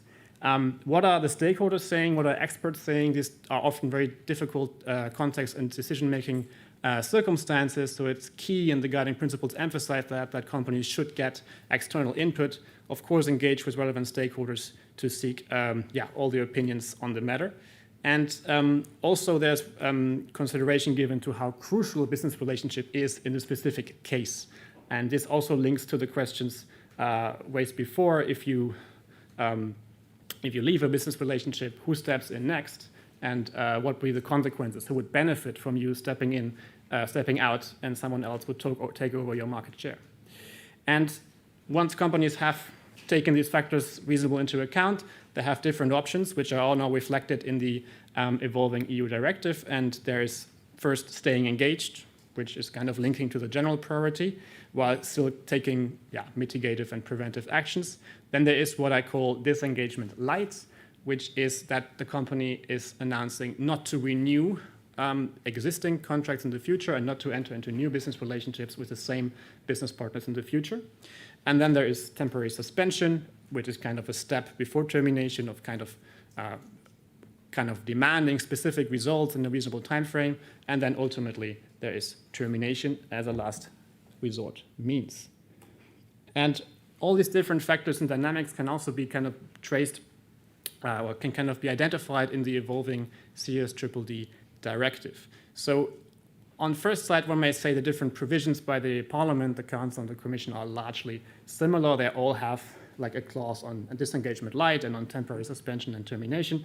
You mentioned already some core differences that the heightened human rights diligence finds only mentioned in the Parliament's text, but there are also some more little, I call it the devil is in the details, differences between the different proposals, which are generally trying to kind of define and also determine how this margin of appreciation or discretion that companies have should be defined. To what extent should there be strict rules that companies have to follow? To some extent, to what extent should companies given like some discretion to decide on a case-by-case basis? And there's general agreement that the severity of the impact should be definitely a decisive factor on the decision whether to terminate. So the severe impacts may lead to termination. On the other hand, there are some minor discrepancies on what role or what emphasis should be given to this exit strategy, because there are also concerns, especially on the Parliament side, that companies may take an exit as an easy solution to a complex problem. So we see in the different proposals, for example, on the disengagement light clause, that the Council added the term last resort, so emphasizing that also the disengagement light should be a means of last resort. The Parliament it goes in a similar direction by limiting this option or this kind of obligation to cases where companies are actually causing or contributing to a specific impact. Also here, further limiting the scale of this particular provision. And similar differences emerged in relation to temporary suspension and termination, which is principally companies are obliged to do if the measures they take prove inadequate. And there's no prospect of reasonable change in the near future. And here, most notable change is that the Council proposes an exception that companies are not obliged to disengage when they don't have a reasonable alternative. So if this particular business relationship is essential for their business operations, when there is no reasonable alternative and there's sufficient prejudice to their own business. And similarly, the Council, setting aside the general topic of financial sector inclusion, is proposing that financial institutions should not be obliged at all to disengage, given the circumstances of this particular industry, they claim. And the Parliament, in turn, makes different changes, proposing first that more emphasis should be given on the process that companies have to take, so that companies should actually have this process in place, should assess the impacts of engagement and disengagement, and should then, based on this particular process, come to an informed and due process-based decision. They also mentioned particularly, which is also international standards, that companies, when they decide to disengage, they should also take measures to address the impacts that may result from disengagement. So this is like explicitly mentioned in the Parliament's proposal. And similar to what you already have said, that the Parliament also proposes that companies have to give due notice and that they also have to reassess the decision depending on the evolving circumstances in the specific context. And with this, some key issues looking forward that I felt like worth emphasizing. Of course, we don't know what the final text looks like, but what is generally important to emphasize is that it should be ensured that the companies eventually take a risk-based approach, not a compliance or tick box exercise that allows for this nuanced decisions, because defining strict rules for this very complex decision-making process is difficult or near to impossible. So there should be clear definitions of factors that companies have to engage. There should be due process to ensure that companies do engage with these different factors before taking a decision. And moreover, there is also a need for what we call like accompanying measures. Because if companies at large scale demand from their suppliers in the context of business related human rights impacts to kind of change their business behavior to address impacts, but certain smallholders, especially in third countries, have not have the capacity to address this in a short time, especially when there might be some systemic root causes to this, then it is important that the EU is not only defining legal rules on this, but there should also be accompanying measures through development policy or different funding, etc., that kind of ensure that these smallholders are put in the position where they can actually meet the demands that this directive is also furthering through global value chains. And these were a few reflections, and I'm happy to discuss further. And now I give the floor to my more practical-oriented co-panelists. Thank you.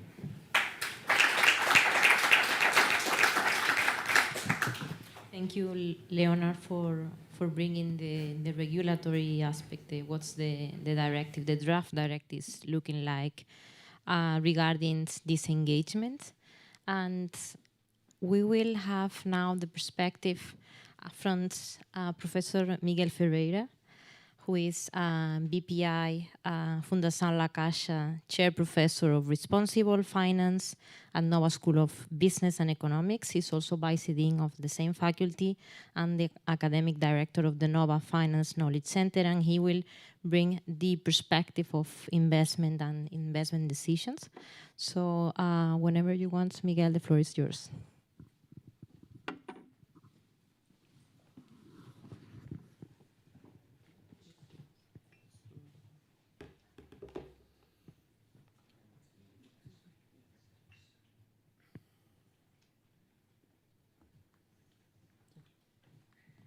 Good afternoon.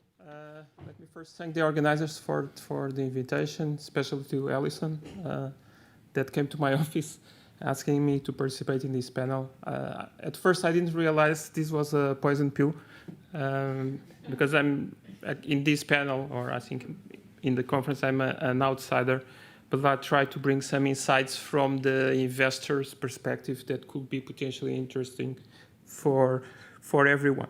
So I'm going to take the point of view of institutional investors. The reason for this is because institutional investors has been one of the main topics of my research agenda, in particular trying to understand the effects of foreign institutional investors on companies' policies and performance. And the main idea, the evidence show that foreign investors are not necessarily bad guys.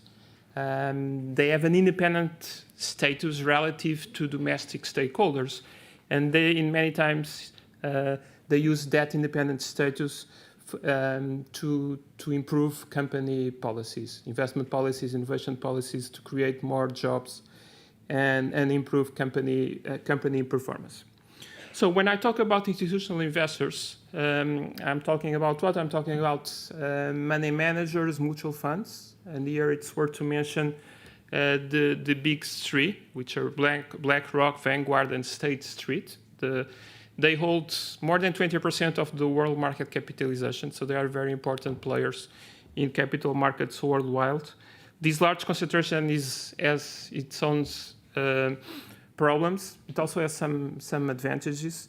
But basically, these big three money managers, they rose because of the increase in passive investment in ETFs that you may have heard about, which is a good way for retail investors to invest their savings. I'm also talking about pension funds, sovereign wealth funds, as the Norge Bank Investment Management I'm going to mention a couple times during my presentation, because they are a good case study. And also endowments like Harvard or the Gulbenkian Foundation endowment. And these institutional investors are main shareholders of companies worldwide. So in the US, they hold more than 70% of the companies, of the market capitalization. But even outside of the US, they own almost 50% of the market capitalization. So these institutional investors are an important market force. And actually, in my research agenda, we show that this market force played by institutional investors, it's many times more effective than regulation in promoting change. For example, good changes in corporate governance, in general in corporate social responsibility. And because they are main shareholders of companies, they can influence the company investment policies and performance in which they invest. And they can influence directly the companies where they invest, but they can also influence indirectly other companies, because the companies where they invest, they have relationships with other companies, because they are clients or suppliers, or because of the ultimate owners of these companies. And just to give an example, like the Saudi Arabia Public Investment Fund, they are main holders of many companies such as Lucid, that produce electric cars, or Uber. And we may be worried about who are the ultimate owners of some of these companies. So they can influence directly the companies where they invest, but also indirectly through the relationships that these companies have with others. So what are the strategies followed by these institutional investors when they invest in equities as shareholders? And the figure shows how frequent PRI signatories, PRI, it's the Principles of Responsible Investment, that is signed by many institutional investors. And you can see there's a range of strategies they follow. Some are more frequent than others. So the first decision is which companies to buy, which companies to invest in, and it's very frequent here that they use negative screening. So they exclude some sectors like seen stocks, tobacco, arms, oil and gas has also become a sector which is many times excluded. You may have seen in the news recently that the English church decided not to invest more in oil and gas. Or the Norge Bank also does not invest in oil and gas. And this is a very frequent strategy followed by institutional investors. They may also exclude countries for civil rights reasons or because of armed conflicts, such as the Russian invasion of Ukraine, or due to the military coup in Myanmar, or even going back further, but it's also an interesting case study due to the apartheid regime in the 80s in South Africa. They may also employ positive screening, not as frequent as negative screening, which means you invest in all sectors or almost all sectors, but you try to invest in the best ESG firms in a given sector. So if you want to invest in mining, you're not going to invest in Vale. You're going to invest, for example, in Anglo-American, which is better ESG practice. There's also thematic investing, which is not as frequent, where you're going to allocate capital to certain goals, like social investments or renewable energies. And at the middle, which is a strategy that is employed by almost all institutional investors, it's what we call integration. So you're going to integrate ESG factors in all the investment process, from research to portfolio selection. And then you have engagement. There are several different types of engagement, from individual to collaborative. Collaborative engagement, it's typically very effective. And also voting, proxy voting. And here it's very important that it should be internal. It should not outsource, this institutional investor should not outsource this proxy voting to proxy advisors. It's important that institutional investors do their own due diligence when they exercise this proxy voting, and they can influence by approving or rejecting some of the proposals of the management of the company. So engagement is a very important strategy, and I'll mention as a potential solution to the dilemmas of responsible disinvestment. Engagement is many times also referred as active ownership or stewardship, and it's a very important strategy that it's very frequently followed by institutional investors. And then at the extreme, if you are not happy, if anything else doesn't work, you can sell and disinvest. And just to give an example on how investors can have an influence and try to tackle some of the challenges like climate change.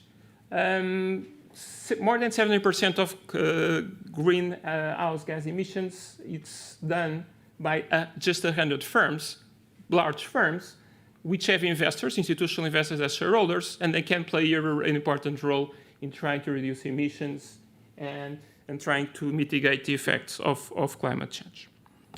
So the big question is what? Is whether to engage or to divest. Or 20 years ago, you will not say engage or divest, you will say in finance or economics whether to voice or to exit. But it's basically the same question. Voice in the sense of talking to the management and trying to influence directly the management of the company. So to divest has some benefits, like drawing attention of society to human rights violations, like during the South African apartheid regime, or more recently the Go Fossil Free movement, 350 movement. And this can create and put pressure on policymakers to change. It can also affect stock prices. And this is important because if it affects stock prices, the cost of capital is going to be higher for bad ESG firms, for example, firms with that are high carbon emitters, as investors are going to require a risk premium to invest in these firms. Although so far the evidence is quite mixed in terms if these movements, these investment movements are actually able to influence stock prices. Although there's a very interesting recent study that shows that the 350 movement really depressed stock prices of high emitters of carbon. However, there's issues with this investing. Okay, so we have several evidence that it influences the social discourse, but it doesn't affect stock prices.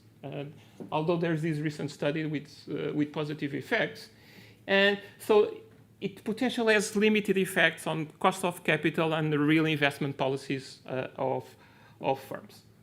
And there's actually a paradox. And the paradox is if you're going to disinvest in a brown firm, the prices will go down, so the company, the stock becomes cheaper for other investors to buy, and these other investors that are not green investors are actually going to earn higher returns. So there's a paradox here of disinvesting in bad ESG companies or brown companies.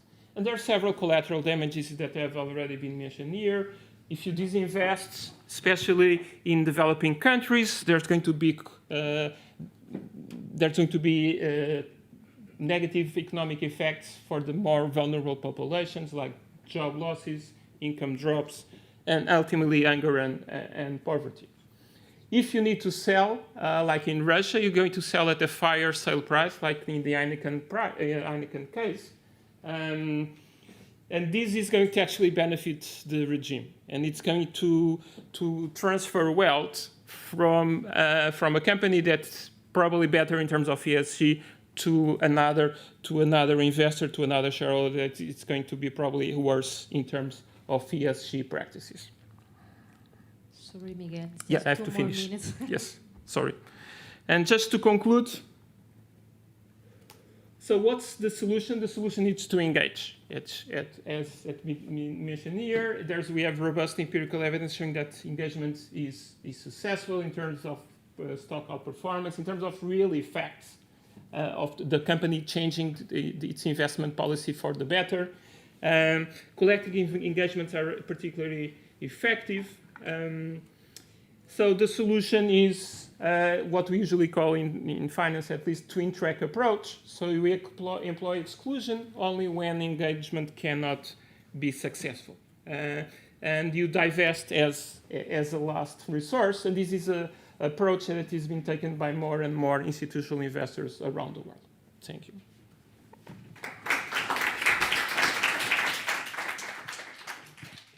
Thank you, Miguel. And indeed, I think it's key to understand the role of investment and investor and how they can play a direct or indirect influence into decisions by companies. And now I'm gonna quickly move to the next speaker because of time constraints. And we will have now Canel Labit, who is a French-trained lawyer and director of the Business and Human Rights Program at the Berlin-based European Center for Constitutional and Human Rights. And she will share her insights into mainly the Lafarge case that was already mentioned by Sinisha. So we are gonna move now more the practical sides and the question of litigation, and later on we will continue with Celine as well, sharing some practical experiences.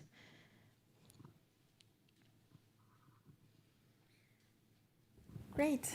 So for the interest of time, I will start. I don't need the PowerPoint right away. Apologize for my delay, also for my co-panelists for not listening to your input. And I'm glad that there was already a good theoretical background that was provided, because then I can go a bit into some practical considerations. So before I go into the Lafarge case, I wanted to explain also where my approach comes from. I work with the CCHR, which is a human rights organization based in Berlin, and our work is to accompany individuals affected by grave human rights violations with legal means. And specifically in the Business and Human Rights Department, what we do is that we accompany workers or affected communities or individuals by corporate harm in their quest for justice, reparation. Most often they seek this before the courts where the headquarters of the companies involved in the corporate harm are located. I also wanted to say that looking at the cases that we've been working on with the CCHR, it's very, very rare that we actually get from the communities of people we work with the request to litigate a demand for a company to disengage. What they usually want is for the companies to stay in the respect of their rights, but they have not, as so far, we haven't had a request of someone that we're working with for a company to disengage. And it's also not something that we generally advise communities or individuals who reach out to us, simply because we don't feel like we are in the capacity to assess whether a decision to disengage would actually bear more costs on human rights than the status quo, with the hope that the status quo gets improved. I wanted to talk about the Lafarge case because, so the Lafarge area case is pending before the French Supreme Court. And also as a disclaimer, this case comes from a criminal complaint that was filed by 11 Syrian former employees of Lafarge in Syria, but also ECCHR and Sherpa, our partner in France. So we are partie civile in this case. And although I'm aware that obviously the situation that I will now explain to you is very specific because it concerns responsible disengagement and decisions to stay or not in the context of armed conflict.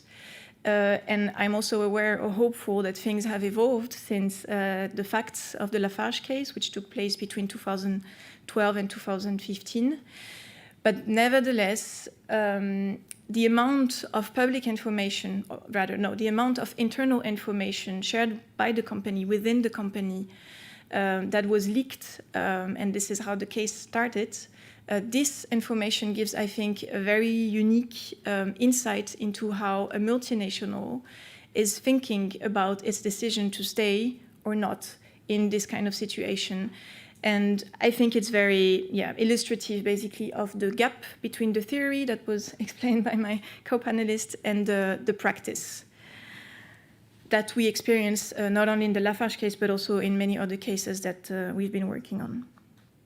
So Before I go into the facts, give you a little snapshot of where the proceedings are at in French courts. So Lafarge, as a legal entity, is currently charged for complicity in crimes against humanity, endangerment of people's lives, namely its former employees, violation of an embargo, and financing of a terrorist enterprise.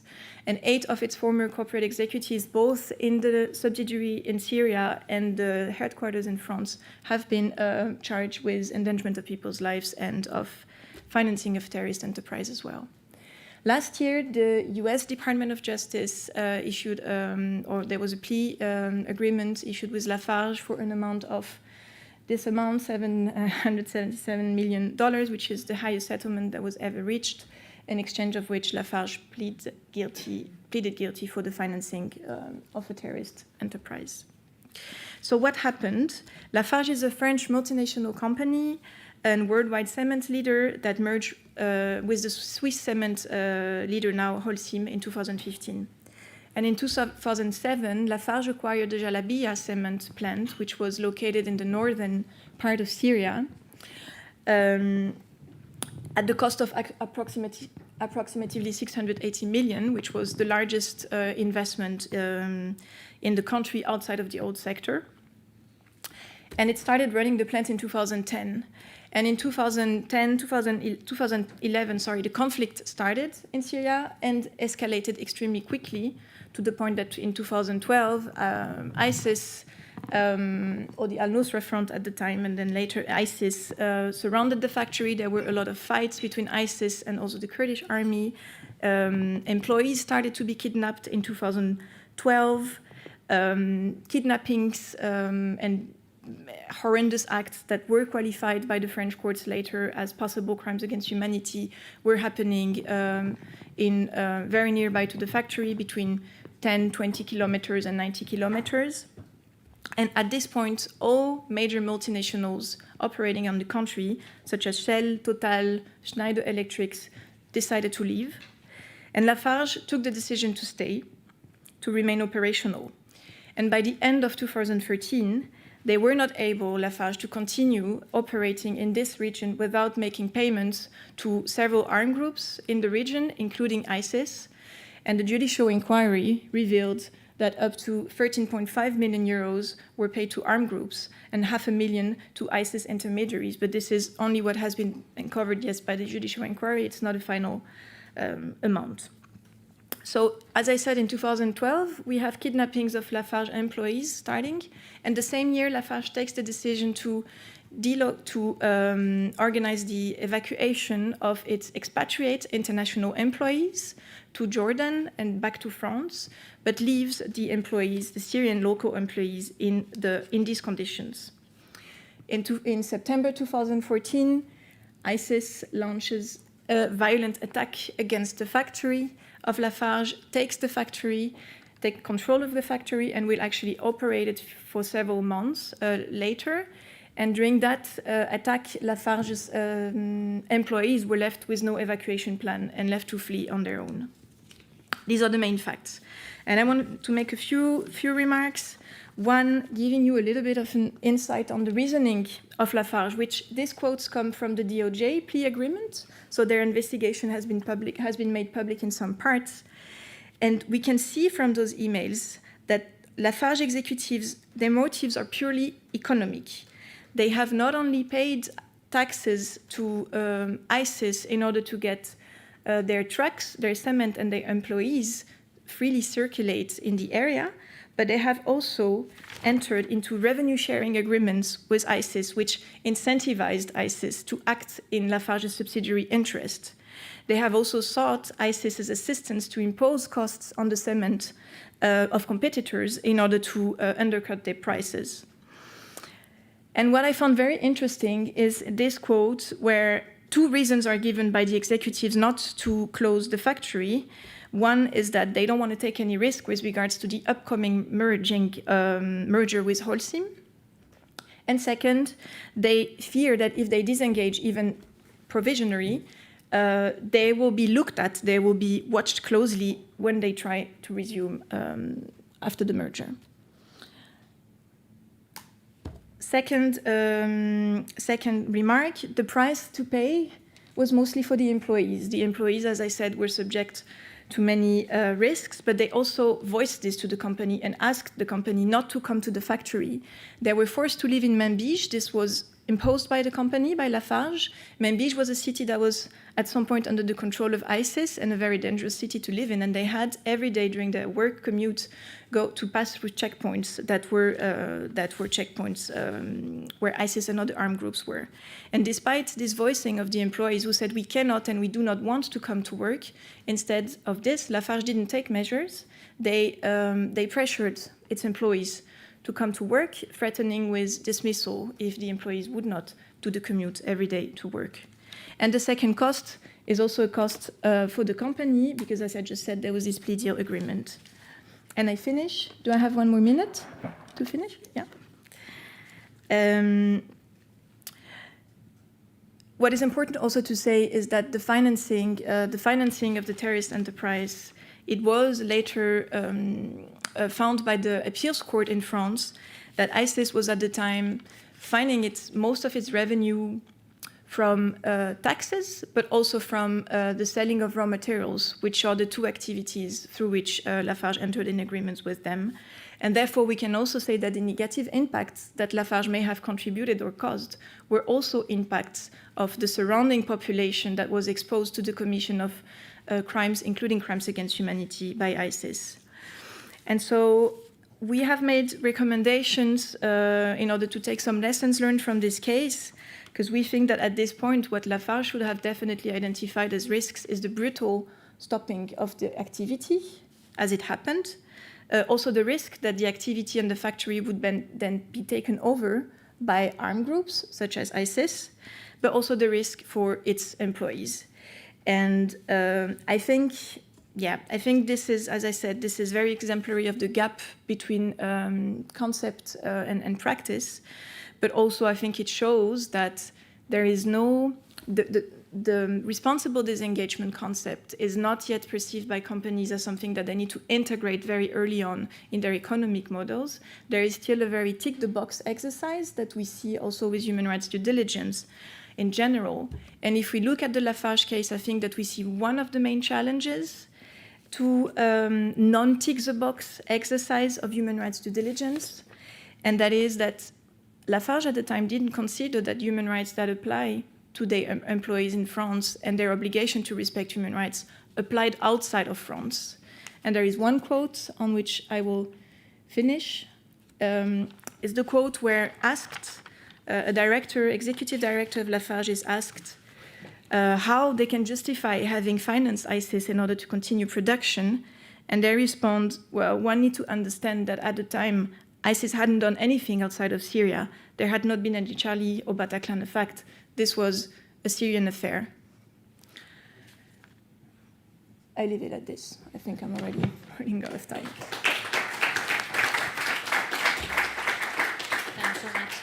Thanks so much, Canel, for talking more about the Lafarge case, all the complexities. And I think this is the first case against a legal entity in terms of complicity in crimes against humanity. And also, Sinisha mentioned the case that is in Sweden, but I think this was the first one, again, a legal entity. And of course, there are many lessons that we can learn from this case. Following with the practical insights, I want to invite my colleague and friend, Celinda Grasa Pires, who is a business and human rights specialist, external advisor at BSR and research associate at our center, the NOVA, the Knowledge Center on Business, Human Rights and the Environment. And she will share some lessons learned and the challenges also from her practical experience. So please, the floor is yours. Thank you so much.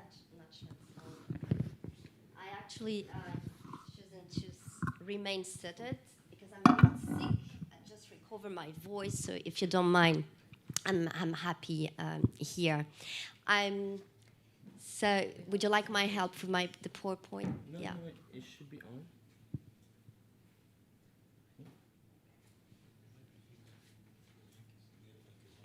Oh.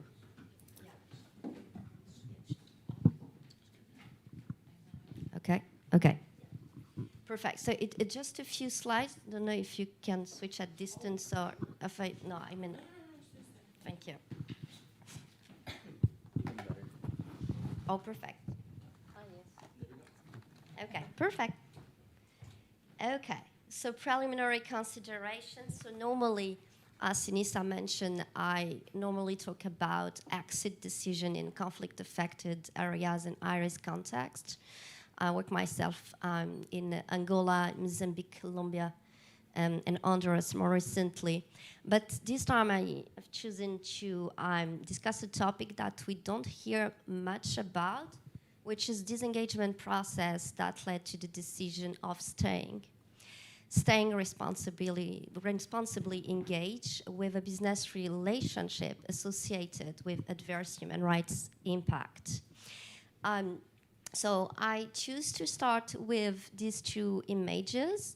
First images, as I realized when you look online for responsible disengagement, we may come across this picture and similar ones where the go sign is green and the stay sign is red, which actually supports the external common perception that staying is a wrong decision and could lead to bad consequences, when we know that in practice, this is much a gray area.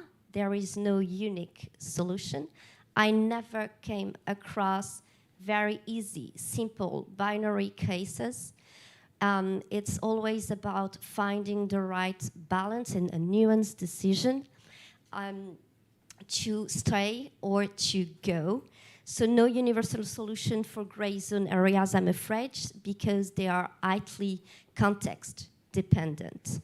So after mentioning that, I would like to share with you a few lessons learned advising companies in their disengagement process, again, that led to the decision to stay engaged with a business relationship associated with adverse human rights impact. Independently, if this is a conflict-affected areas or high-risk context, is the business relationship associated with adverse human rights impact. So if we move to the next slide, yes. Just a few concepts, because I will use that concept. Leonard here already discussed those concepts, but when we go through disengagement decision-making process, there is a few factors that we need to take into account. The first is the concept of leverage. I'm quoting here the commentary of Guiding Principle 19, because there is sometimes this misunderstanding from companies in practice that think that the OECD guidelines or the UNGPs are actually calling for disengagement immediately when an adverse human rights impact arises from a business relationship, which we know it's not the case. What the OECD guidelines UNGP elaborates on is on the responsibility of a company to firstly engage with the business partner, use its leverage over its business relationship to address the adverse impact.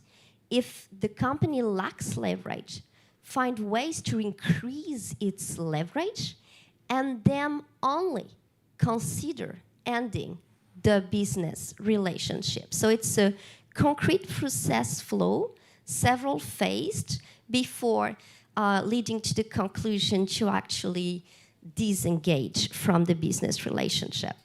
So the concept of leverage is really important. It can be defined as the ability to effect change in the wrongful practices of an entity that causes harm. Then the second concept I would like to cover is credible and independent assessment, because the decision to exit or the decision to remain engaged need to be built on a credible, independent assessment. meaning conducted by a human rights expert or a skilled expert with field experience. Why is important? Because we want to have the perception and the perspective of the directly affected stakeholder. And engagement in such tense context with affected stakeholder is very tricky. So we need skilled, experienced experts to conduct this credible and independent assessment. And then the last concept is crucial business relationship.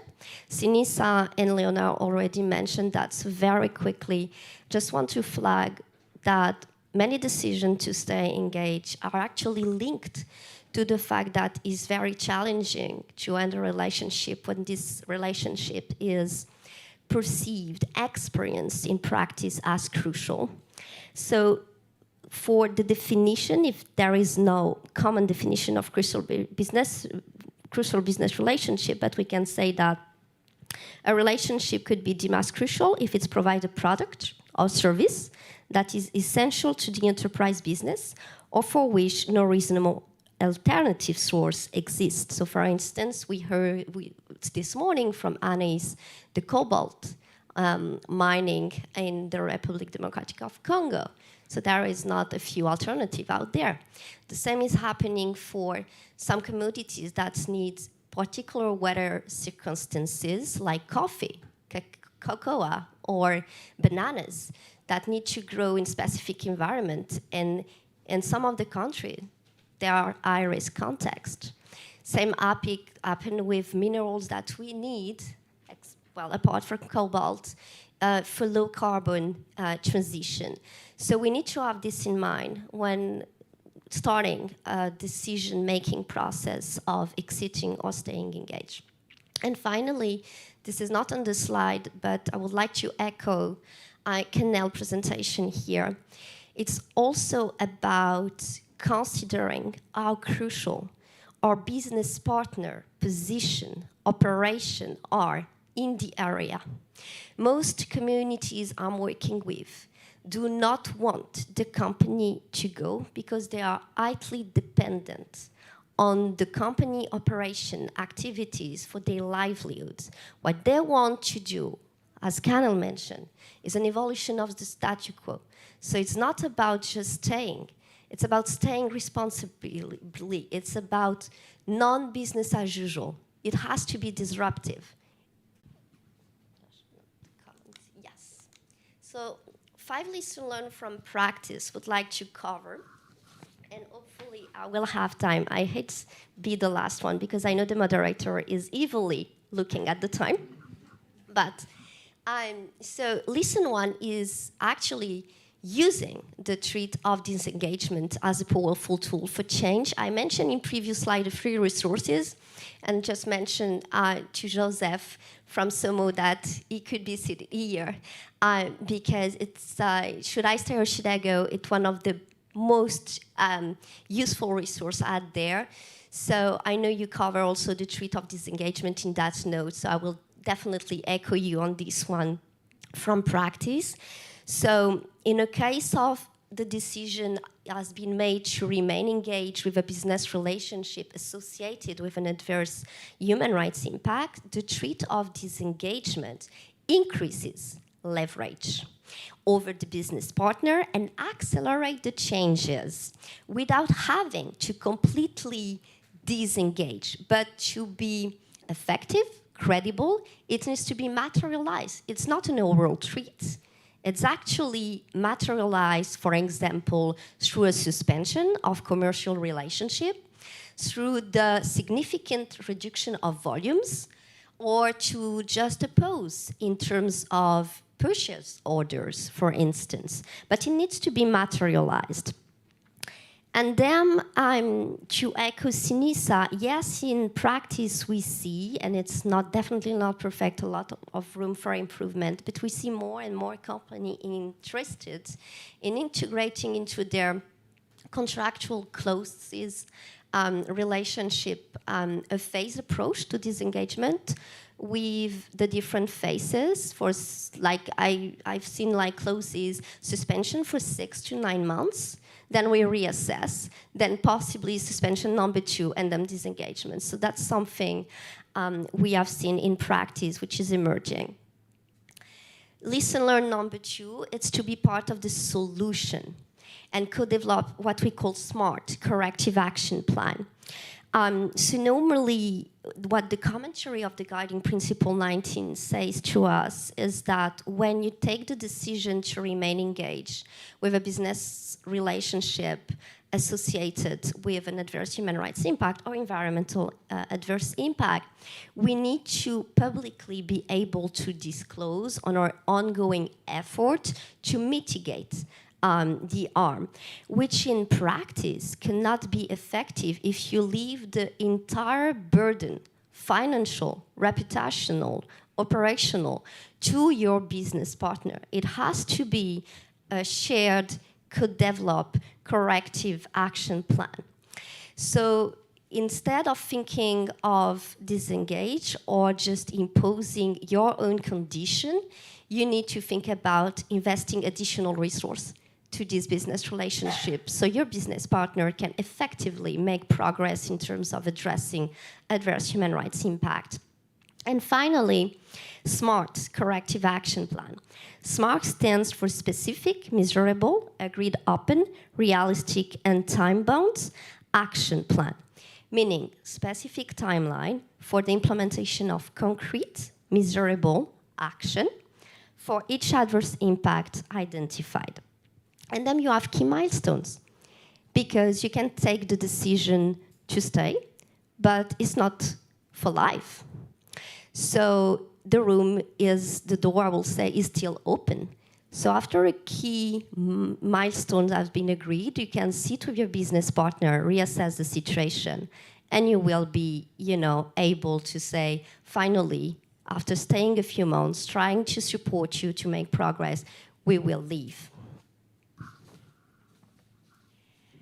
In terms of action plan, my last point will be that as per alignment with the OECD guidelines and UNGPs, we need to see quick progress in terms of addressing adverse human rights impact when it comes to the severe human rights abuses. So the timeline to address severe human rights abuses, for that specific adverse impact, the timeline would be shorter.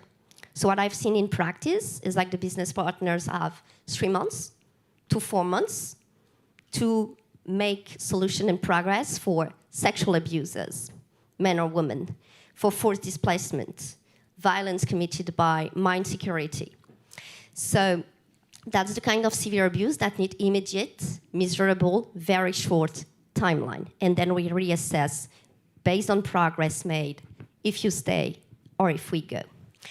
Lesson number 3, accept the consequences, but do not stay at all costs. Again, commentary to guiding principle 19, where business enterprise is connected to human rights abuse, the company needs to be able to demonstrate its own ongoing effort to mitigate, but also be prepared to accept the consequences, meaning reputational, financial, legal, but not at all cost. You need to be prepared to face the risk of legal claims, legal liability. So you need to be able to still conduct human rights due diligence, as Sinisa mentioned, specifically in conflict-affected area, to evidence the concrete step you are taking in support of your business partner to mitigate adverse impact. And finally, it's always time to leave, because there is a possible risk, because the situation is not static, the situation can evolve, and for the worst.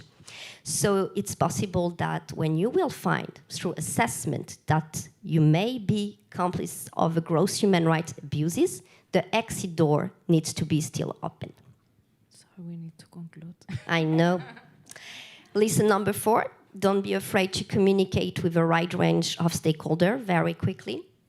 What we noticed is that companies are very reluctant to engage with civil society, NGOs, about concrete steps they are taking on the ground to mitigate and support business partners to address adverse impact, but not so well reluctant to engage with authorities and politicians. So what we are pushing in practice for is open discussion, but taking into consideration confidentiality constraints and, of course, people's security concern. There is always safe space to discuss with NGOs through credible proxies, including human rights experts. And finally, my last point, I swear, as to use the case to move from reactive crisis management to proper crisis preparedness.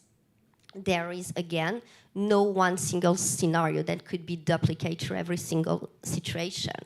So I often hear, oh, that was a very reactive approach to exiting. That was a very reactive approach of the Russian invasion. Yes, but I'm fine with that if upon the condition that this crisis management, not well prepared, will build and be used to build a crisis preparedness effective management for future. One concrete example, I invite you to see Telenor that completed its internal learning process after the companies decided to exit Myanmar. They've published the learning outcomes that actually inform their crisis preparedness strategy, including a responsible disengagement strategy with different steps. So that's it for me. Would like to leave the discussion with an open door. That's something I discussed with Sinisa during the break, which is forthcoming challenge. I know we are talking about conflicts, but what we are seeing in practice, Sorry, yes, really I'm opening the door because we have a very important case currently led by Portuguese youth about climate change. So would like to mention climate change here. What we are seeing in practice is more a disengagement decision, disinvestment decision due to climate change effects, which lead also to very difficult situation on the ground for vulnerable populations. So food for thought for upcoming discussion about responsible exit. Thank you. Thanks. Thanks so much, Celine, for bringing all these lessons learned. Also about the decision to stay, the consequences. I think we all agree this should be a last resort, although it's not clear in the UN, it's not explicit on the UN guiding principles. And I also agree on the point that you mentioned, the importance of communicating with a wide range of stakeholders, whether to decide to stay or to leave. This is also a very important step. And I'm gonna move very fast to our youth ambassadors. So I will collect one question each, and then I will give the floor back to the speakers with the condition that you have very short answers. So I will also try to be brief. Yes. Thank you for all your presentations. My question is for Sinisa and Celine. So in a conflict-affected area, when deciding on whether staying or leaving, we know that sometimes there are this barrier that is created to stakeholder and right holder engagement, not only because of the circumstances, of course, but also because of the fear for reprisals. And my question is, how can companies prioritize when engaging with relevant stakeholders in this specific context? I'm gonna also collect a second question by Ricardo, and then I will give the floor back to the speakers. Okay. Thank you for your presentations, were all very insightful. So Sinisa was saying about how the war in Ukraine and brought global attention regarding disengagement and how this was unprecedented. How can practitioners and policymakers take advantage of this momentum? And if this momentum is actually a double-edged sword, or what is your thought on this? Yeah. So maybe we can start with Sinisha. Sure. In the interest of brevity, maybe I'll answer the second one and then you answer the first one, and if I have any other thoughts. So how to take advantage of the momentum? I mean, I think taking advantage of the momentum means looking at more, as I said, concerted efforts to regulate this area. We talk all the time about the smart mix. Just like in other areas, in this area, the smart mix has been skewed too far on the voluntary end. And we've had now 12 years since the UNGPs. We have evidence that the smart mix necessarily hasn't brought the results that are desired, at least the way it's been interpreted. So I think we are all in agreement, broadly speaking, that there should be some sort of regulation of this area. What the content is a different matter. It is a double-edged sword in this case, the Russia-Ukraine example, because it's an unusual example, frankly. It's unusual in the sense that, it's an international armed conflict, which we don't see too many examples of.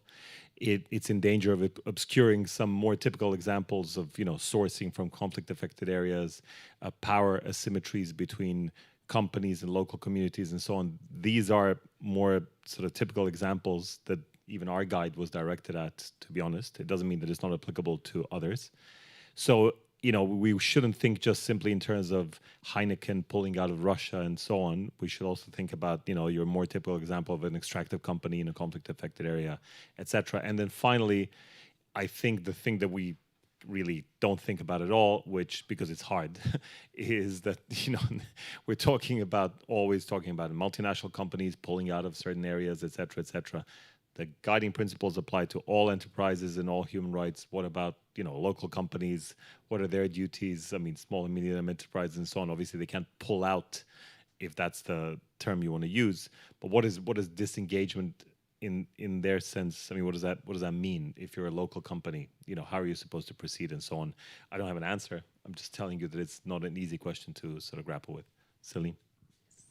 Thank you. That's working. Yeah. For the first question, no easy answers. I'm afraid that's a concrete and practical barrier in terms of engagement with right holders and conflict-affected areas and high-risk context. So a few thoughts on that, 3 exactly. One, I would like to say security first. Because for credible assessment, we definitely need the perception of right holders, but as you mentioned, fear of reprisal, so we need to find safe spaces, or at least if remote engagement, safe platforms to engage with them. So I had very bad experience with WhatsApp, for instance, in Colombia, more recently in some countries in Africa. So we try to reach out to Signal, or we want through journalists on the field to use them as point of contact to have their perception, because it's also very difficult to get trusted. So you need to find a way to ensure safe places for security first. Then second thought is that if not possible to engage directly with right holders, you need to use credible proxies. So human rights experts with an experience in human rights conflict affected areas could be a source and a point of contact to engage directly with NGOs, for instance, that will represent the interest of the right holders in the field. So it's kind of a domino effect to get the perception, but still remain valid in certain context. And the third TOF would be about multi-stakeholder initiatives, because I've been working with a few companies a bit reluctant to not say reluctant, to engage directly with right holders, which means also serious concern for credible assessment that will need to inform your decision to exit or stay.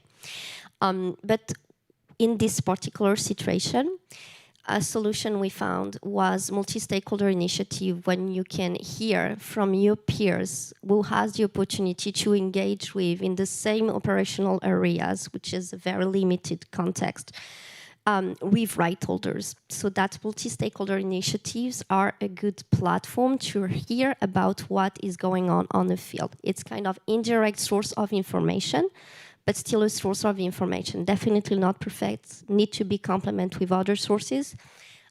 but important to mention. So with this three TOEF, no perfect answer, I'm afraid, very context dependent, but at least a partial step for engagement. Just some concluding remarks also by Leonard, Miguel, and Canel, or if you want also to reply to the questions. Yes, maybe to the second question that was answered first. There has been some interesting report by Business for Ukraine. It's like an initiative of companies as well as academics that have kind of analyzed the exits of companies from the Russian context. And it's a quite interesting resource to take a look at, so maybe a food for thought on this particular challenge, because they also discussed with a specific agenda, specific issues like paying taxes to the Russian state and thereby indirectly supporting the Russian regime and so forth. So there are very interesting topics that maybe haven't discussed in detail yet, also discussed in this particular resource. So this might be something to look up in the future. I'm not going to answer the questions. Let me highlight just that I think several people here mentioned regulation. I understand regulation is important, but it does not substitute market forces. And we have evidence that consumers react by changing their choices when they see bad news, negative news about the sustainability practice or the ESG practices of a given company. And that can also be a powerful force. Investors, as I mentioned, can also be a powerful force of change, positive change. And finally, workers. And we also have evidence that especially younger generations are willing to give up salary to work for companies that have better ESG practices. And these market forces can be as important as regulations in terms of driving change. Canel, just 36 seconds. Yeah, on the question on stakeholders and engagement, I also wanted to add that there is something that's called, so for indigenous people, something called the right called free, prior and informed consent. And I have seen very local but still hopeful initiatives of indigenous communities in Latin America actually reaching out to companies at the beginning of the project in order to include in free, prior and informed consent and approval of a project, let's say a mine, already conditions of disengagement in case there is already a conflict that is latent, and how would the communities but also workers want to be treated and compensated as part of this process of disengagement. So disengagement can be planned during the engagement, basically. Thanks so much, and we have to close now. Please join me in thanking our speakers and the audience, both here in person and online. And we will now move to the coffee break that is waiting outside. Thank you.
Okay, so welcome back after our break to this last panel of the day, which is going to be chaired by my dear colleague Lucila de Almeida, who is also the director of the Green Lab at NOVA, where they do a lot of very exciting work on the environment and ESG, but focusing on the E.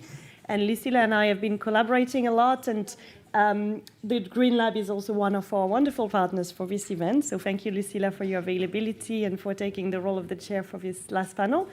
I will leave you the floor. Okay. Thank you so much, Claire. First of all, let me thank for the organizers for organizing this wonderful conference. So my colleague, a brilliant colleague, Claire Bright, Lauria, and Alison, who is just nearby, next to me. So thank you for our audience who stay here. We are in the 4th panel. So thank you so much for being here with us. And I assure you there's worth. And the 4th panel is going to be due diligence and remedies. And perhaps when you think we are all, most of us, at least are lawyers, when we're thinking about the title of our panel, the first thing that comes to our mind, okay, remedies. So if you're thinking about remedies in a strict sense, the terms often refers to outcomes of a lawsuit where the victims or claimants has received compensations or been in the form of enforced rights, penalty, monetary return. But this is not how remedy wanted to discuss here. You wanted to go to a broader concept of remedies, and remedies could be access to information that is based on the status quo, and this access to information will have consequence for the reputation of companies and the reputation of the companies. If it lead to a correction of the actions, it's also a remedy. So let's think in remedy in a broad sense in this panel. And with this introduction, I would like to pretty much to welcome our keynote speaker, Professor Karin Bouwman, Professor of Business and Human Rights of Copenhagen Business School, and Professor at the University of Southern Denmark, and Director of the Center of Law, Sustainability and Justice. So, Professor, the floor is yours. Thank you very much. Do I need to press anything here to speak? Can you hear me? Yeah? Okay. Thank you very much to the organizers, to Claire, and to Alison for having me here. It's my first visit actually to NOVA in NOVA's context of being, well, a university and with the Business and Human Rights and Environmental Center, so it's a great pleasure. I do have a PowerPoint, but given that we have fairly little time, I think I'm not going to share it. I'm just going to use it in order to remember what I want to share with you. So the title of my presentation here, I think I'll try to see if I can get out of that light,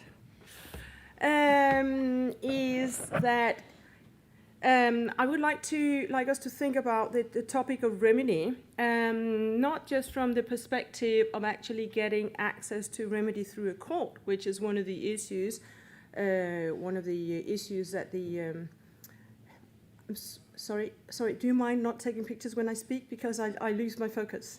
Okay? Yeah, thank you. In the context of the EU's proposed Corporate Sustainability Due Diligence Directive, one of the novelties, the real, in many ways, potentially revolutionary novelties, is the introduction of a civil liability scheme, which by default also includes or allows for an opportunity for victims to sue EU-based courts or EU-based companies in the courts of the EU. So in other words, home state courts. So that opens opportunities for remedy. We might think that this really will solve the problem of lack of access to remedy. That is a long-standing, very well-recognized problem in the business and human rights field. But what I would like to draw our attention to here is that remedy is not just a matter of having access to, say, a remedy institution, in this case a court. Yes, that can grant procedural remedy, but that is not the same as also delivering substantive remedy, an actual sort of form of reparation. And why is that? Well, that's because there's a lot more to actually not just getting to the court, but actually also getting through the court and getting your result out on the other end. And I speak, in a sense, with a background as a practicing lawyer. When I started studying law, doing human rights law many years ago, it was, like I think from a lot of other people, based on a motivation of trying to advance justice, and especially create justice for those who might otherwise not get it. But what I found was when we have civil law cases and civil litigation, it is so much dominated, at least in the civil law sphere that dominates the continental European countries and much of the rest of the world, basically all countries that were not some states within the past few centuries, part of the British Empire or the UK or the US.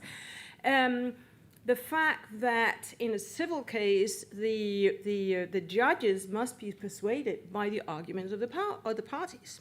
Okay?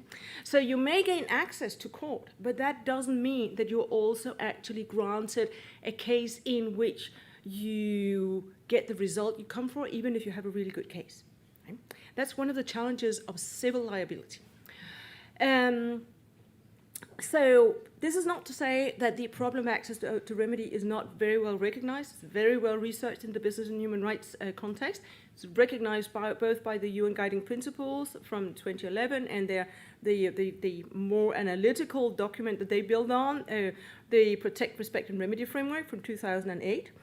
It's been the problem of access to remedy has been documented also in multiple other ways, including by OECD Watch and SOMO in numerous reports, also looking at problems related to both to non-judicial state-based remedy institutions like national contact points and other types of remedy institutions. So in a sense, the idea of having access to remedy in the EU with EU-based courts for EU-based companies' impacts elsewhere is really a novelty.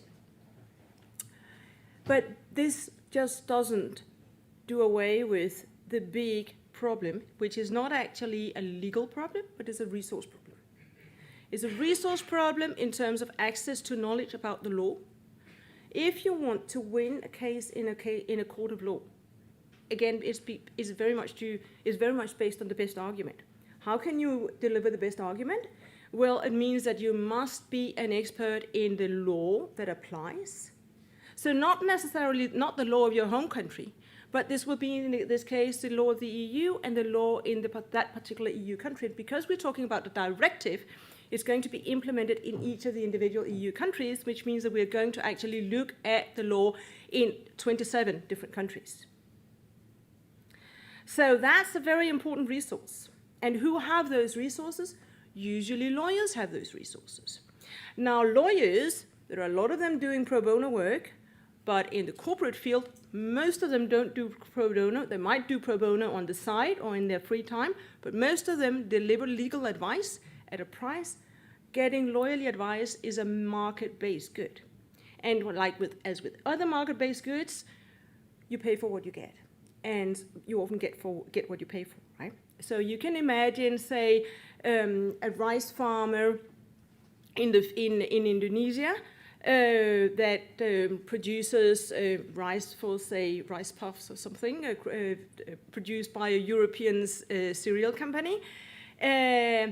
And the possibilities of that rice farmer, or say a rice farming community, to battle in court in terms of arguments and the knowledge of the law, and also the experience actually in litigation, which is also something that is highly prized. We see it increasingly, law firms are creating specific sections with lawyers that are just really, really good at making the argument. Not everyone is good at litigating, right? Some are good at doing the research, others are good in really convincing the judges, right? So you can imagine how the situation or the lack of balance between that rice farmer and then the European company. And even if civil society organizations support the rice farmer or community of rice farmers, that too is a little bit of a tall order. Because here too, we have the same issue of resources, of experience, and of knowledge resources, of experience, and also of funds to, say, work with law firms to get legal assistance in that sense. And from my experience as a member for 10 years of the Danish National Contact Point under the OECD guidelines, one of the things that struck me was that, as Joseph will remember, when the Danish National Contact Point was sort of revamped in 2012, there were big hopes in many ways because it was the first national contact point to get a statutory basis. And it also had, it was given the power to take up cases on its own account.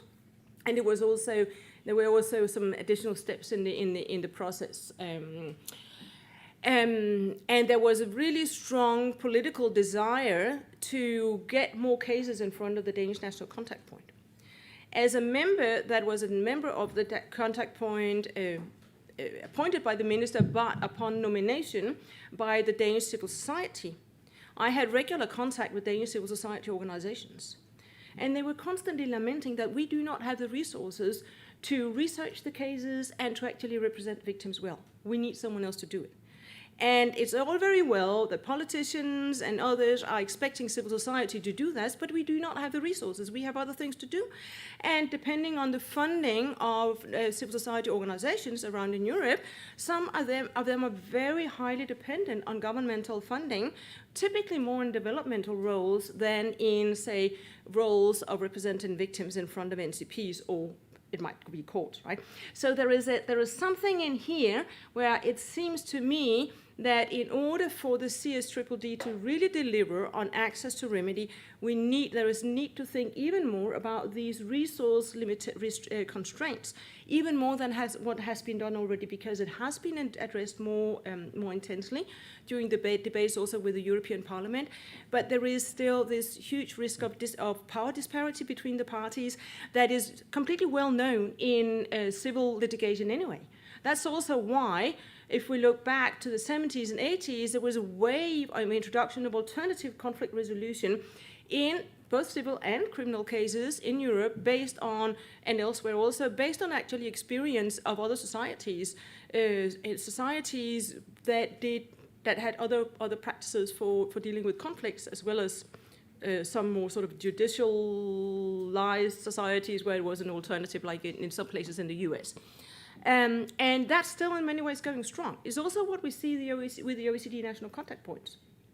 They have the opportunity to offer the good officers to victims, and in that way to help both explore the case, do research on the problem, on the alleged violation, and actually also provided they're sufficiently staffed and funded and work within an NCP that actually does that, they can also go and work with the victims and the perpetrator on location. So they can help to build that sort of communication to try to address the problem in a more balanced way, in a way that would be more difficult in a court of law. There is probably one really prominent example of this, which is the Dutch and the Netherlands NCP's handling of the Bra-Lima-Heineken case. So this shows it can be done. It also shows that NCPs can use their good officers to actually facilitate an agreement on compensation. They cannot rule on a compensation, but they can use their good officers. There are also lots of other NCPs that are not very strong. The point I'd like to finish at here is that now that we get the CSDD, or likely to get it, and the civil liability scheme, that's also a really, really good opportunity for EU member states that are members of the OECD, and that's not all of them, and I'm sure Joseph will be able to mention those that aren't, but there is not full consistency in that membership, to rethink their NCPs, and maybe also for, it goes on already, right, considerations between the OECD and the EU, but there's an important point, I think, in not throwing out the baby with the bathwater, because just because some NCPs are not well functioning, there are actually some that have been making a difference.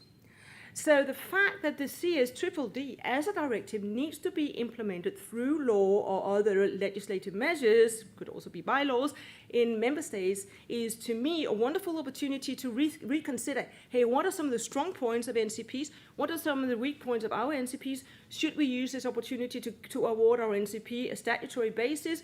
and in that context develop a law that actually strengthens the procedure, provides it with financial resources on the national budget on an annual basis, requires specific qualifications for the chair, for the members, building on the models of some of the stronger NCPs. And in that context, it might be really worthwhile to consider how NCPs could also still work to support victims to address this power imbalance that victims may otherwise encounter in a court of law. For example, by, say, collaborating or assisting civil society organizations in some of the exploration of providing information that victims could use. Maybe like we have, for example, in Denmark with the parliamentary ombudsman, if the NCP would find that there was an abuse of the OECD guidelines, of due diligence in the OECD guidelines, then even recommend to the judicial authorities that the case would be handled say, with increased legal aid. So there are multiple opportunities out there to actually build on this process to do even more to address not just procedural remedy, but also substantive remedy. So that's where I wanted to finish. And just one more point, like why is it that NCPs are interesting? Also because the CSDD is not going to do away with NCPs. NCPs, they will still be there in all the EU countries that are members of the OECD by virtue of their existing commitments to the OECD guidelines. Because the guidelines cover lots of other things. They do cover human rights and environmental due diligence, but they cover lots of other things also. Right? So anything that's not just within what the CSDD will cover will still be something that the NCPs will do. So they're still going to be around. So why not maximize those resources for the benefit of victims and access to remedy? Thank you very much.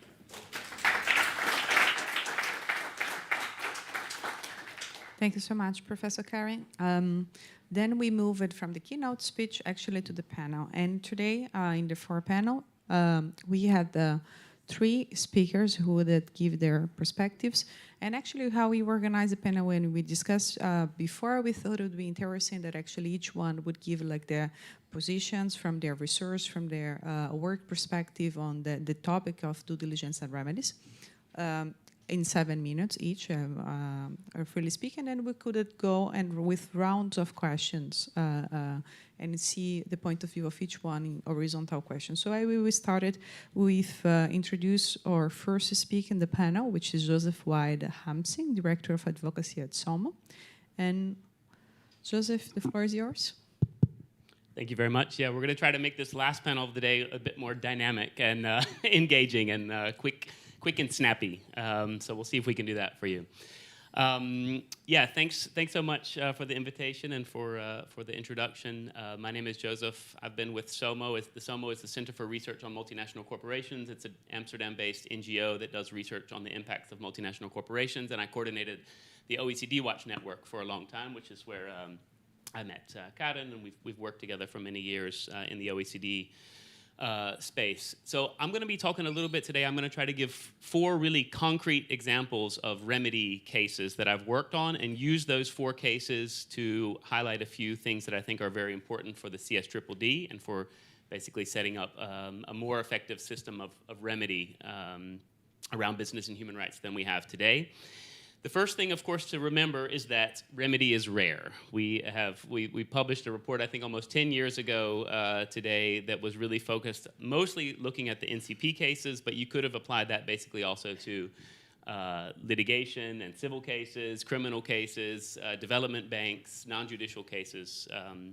So it really is sort of the forgotten pillar or the forgotten element of the UNGPs. And the second thing to remember about remedy, and Karen, you alluded to it just a minute ago, and Sinisa also, is that remedy is about power. Remedy is about creating a more balanced system, a more balanced situation of power between 2 parties. And we know that we often have multinational corporations that have a high degree of power, and we have communities, affected rights holders who have a low degree of power.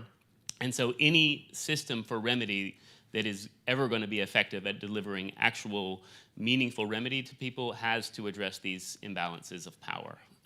And the law is, of course, one of the biggest ways that we can address these imbalances of power. And so the potential to have civil and criminal liability and administrative liability through a law like the CSDD is, of course, a big piece that's been missing in the business and human rights space for many years. And I actually think that if the CSDD comes and creates a genuine and effective civil and criminal and administrative liability system and active access to remedy, it will actually make non-judicial mechanisms like the NCPs much more effective, because the cases that there are now going to the NCPs, which the NCPs and other non-judicial mechanisms are not necessarily equipped to deal with, will be going to the courts, and the courts will deal with those cases, and the effectiveness rate of the NCPs will go up through the roof, I think.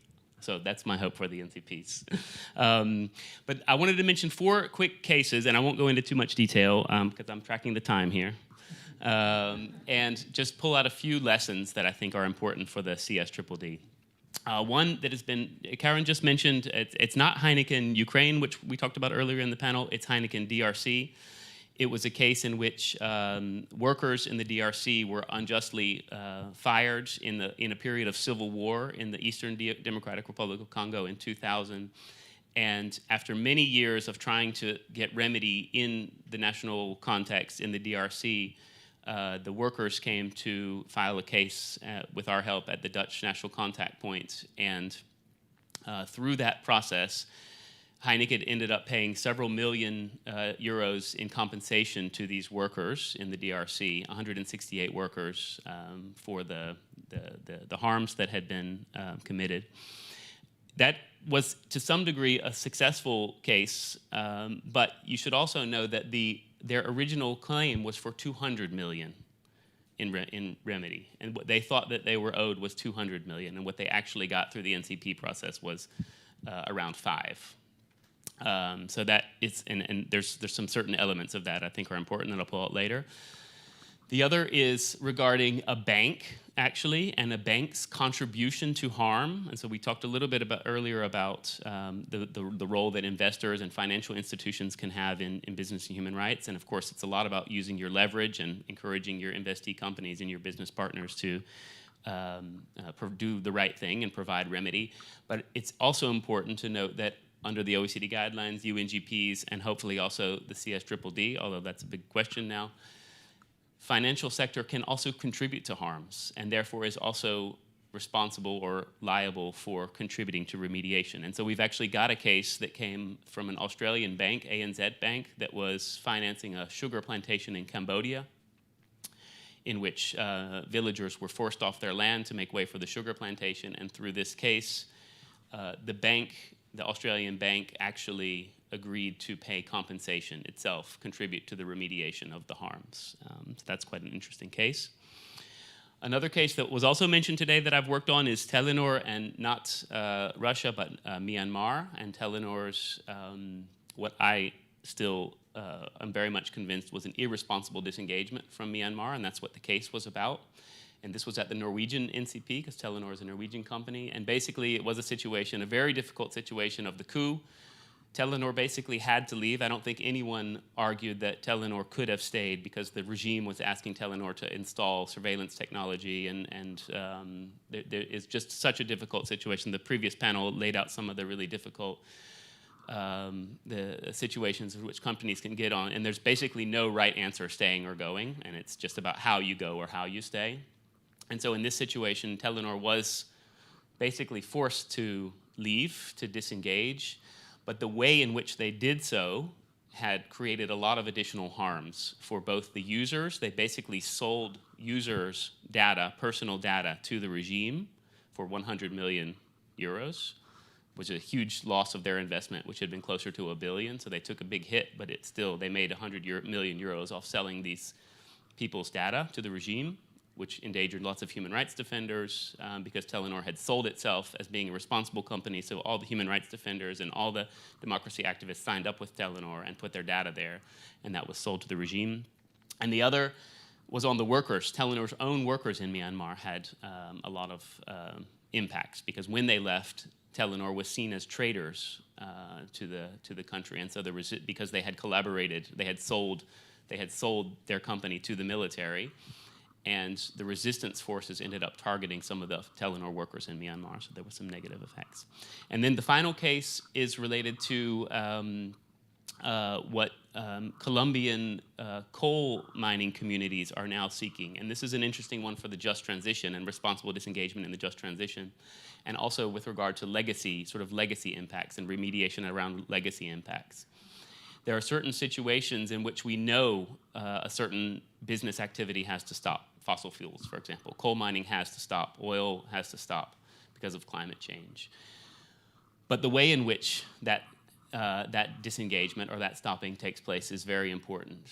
And we need to look at the harms that have been caused by these operations, by the coal mining companies, by the oil companies, and that remediation happens as part of the disengagement. So just to link to the earlier panel too, responsible disengagement is not just about looking at forward, okay, what are the impacts of the disengagement itself going to be, but when we leave, we have to make sure that we've cleaned our shit up, basically. We have to make sure that we've done right by the people who have been supporting us for so long. And I know you're going to speak about that a little bit more today too. So that's an important part.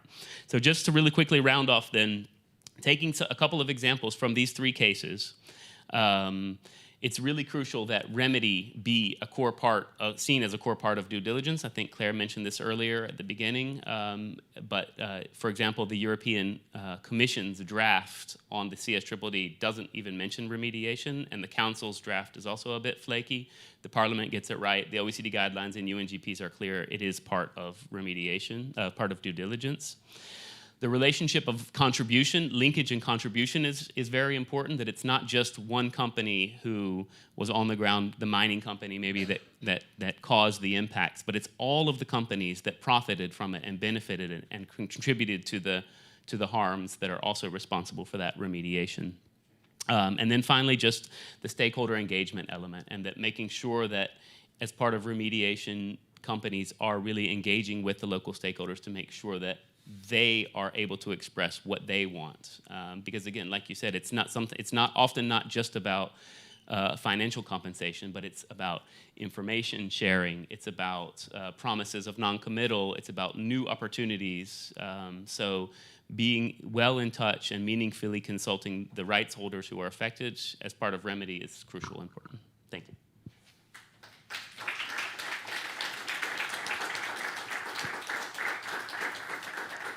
Thank you so much, Joseph. It was a wonderful intervention indeed, with concrete cases that you have acted as the institution of providing support for these communities to access justice and consequently remedies. But then we move it to Hugo Albuquerque, who is the legal manager of Somincor, and he will give like a perspective from company. Exactly. Good afternoon. I want to thank you especially to Ambassador of Canada for this kind of invitation. Many thanks. I want you, George, please give my compliments to her. I was asked to talk a little bit about Somincor. Somincor, for those who doesn't know, it's a subsidiary of the multinational Lundin Mining Corporation. It's the biggest mine in Portugal. The first, it is located in Neves Corvo mine. We explore the deposits of copper and zinc and byproducts such as lead and silver.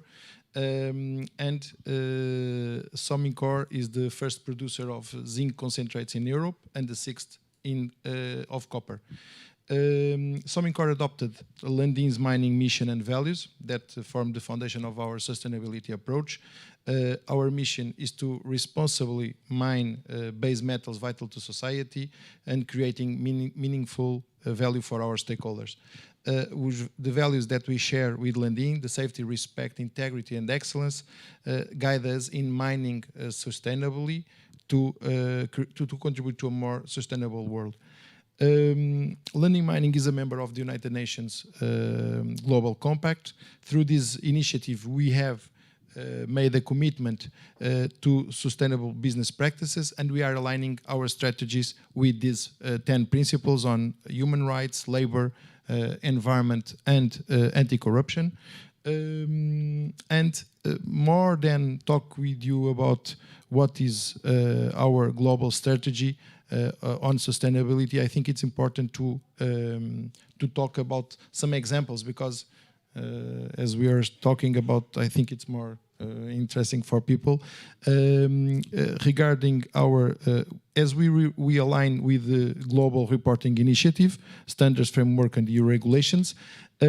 We implemented at SOMINCOR in 2019 a human rights risk impact assessment, and we have a community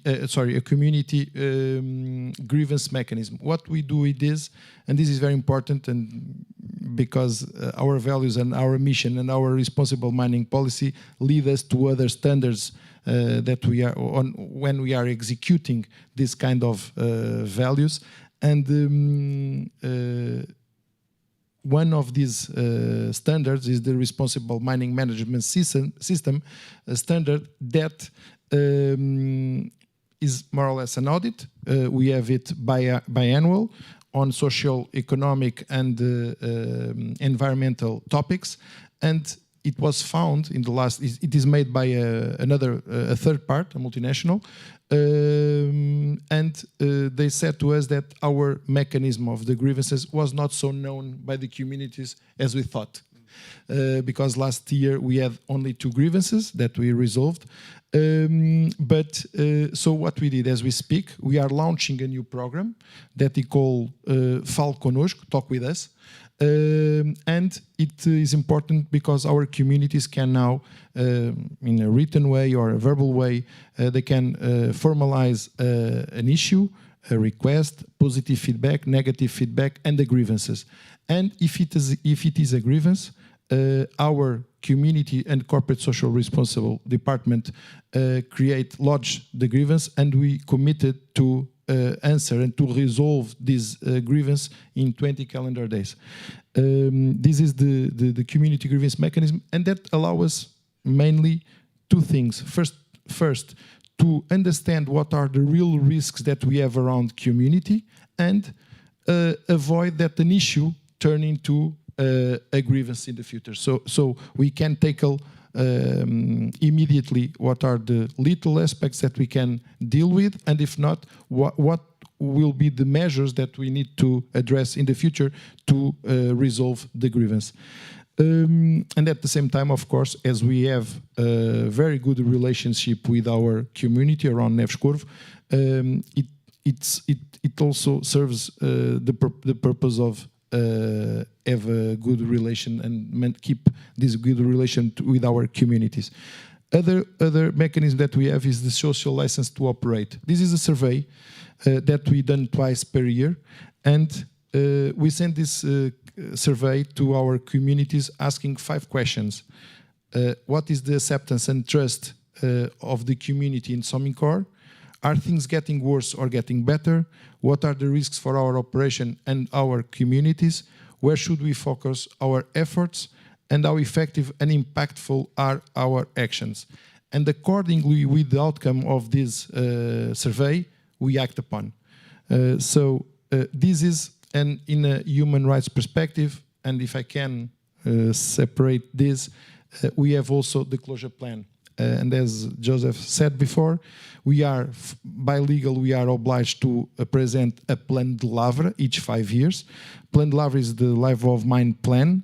That includes another plan called closure plan. And this closure plan contains numerous measures designed to minimize the social, economic, and environmental impacts of the end of the exploitation, as well as technical measures of its closure. And it can be, and we are obliged to, by the government, to have a transitional social plan. And it includes things like training our workers to do a different thing in the future, help some little economical activities around our communities in order to give them some tools to do other things when the mine closes. So, and this, as a remedy, we have to value this closure plan sometimes, and the last one is a lot of money. We are talking about millions and millions of money. And what we do was we create a fund, and this fund has a lot of money. Only the government can use it, because in the end, and as you know, we have a problem in Portugal about abandoned mines. If we don't close the mine as we agreed in this closure plan, the government will do it with the money that we left in the closure plan. Finally, what we are, because of the CSDD, we are conducting an assessment to understand the key gaps in process and in systems against the 4 key pillars of CSRD: governance, strategy, impact, risk management, and metrics and targets. Thank you.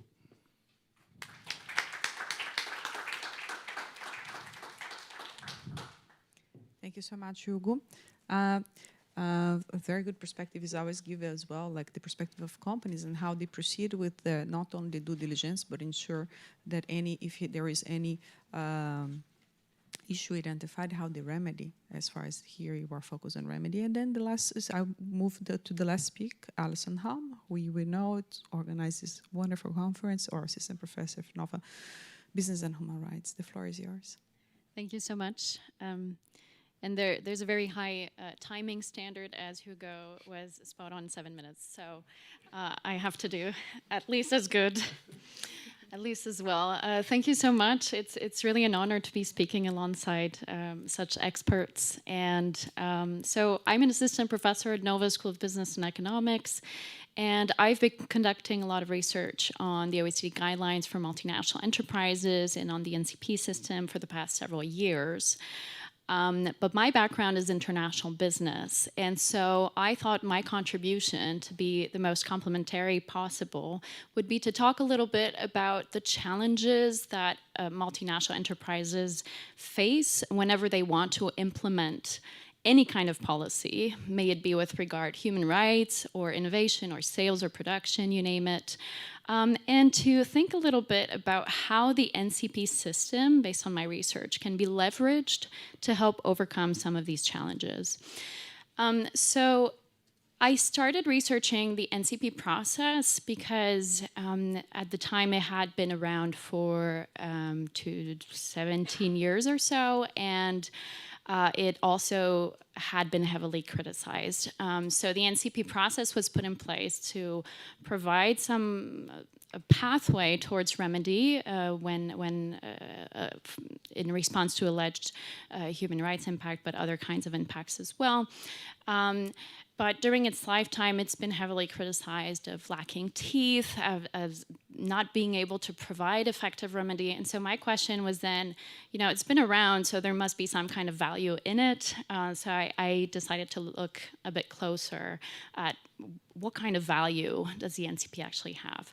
And it turns out the NCP is really good at teaching about international expectations, and firms who actually go through the process and engage with civil society actors end up learning a lot, not only about the expectations, but about their own activities. And that's really interesting from an international business point of view, because multinational enterprises usually face 2 types of challenges, at least for implementing any kind of policy. The first one is control challenges. Multinational enterprises are huge, complex organizations, and being able to control everything that's going on into this organization, but also with suppliers and partners, is a very challenging task. It is not being done, and it will never be done perfectly. So multinational enterprises, to be able to control what's going on in their organization and also outside with suppliers, they need information. And turns out the NCP system is a really good way to get information. So multinational enterprises, when they're faced with complaints, a lot of them who engage end up getting a lot of information. But the problem is, the issue is that filing complaints on the civil society side is extremely resource intensive, as we heard from Karin earlier. On the NCP side, it's also quite resource intensive, and sometimes it takes several months before being able to accept a complaint. Sometimes it takes several years. So, by that time, a lot of new harm has been going on, so it's a bit too long. And finally, another constraint is on the firm side. Engaging in the complaint mechanism is something that firms have been reluctant to be doing because it may signal some kind of admission of guilt or responsibility. And even reaching a solution and committing to changing multinational enterprise policies or committing to given some kind of remedy may also be perceived as admitting guilt. And so you see an additional reputational constraint in even engaging. So, to be constructive, because the NCP is such a learning platform, and some NCPs are doing this, and this could be leveraged around the system, to organize, in addition to this complaints mechanism, more opportunities for discussions between multinational enterprises and civil society actors who are true experts on what's going on in the field for informative purposes in a way that firms engage on acting on the pieces of information that they're receiving. And this can be moderated by the NCPs themselves as part of their promotional mandate. So as part of the mandate that they actually have from the OECD. Another challenge that multinational enterprises face is this constant balance between integration and adaptation. What this means is multinational corporations need to strike the balance between having activities that are coherent across the whole organization and adapting locally in each subsidiary or with each partner.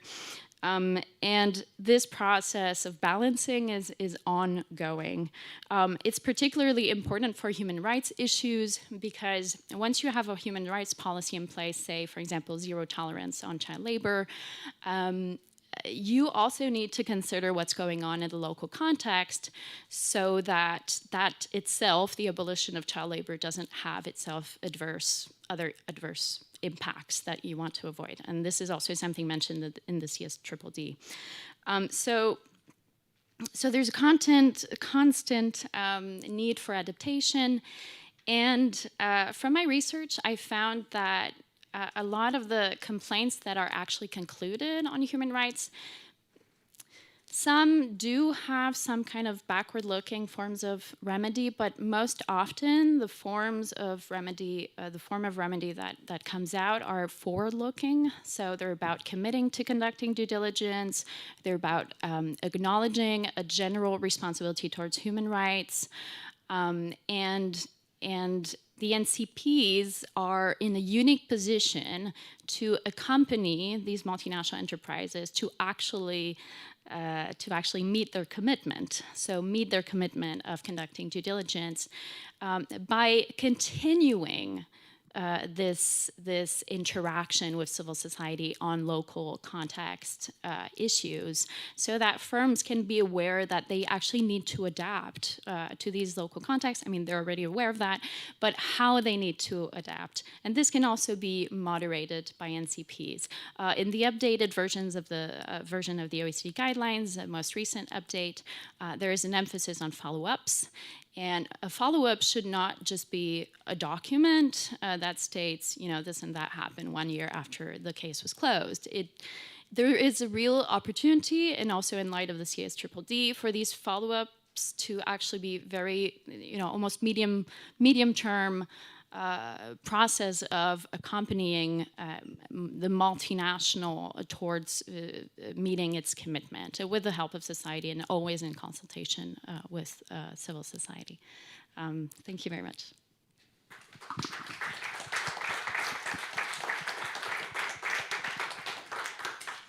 Thank you so much, Alison. It's always good to see what's happening on the floor when you were speaking about national contact points. And perhaps the second, when you discuss as a panel, we thought that would be interesting to have like a round of questions, in which we will address the questions. We perhaps are a bit advanced with the time, and we had planned actually to have 2 rounds of questions. What I'm going to try to do is to merge the 2 questions, and then you can have only 1 round to give chance to collect questions and answers from our students and perhaps from the audience as well. So I think throughout the speaks, there were many references, starting from Professor Karen. I have speech when she mentioned about the CSDD, the fact that remedies has been very weak dimension of the CSDD, and not only the CSDD, but you can cite as OECD guidelines. So you can identify some strength parts, you can identify not much strength, how much you would like it to, but as well like most weakness. And perhaps what I would like to listen from you, from your expertise, is if you wouldn't be the regulator, which are the pitfalls and which are the strengths if they have any? And if you would be wearing the shoes of legislator, how you would change it? What is good could be good amendments, perhaps. This would be the first questions, I would say, from bottom-up regulator perspective. The second question would be like not wearing anymore the shoes of regulators, but wearing the shoes of companies. Because when you speak about remedies, it's not only about remedies in courts, but contractual remedies is one of remedies that companies usually put in place to ensure that throughout the supply chain there is respect of human rights concerns. So I would leave it, and perhaps it started from Alison, moving the other way around, and Alison could give her perspective from bottom up, up down, regulation and practices. Thank you so much for the opportunity to answer this question. So I'm always obsessed with, okay, we have a regulation, how do we implement this regulation? It's very important for me. The part of this conference and the title of this conference, From Law to Practice, that was something I was very, very committed to. So for me, regulations are only as good as their implementation, and again, national contact points are in a unique position to help with the implementation of the CSDD through sharing their experience, using their experience to help guide companies in the implementation of the new regulatory requirements. I think this legislative framework, it's not something I can talk very much about except for the implementation, but it's important that that companies use it as a guide, use it as principles. We heard earlier that it's not sufficiently detailed. Sometimes that's good. Sometimes that gives a little bit of room for adaptation to different kinds of companies, to different kind of contexts. Yes, for me, the key aspect will be the implementation. And we were discussing earlier also that some due diligence laws are already in place, and we're not absolutely convinced yet of their effectiveness, for example, in France, due to some bottlenecks that are going on with regard provision of remedy. The other question was bottom up. Yeah, I think we talked also in the preparation of this meeting about what constitutes a meaningful remedy, and again in the follow-up of any kind of grievance that is being evaluated and concluded. There's a need to follow up not only from a distance, but also by talking to the victims and their representatives, and to understand whether they're actually satisfied with the result.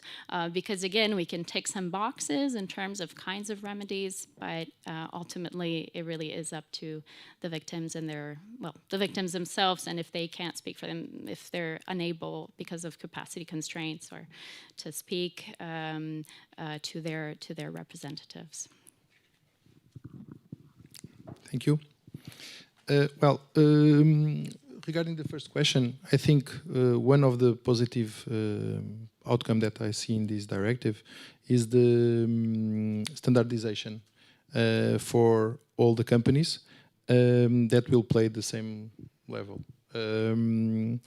At the same time, the access to justice and the implementation that you were talking and Karen also talk, it will be in 27 states with different interpretations and kind of implementation. That will be, I think, a pitfall because, for instance, how we will enforce these challenges when, for instance, a business cross borders. I think it will be kind of tough to do that. For another aspect, I think it will cost for several companies, especially the ones that are not so prepared, is the cost of implementation of the measures that this CSDD oblige. And regarding the second question, besides some mechanisms that I already told here today, I think companies can do a lot. Can do supply chain audit, can create some committees of supply chain audit. For instance, in Somincor we have it. Can create, for instance, whistleblower programs, despite the fact that some companies are already obliged by law. For instance, Somincor again as a whistleblower channel since ever. And I think these kind of mechanisms and tools will help facing the problem of the human rights violations. Thank you. Yeah, just to add a little bit, I mean, I'll talk from the bottom up, and for me, the bottom up is from the communities and from the rights holders. I'll start with, I think that's just because of the work that I've done so far. I think to bring that, make sure that voice is heard. But we've also done some interesting engagement with regulators on different pieces of legislation related to due diligence in the Netherlands. So there's some interesting things to be said, I think, about what the regulator would like to see from this law, what would make it easier for the regulator to do their work. But I think just from the rights holder perspective, and sort of from the communities and the workers in the global South that I work with a lot, I think again an important piece of this legislation is that power imbalance and making sure that the legislation empowers communities and also empowers the regulator in that sense to really be able to enforce the law. So rebalancing some of the power asymmetries that exist when it comes to information, when it comes to resources, as Karen mentioned earlier, I think are really important. And one big pitfall I think that a couple of people have mentioned a little bit today, but I think we should all really be focused on is this idea of risk shifting. And I know we talked about it a little bit in one of the panels earlier, and I see this as a big danger for the legislation, where if big, powerful companies, basically in the global north, are allowed to shift the legal and financial risks of compliance with the law to their suppliers in developing countries, that is going to be a huge, huge problem for obviously the suppliers themselves, but also the workers there. And another element of that too is shifting the risk to auditing and certification companies. And we know that there are several very serious proposals that are being discussed at a high level in Brussels about allowing sort of safe harbor clauses in the legislation, where if a company just gets a certain certification or does a certain audit, then the liability is taken away from the company. And that would be a huge, huge problem. The core of due diligence is that those types of mechanisms can be a piece of them. They can provide a source of information, but it's a huge pitfall if they become sort of a get out of jail free card, basically, that's just going to allow powerful companies to shift the risk away from themselves and onto another party. And then just from the again, from the regulator point of view, I think this idea of contribution and having the legislative framework and the clarity on the duty of due diligence with regard to which types of companies have contributed to a particular impact or a particular risk is really important. And I mentioned earlier the example of the financial sector. Financial sector companies and investors and banks, they have a role, and they supply the funding for business activities, but they are often seen in the regulatory regime, in the responsibility accountability regime, they're sort of shielded in a way because they're too far away, they're too distant. So it's really important that the regulators be able to include financial institutions in the scope of their regulatory activities. And recognize the contribution that they can play in, they can make to harms and also to remedy, as the case of the ANZ sugar case in Cambodia identifies.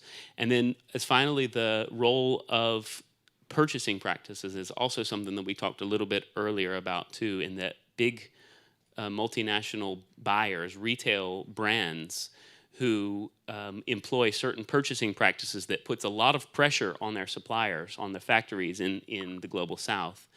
They're demanding low cost. They're demanding quick turnarounds. The whole fast fashion industry basically that demands that workers or that factories supply on short notice. These type of practices are not just, it's not just an innocent trading practice. It's actually contributing to the harm that's happening there. So the regulators need to be able to have this element, this understanding of contribution, and that needs to come from the law.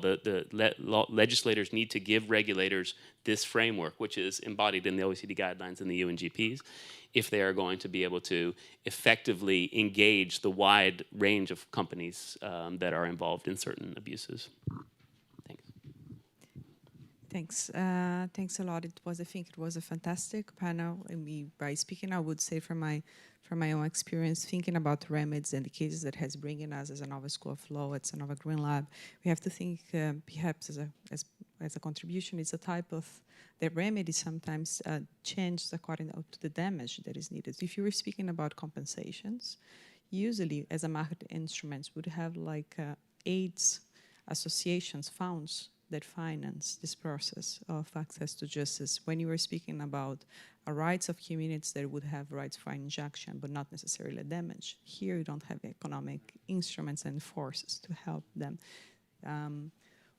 Thank you so much. I would of course, Karen, we would have questions from more ambassador students, but of course, of course. Because I think there are, picking up on previous points, there are a couple of points that we haven't addressed here that are also important. One of them is the CSDD's setup of administrative agencies that will also be involved with tasks related to remedy. Here too, there are potential overlaps with the secretariats of NCPs that already exist. There can also be an inherent competition within EU member states, which is not going to be very good, I think, for the delivery of a remedy for those who need it. There is also, if we look at the fact that civil servants usually do jobs for a relatively limited time, and then they might move on to another job in the same, say, government agency, another one, there's a big risk of institutional memory. And I want to say that, based on my experience with the Danish NCP, institutional memory is just so important, because NCPs don't have the same sort of systems for keeping track of previous cases or debates or decisions that courts have. So that's one thing. The other thing is the risk of turning all of this into a number game. Because what we see also with the EU, we see this push for sustainability regulation, which is really important, really needed. But we all see also a way in which issues that are easily quantifiable, like climate change issues and some environmental issues, are subject to increasing requirements on, well, reporting and quantification, also with the aim of preventing harm, but with an underexplored, I think, recognition of the fact that for human rights issues which are inherently qualitative, you cannot just expect that the same things will work, right? You can count how many fingers people lose in an occupational health and safety incident, but you cannot count the inherent or calculate the inherent organizational issues that lead to that problem to arise, right? So just two things that I think are related to remedial. Wonderful. Thank you so much. I would like, we have like not much time. You have 5 minutes, but I would like to give it the floor for the students ambassador. So let's do like the following. You raise the 2 questions. Each one raise 1 question. Introduce yourself, give your name, make 1 question, and you have like a quick round in 5 minutes. It's challenge, okay? Okay, hi, I'm Olivia. Thank you so much for all of your input. It's really insightful, and I really value it a lot.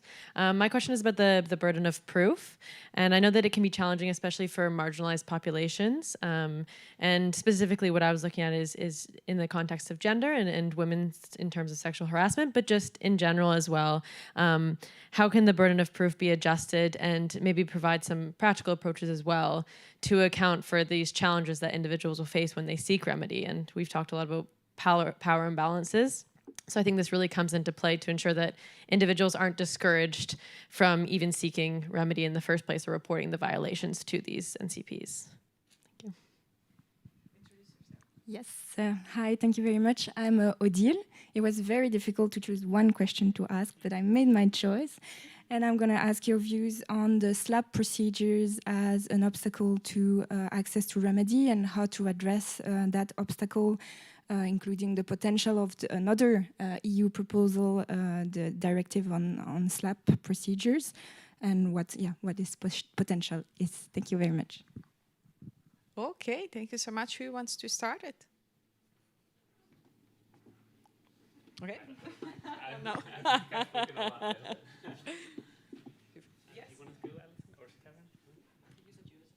Okay.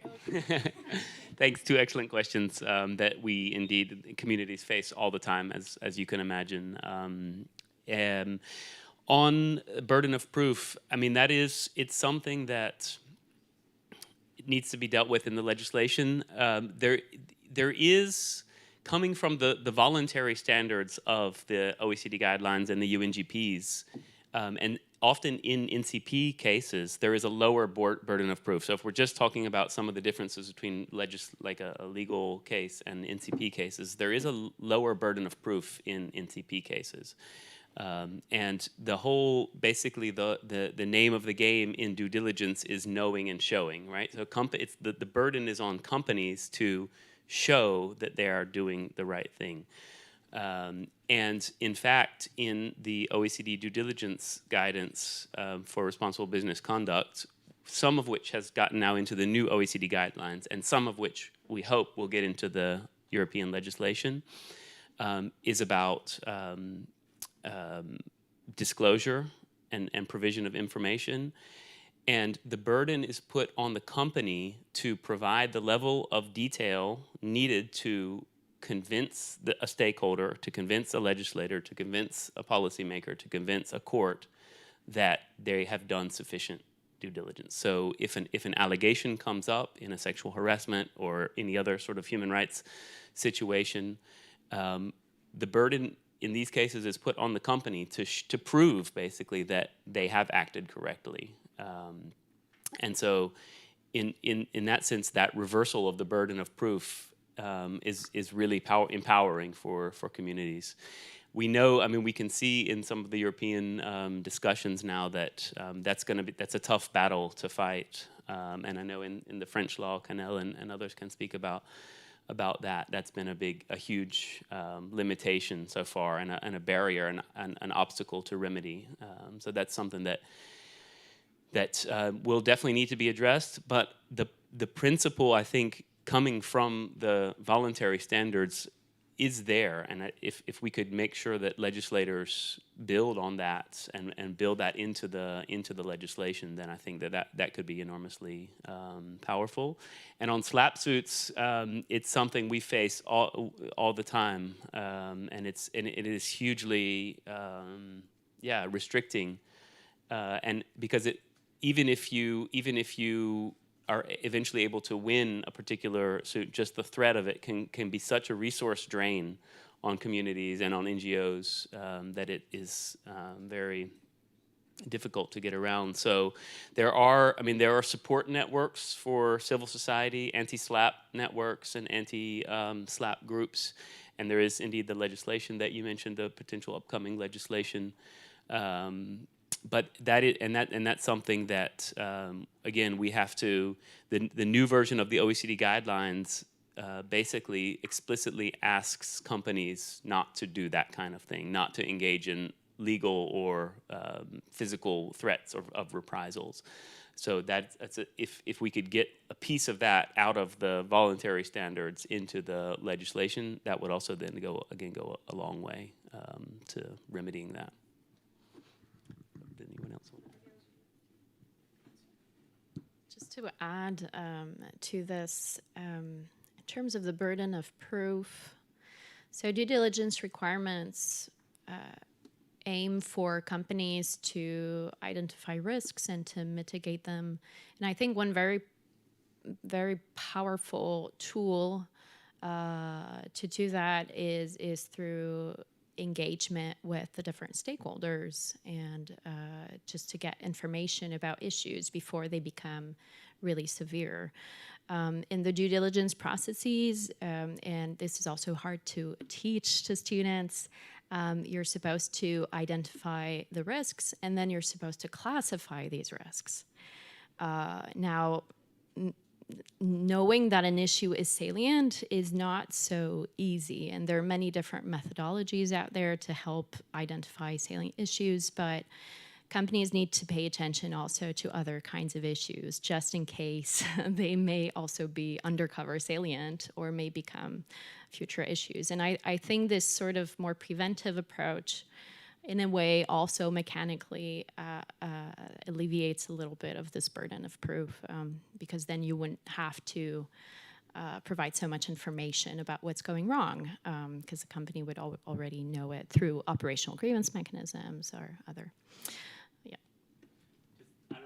Does everyone know what SLAP suits are? It just occurred to me that maybe not everybody knows. SLAP stands for Strategic Litigation Against Public Participation. So it's a legal tactic or strategy that companies sometimes use to file defamation cases, for example, libel cases against NGOs or communities that are raising their voices, so human rights defenders, and they charge these human rights defenders then with defamation or libel, and are able to shut them up, basically to stop their participation in the public debate, and it's something that's increasingly happening.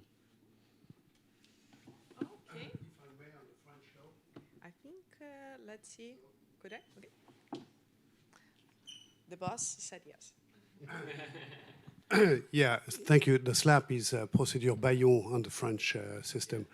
Concerning the burden of proof, on the French law, the vigilance law, because you referred to it, which is indeed a difficulty, you said it very well. In fact, what we may think is that under French law, you have three obligations: to have a plan, to implement it effectively, and to communicate.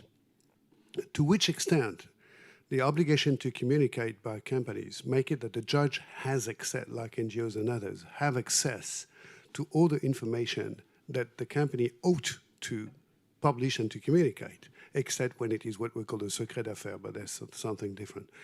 So to which extent, and I wrote an article on that, there is no system of what I would call a distribution of proof, not the burden of proof on one or the other, but distribution of proof, which does exist in discrimination between men and women in the law, by the way. And so we may wonder to which extent, because there's a sovereign power of the judge, if the judge under French law may decide that in fact he has access to all that information, that therefore he has the right to put questions to the company, further questions to be clarified what they communicated, and then there would be some remaining stuff for the victims. But this is it is a very prospective idea. Many lawyers in France, they challenge my position. They say it's going to be broken by the Cour de Cassation. I'm not sure. I think with this, we had a wonderful closure of the panel. Thanks so much for the speakers, for the keynote, and applaud. I would like to close with and I think with this, we move to the session 5. Thank you, everyone. And we will now go to the closings. And please, I invite Lydia to come here to the stage. Alison, you can.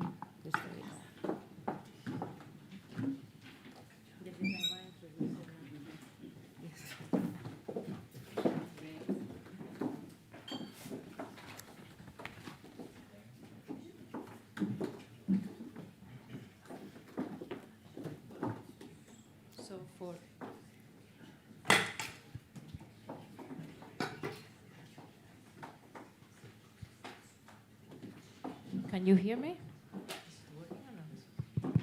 Yes. So, well, for the closing, concluding remarks, we are honored to have with us Lydia Farropas, that is works for the head of the Sustainable Development Unit from the Director General for Economic Activities of the Portuguese Ministry of Economy and Sea, also part of the Portuguese National Contact Point, and she will share also some ideas about the updated version of the OECD guidelines and a bit more about the Portuguese National Contact Point.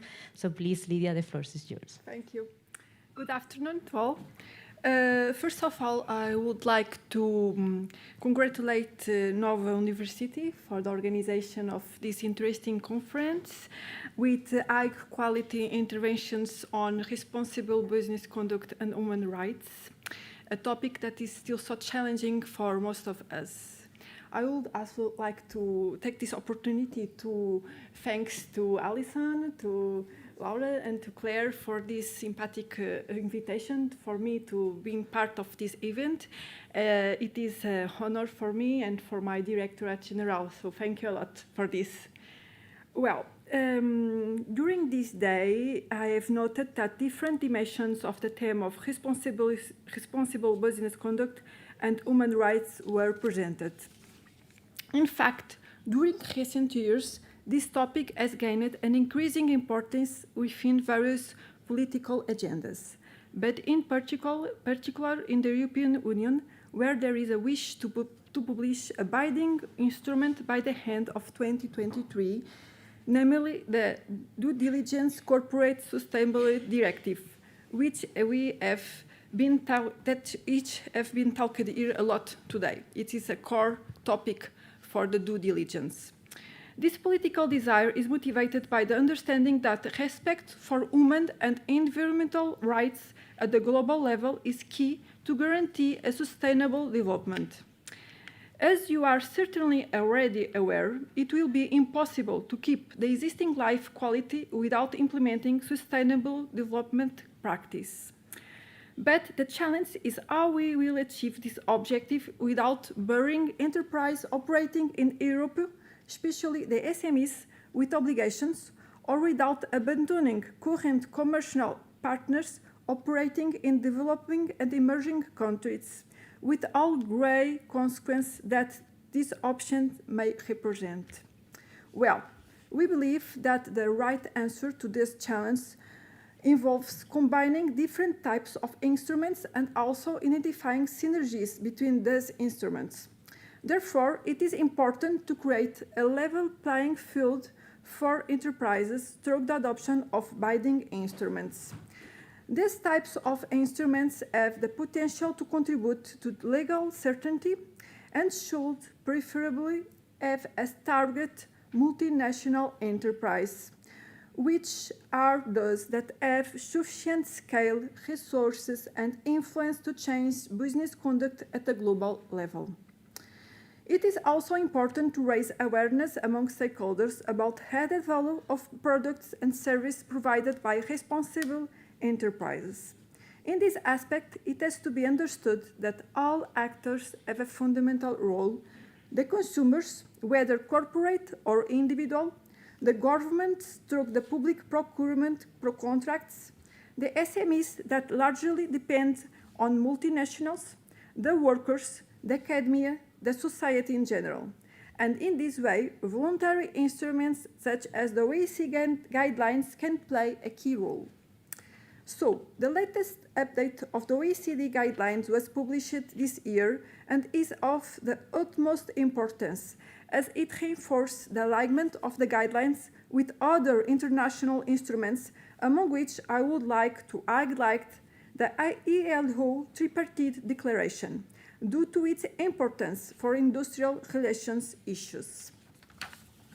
The current version of the OECD guidelines addresses in a more robust way digital issues increasingly present in our lives, and also the environmental concerns, especially those related to climate change, a real threat to our planet.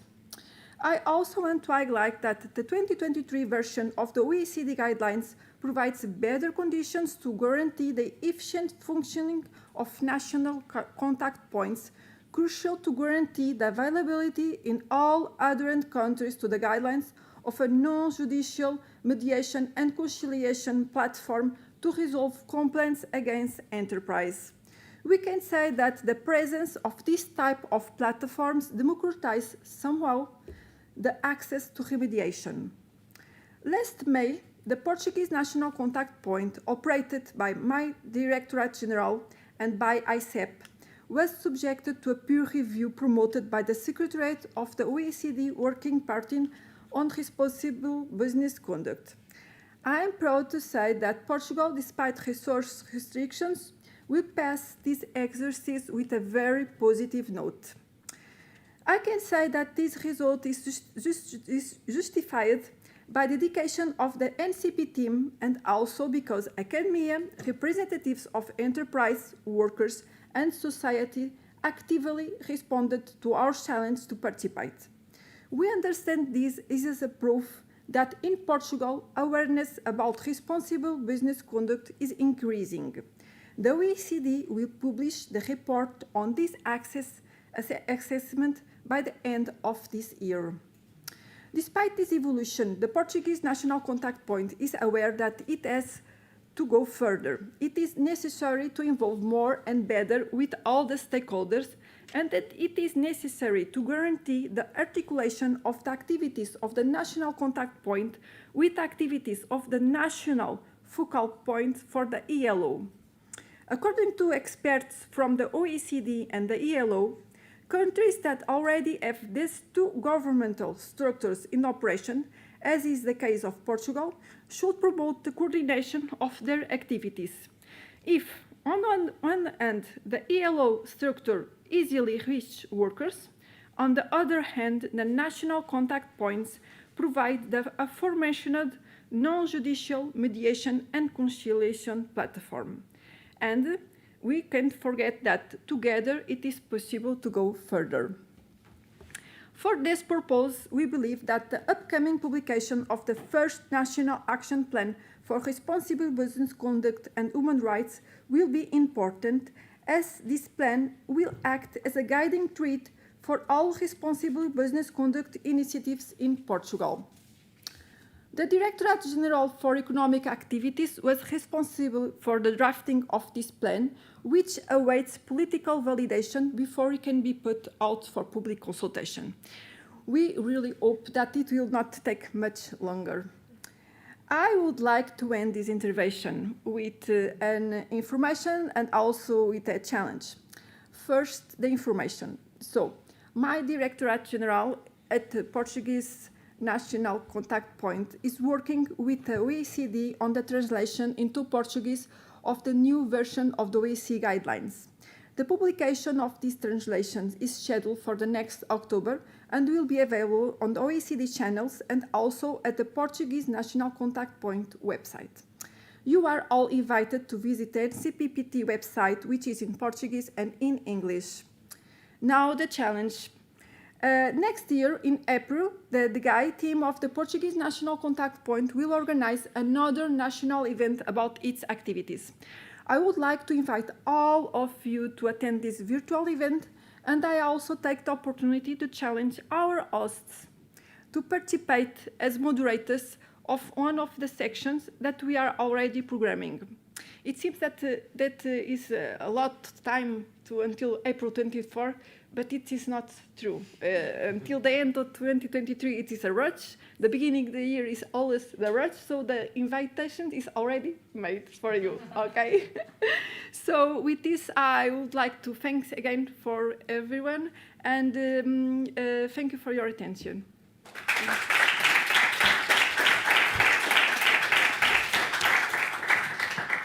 Thanks so much, Lydia. Well, challenge accepted. We will help you with the event in April. We also looked forward to read the national action plans.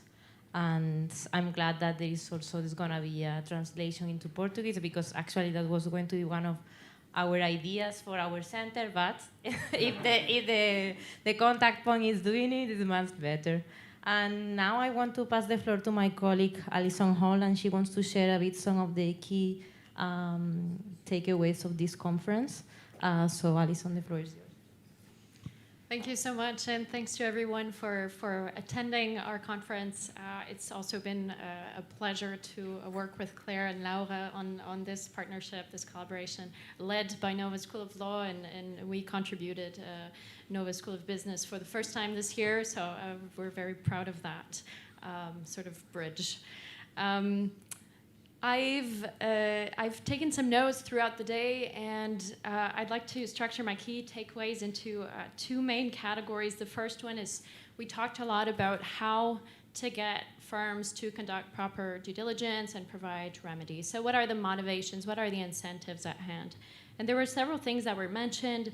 I would say one that is striking is this competitive advantage argument, the business case argument, which has definitely been around for several years and has actually led some companies to make a change. We also heard that that was sometimes limited also from Livio, that in certain contexts, the business case doesn't really speak to businesses. This conference is obviously also about mandatory due diligence requirements with sanctions, and let's think about what the competitive advantage becomes once this is made mandatory. So if there's an actual legislation that all companies need to adopt, there's no longer a business case or a competitive advantage for adopting this issue in general. There may be some more subtle business cases to make based on that, but once it's mandatory, the competitive advantage becomes lower.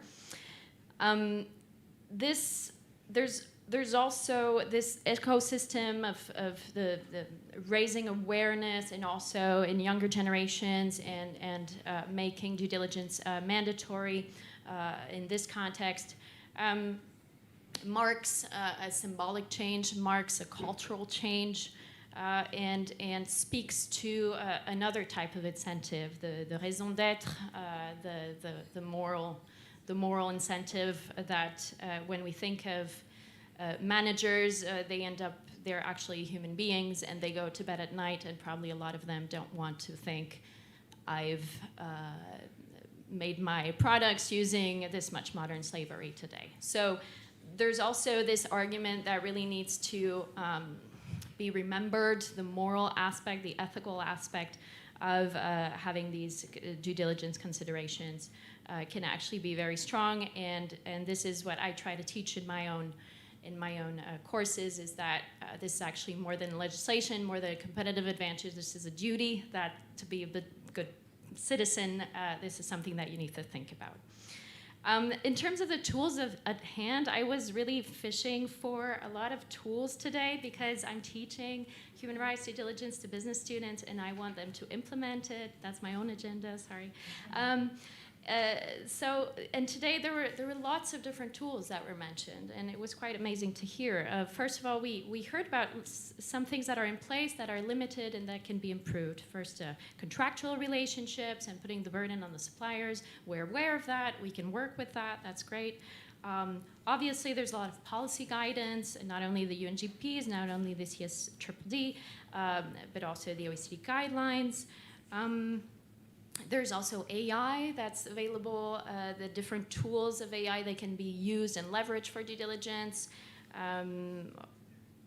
AI also has some limitations. It can inform, but also it makes mistakes. But we also have the partnership on AI.com on due diligence, which can be very helpful. So that's quite interesting. A lot of information is available through the Business and Human Rights Center, through stakeholder engagement opportunities, through blockchain technology that can help companies gather information, and through audits, through partnerships. But at the end of the day, the conclusion is that there really is no one-size-fits-all. And this was particularly important or emphasized in our panel on disengagement, where the question of should I stay or should I go? Well, it kind of depends. It depends on the analysis that you make. It depends on the information you have and what you make of that, and it's context dependent. And I think this is very important to remember, that the implementation of due diligence is not a one-time thing. It's an ongoing process that requires multi-stakeholder consultation if we really want this to be, if we really want it to work. Yes, so I think also this conference is a nice example of one of these multi-stakeholder initiatives, not only through the bridging of two different schools, but also through all our amazing panelists coming from different sectors, from different regions of the world. And so I think we're already walking through this path and trying to expose some solution and gather some information to be efficient in helping firms conduct due diligence properly. Thank you to everyone. And now Laura will say just a word.